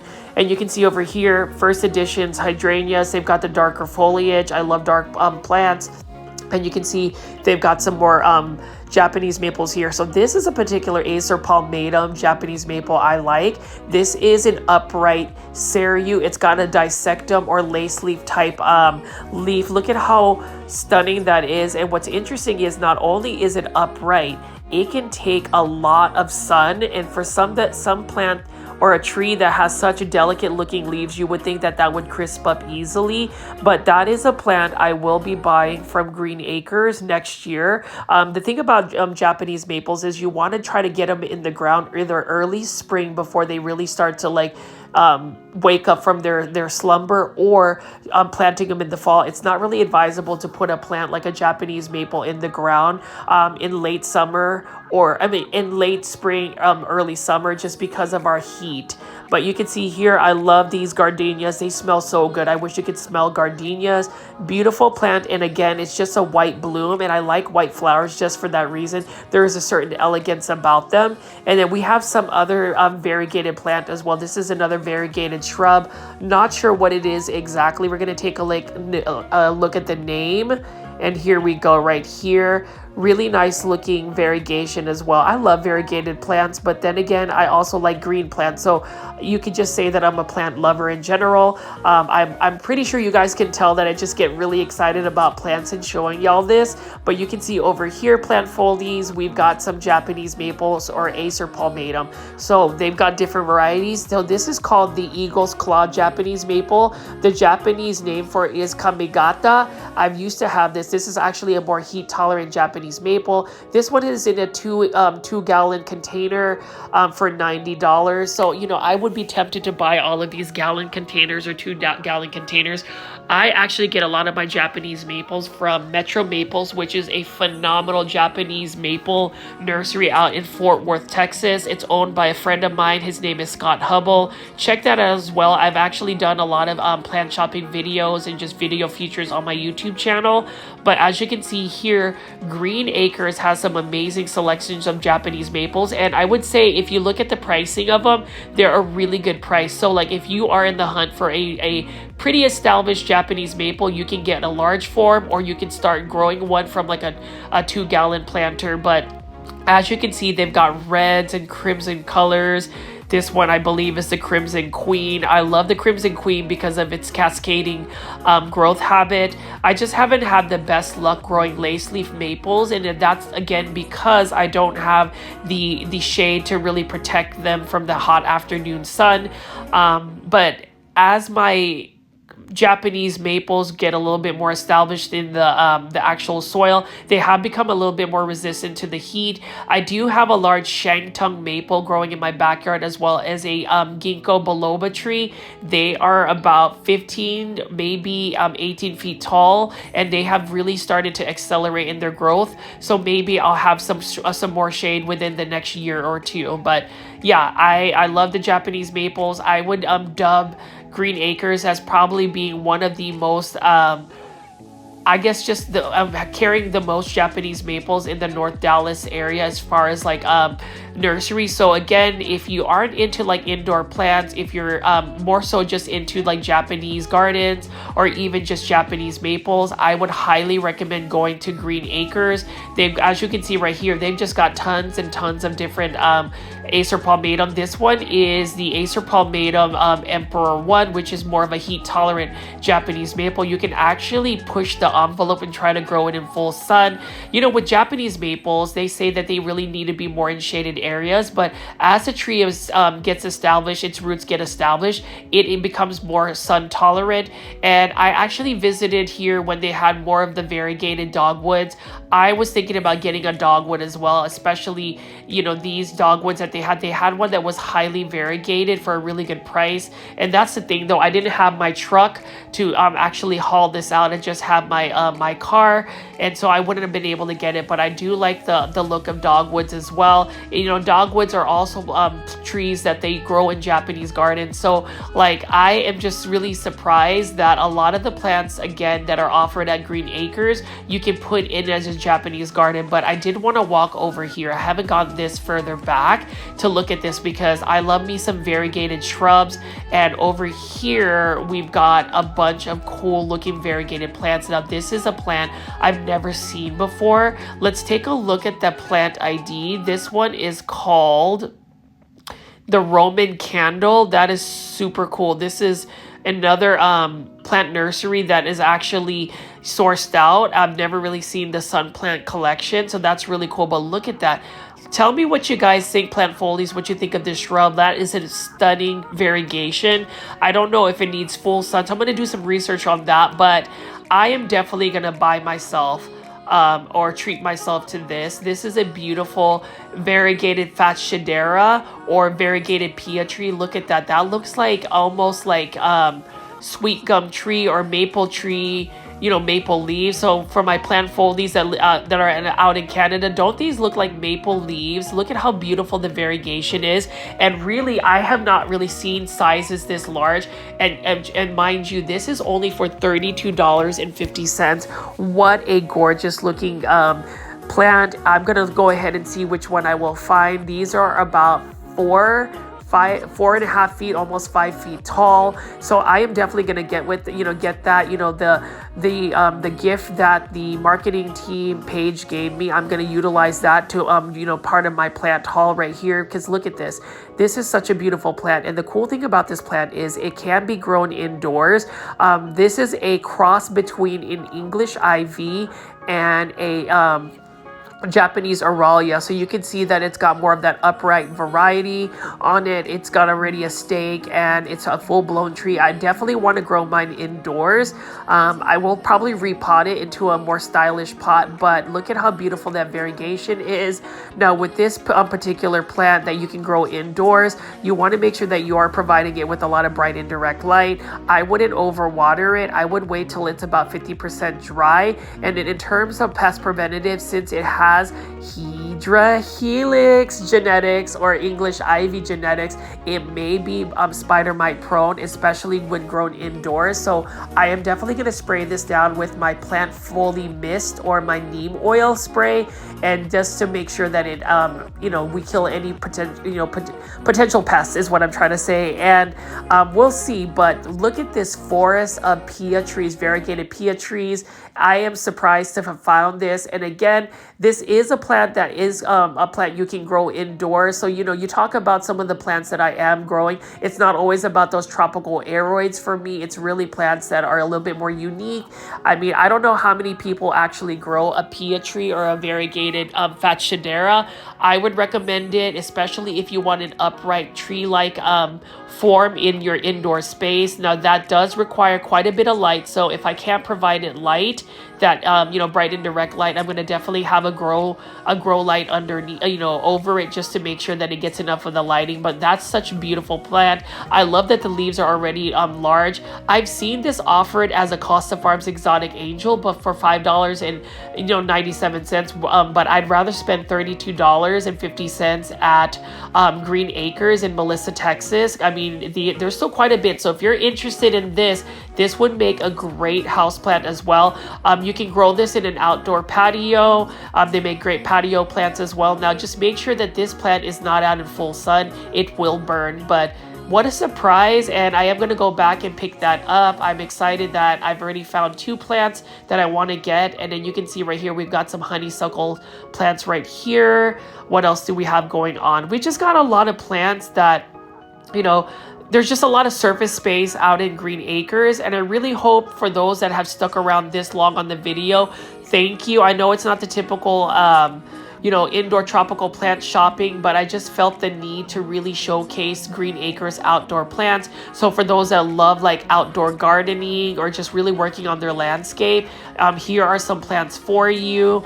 Let me know in the comment section too what other outdoor plants you want me to feature in future videos. And if you guys notice, I actually uploaded a 3-hour plant shopping compilation of videos, since I will be going to the Philippines in later June. I wanted to make sure that I had enough content to where we can still have those daily meetups where we can do plant chat. So plant folies, just keep an eye on that. Make sure you are hitting the notification bell, so that way it'll notify you when I have those go live. So if you start seeing plant videos being scheduled a month out, that's because I want to prepare some of my plant content, because obviously I'm not going to be able to film. I don't really want to spend my vacation in the Philippines you know, editing editing videos. I will definitely be filming a lot of videos.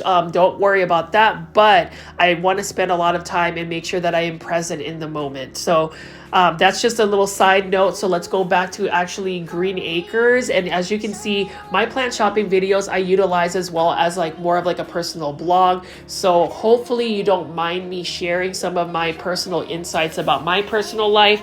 But as you can see right here, I talk about Japanese maples, and look at how many beautiful Japanese maples they have. So they've got this right here. This was what I was talking about, the Seryu. Seryu is an amazing upright Japanese maple with like lace leaf form. It can tolerate a lot of sun, so that is a really cool and interesting trait about a plant that you would think is a little bit more delicate. Japanese maples in general will burn in full sun. They're just not really meant for it. They're just a plant that is better to be like an understory type tree. And you can see right here, this is the classic bloodgood Japanese maple, or Acer palmatum bloodgood. This plant can get up to 20 to 30 feet tall. It's one of the larger red uprights for Japanese maples. So for those that are more familiar about Japanese maples, you know, leave that in the comments. I definitely want to do some more maple content eventually. There's just a lot going on. I am a little bit concerned though, because, you know, they always say you need to stay to a specific niche. I feel like my niche, again, and I've said this earlier in the video, is all about plant shopping and plant care. I want to just be able to offer a different type of variety.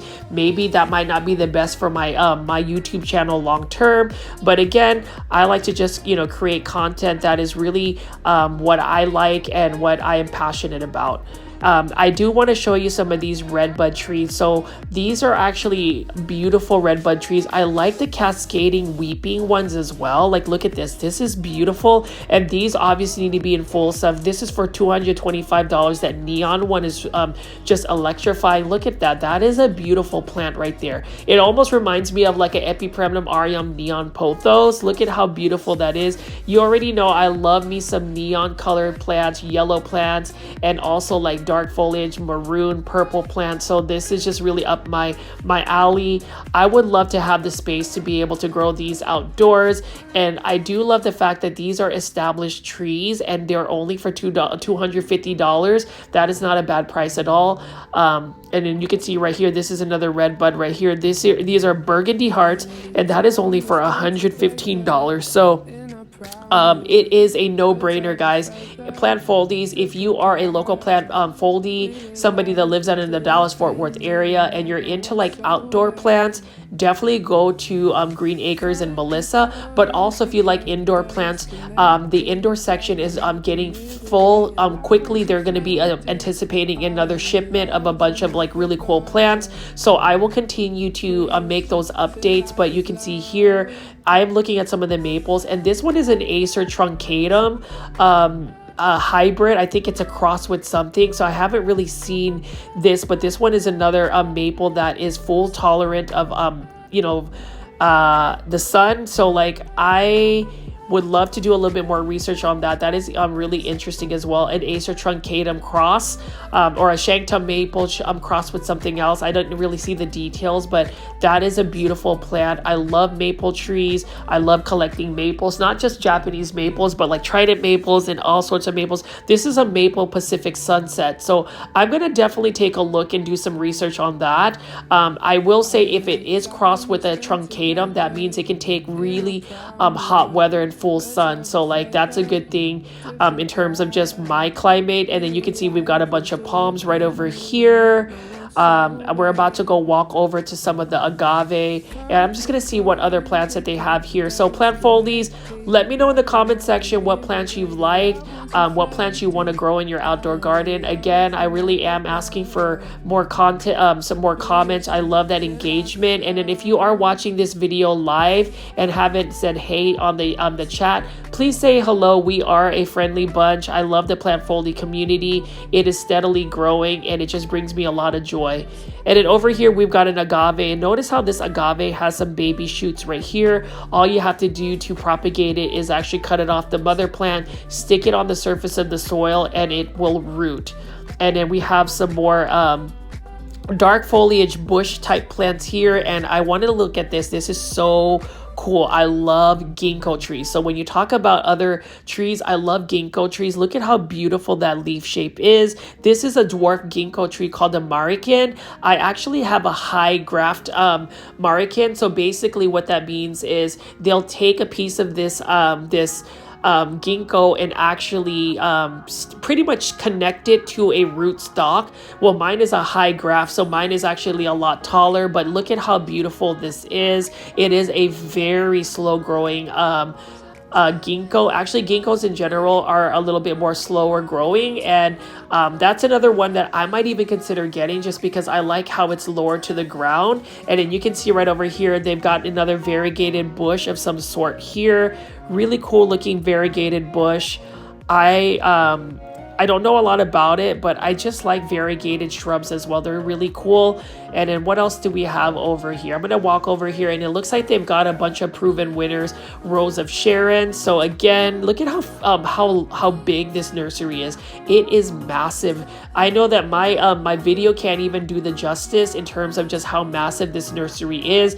I would just suggest, especially if you're just visiting the Dallas-Fort Worth area and you want to check out plants, this would be another nursery I would highly recommend just visiting, just because of all of the plants that they have available. Like, look at how beautiful that Rose of Sharon is.